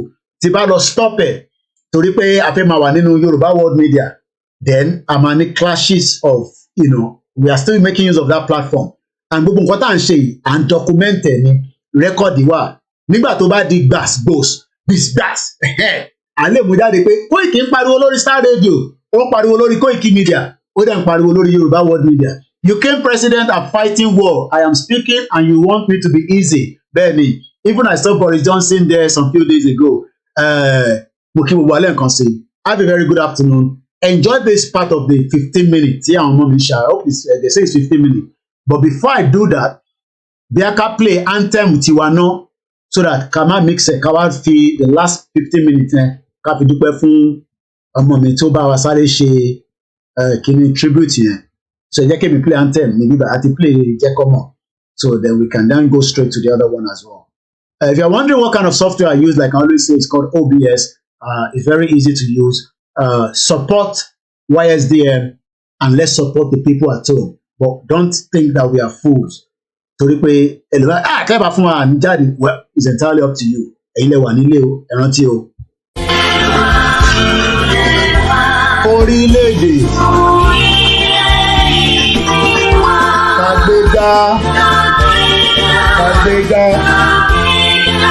kàgbéga ìgbàgbọ́ láti bẹ̀rù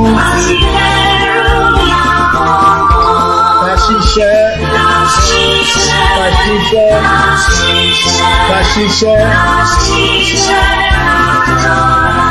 ìṣọ̀kan ní kẹjẹ tẹ̀síwájú ọ̀pọ̀ ire àtòun ọmọ Odùduwà bọ́ sí ipò ìwọ ni o ìmọ́lẹ̀ ògo adúláwọ̀ àwa ni ìmọ́lẹ̀. Mo kí yín ọ̀yá wa Felicia Bùsáyọ̀ Táyọ̀ Olúwaṣẹ́gun Adédèjì Nurudeen Mustapha. Mo kí gbogbo yín o. Let's enjoy this now.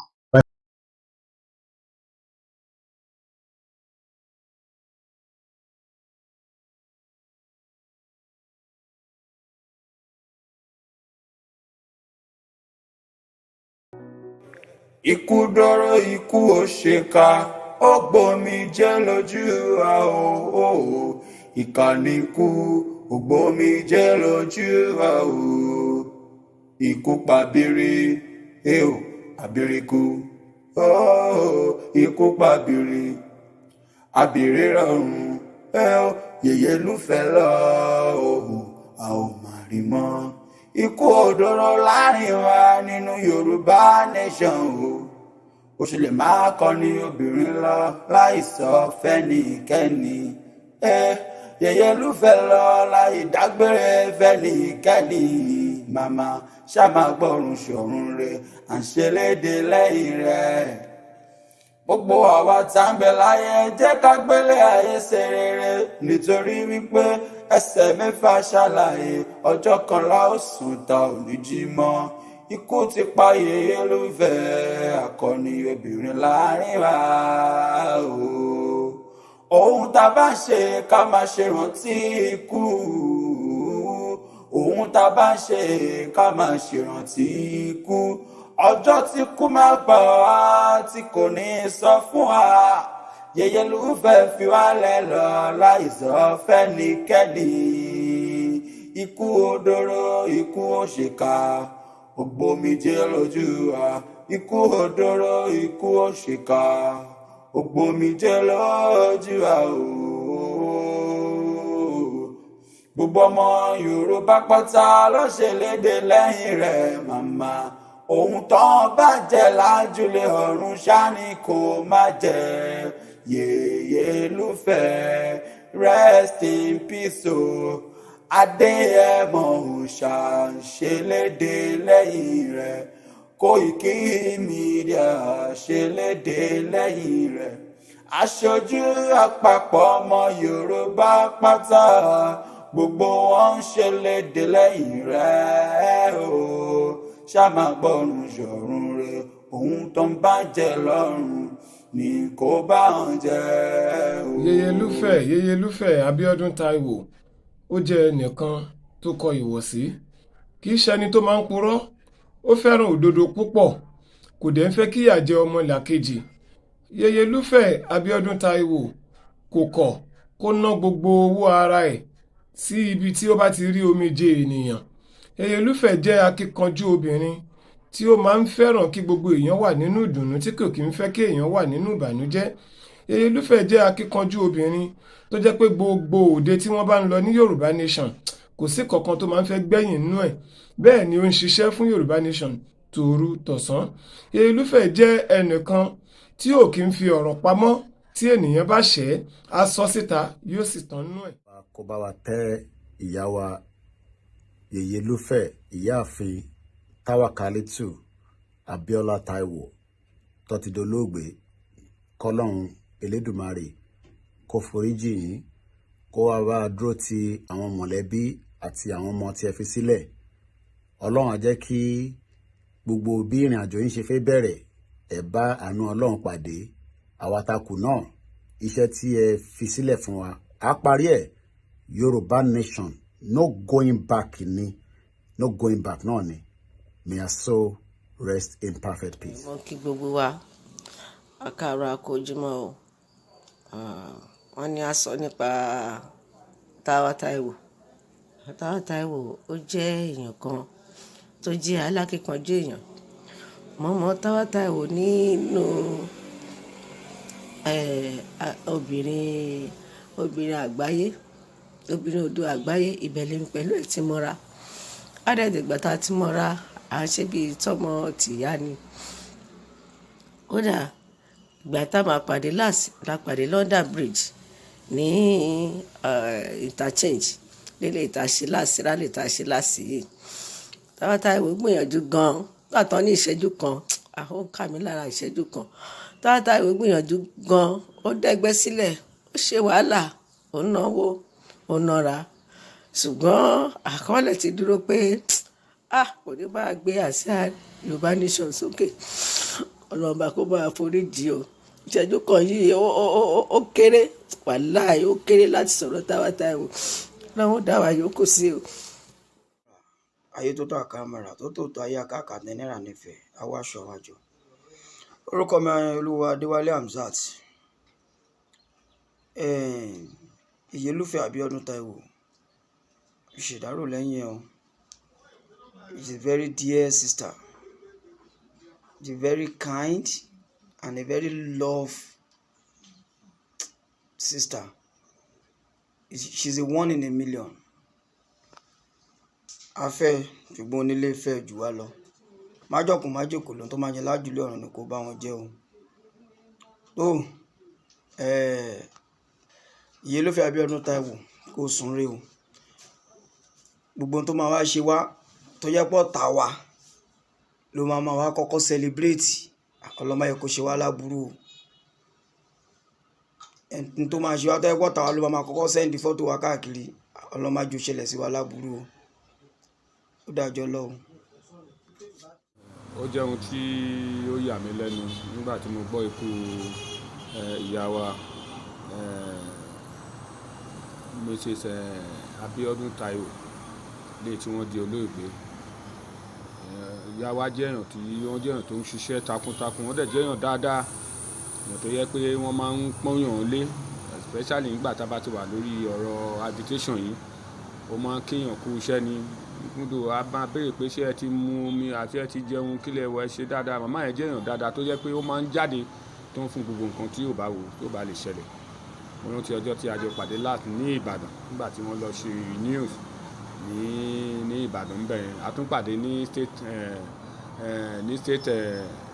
secretariat ní Bódìjà pẹ̀lú àwọn ìyá wa Sìmíládé Kúkú àti àwọn obìnrin tó kù tó jẹ́ obìnrin àgbáyé tá àti ẹ̀jọ́ ya fọ́tò nígbà yẹn.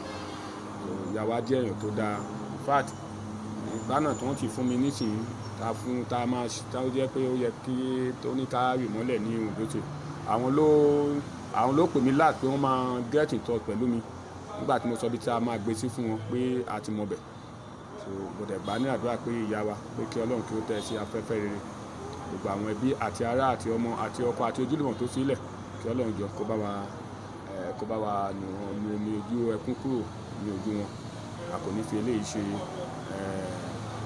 àkúfà o. Yorùbá nation no go back. Yorùbá ò ní gbàgbé àwọn ipa tí ó ti kó lórí ọ̀rọ̀ movement yìí o. Ó di gbére, ó dàbọ̀ ìyá wa Mrs. Taiwo Abiodun Yeye Lufe. À ń fi àsìkò yìí ń kẹ́dùn ìyá wa tí wọ́n dolóògbé arábìnrin Abiodun Taiwo. Kọ́lọ́run bá wa fọ̀run kẹ́ wọn, Kọ́lọ́run bá wa nu èpò búburú kúrò lójú wọn. Kọ́lọ́run iwájú tó forí lé náà kó má bàjẹ́, ẹ̀yìn tó fi sílẹ̀ náà Kọ́lọ́run bá wa tún ṣe. Àwọn ọmọ tó ń ṣe lédè lẹ́yìn wọn náà kó má yàn kú, kó má dẹ̀ kánjú lọ bá wọn. Gbogbo àwa ẹgbẹ́ tó ń fi ààrẹ question ikú, àsìkò tí oníkálukú tó dá ọ̀tọ̀ọ̀tọ̀. Wọ́n ní adúrú àyẹ̀dá, akúnlé àyẹ̀dá, àwa dáyé tó ojú kọ́ gbogbo wa. Ìpín ò ṣe padà lọ́yàn. Mo kí ẹ̀yin bàbá mi, mo kí ẹ̀yin ìyá mi, mo kí ẹ̀yin ẹ̀gbọ́n mi, mo kí gbogbo pátápátá ìmọ̀ ọmọ ikọ̀ mi dùn náà ni. Mo ní kí n fi àsìkò yìí kí àwọn ẹbí ìyá wa Mrs. Abiodun Taiwo wípé Ọlọ́run á bá tẹ́ ìyá Mrs. Abiodun Taiwo sí afẹ́fẹ́ ire. Ọlọ́run á dẹ̀ bá bu yẹ̀pẹ̀ burúkú kúrò ní ojú wọn. Àwa tí wọ́n dẹ̀ fi sílẹ̀ lẹ́yìn náà lágbára Ọlọ́run àbúrò ní ìṣẹ̀lẹ̀ sí ọkàn wa. Àdàgbà àdògbà fọwọ́páwó àfẹ́rẹ́gìjọbí ànírògbà kúfà o láṣẹ Èdùmàrè. Dáadáa rẹpẹtẹ tí ìyá wa Mrs. Abiodun Taiwo tí wọ́n ti ṣe àìmọye ìgbà mẹ́ta máa jọ wà tájọ máa crack joke máa ṣe oríṣiríṣi lot of things, àìmọye àdúrà, àìmọye gbogbo ẹ̀. So kò sí nǹkan tá a fẹ́ sọ ó ti máa pọ̀ jù. Wàá kàn láti fi lè sọ fún gbogbo àgbáyé pé èèyàn dáadáa ni ìyá Mrs. Abiodun Taiwo. Ọlọ́run á dẹ̀ bá tẹ́ wọn sí afẹ́fẹ́ rẹ̀. Lẹ́ẹ̀kan sí mi mọ́ ikọ̀ mi dùn mílíọ̀nù náà ni ìṣègùn ó dàbọ̀. Orúkọ mi ni Olúwo Adébọ̀wálé Ọlárẹ̀wájú tí mo jẹ́ the National Public Secretary fún Renowned Ògbóni Àbáláyé. Àná ní Yeye Lufe Abiodun Ọmọlàbákẹ́ Taiwo ló jẹ́ sí mi, and she is a very good person to me. I'm not prepared to use past tense for her even though she is no longer around. She's a very, very good person to me, and it is a personal loss to me. The only thing tí mo kàn lè sọ ni pé k'Ọlọ́run kí ó bá mi fọ̀run kẹ́, iwájú tí ó kọjú sí k'Ọlọ́run jẹ́ kó dà, èyí tó fi sílẹ̀ k'Ọlọ́run má jẹ́ kó bàjẹ́, ilé àtọ̀nà ẹ̀ tó fi sílẹ̀ kó má jẹ́ kó bàjẹ́. Èèyàn rẹ̀ lànà mi o, and that is why anytime I see her I always call her my surest and dearest in-law. Ìbànújẹ́ kan kò tó bí ká pàdánù ẹni tí a mọ̀ gẹ́gẹ́ bí olórí ẹni. Àwò fi ṣàpẹẹrẹ ẹni ńlá, ọlọ́gbọ́n nínú ọlọ́pọlọ. Aláàánú ti lọ. Òkèlè tí ẹrù tí ń kọmọ láyà bí òkè ńlá. Òrùlé borí àjà bámúbámú. Ìrìnwó tìgbòtìjù ló ń mètìtì. Ìyá Abiodun Taiwo, Yeye Lufe, abiyamọ tòótọ́ ni ọ́. Awúwo lè fàṣẹ panu. Ó dìgbà o. Mo kí gbogbo ọmọ Yorùbá, mo sì kí gbogbo àwọn ọmọ tí wọ́n fi sílẹ̀ lọ. Kí Elédùmarè wà pẹ̀lú wa lápapọ̀. Jẹ́ a fi yẹ̀dẹ́nú ká gbà fún Ọlọ́run Elédùmarè.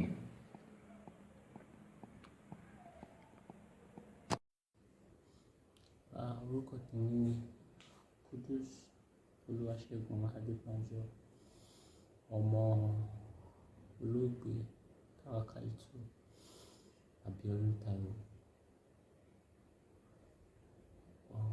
Mi ò tí mo lè sọ tán nípa ìyá tó bí mi lọ́mọ. Ọ̀pọ̀lọpọ̀ ìgbà ló máa ń sọ pé kò ṣe ọmọ kan làwọn bí, ọ̀pọ̀lọpọ̀ èèyàn ló mọ wọn. Sórí o, bí ẹrú ká ẹrù ọ̀rẹ́ àtọmọ tó fi sẹ́yìn.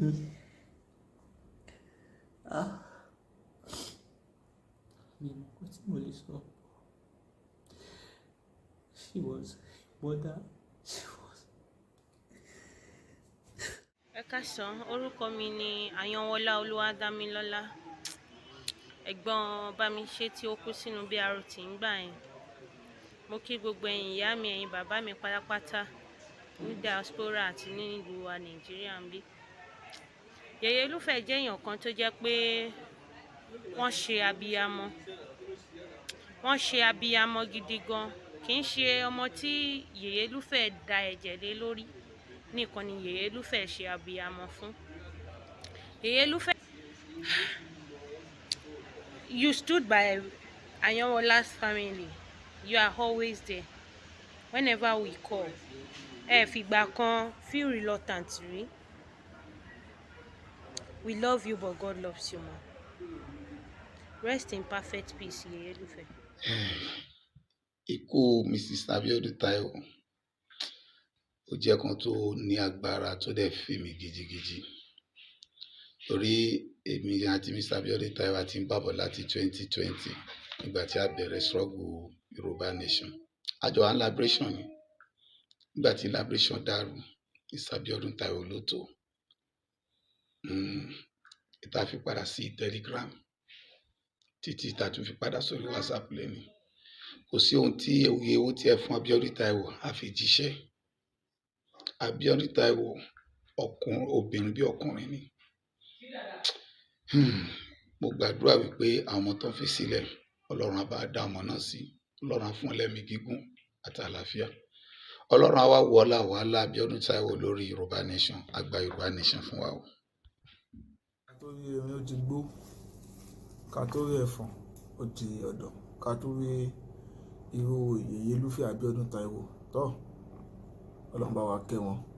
Tá a bá ń sọ nínú àwọn akọ obìnrin, kódà nígbà tó ju ogun lé tá a rọ́kùnrin, Yeye Lufe yìí ń bẹ náà tá a rí tó dúró tí ó máa fún wa nímọ̀ pé lọ báyìí Ọlọ́run bá wa fọ̀run kẹ́ wọn. Ẹni rere ni nínú àwọn ẹni rere ni, ayé àwọn ẹni rere náà ni Ọlọ́run bá wa tò wọ́n sí. Yeye Lufe ó dìgbà ó dìgbére.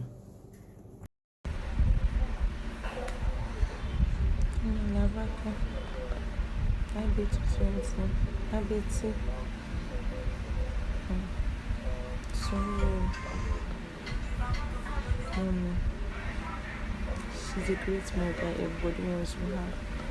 Everybody around me are always happy seeing her with me. Always happy seeing her and around me also. She has been a supportive mother. Everything. I just don't know what to say. Thank you for bringing us to this life. Thank you very much, Mommy. We love you. We love you so much. I'm going to do a short video because I'm really short of words. Thank you very much for giving us this opportunity to do this. And thank you for all those people who came to check on her. Because I don't want to cry. I have to do a short video and be quick. What I about to drop from my heart. Thank you very much. Thank you very much. We really appreciate it.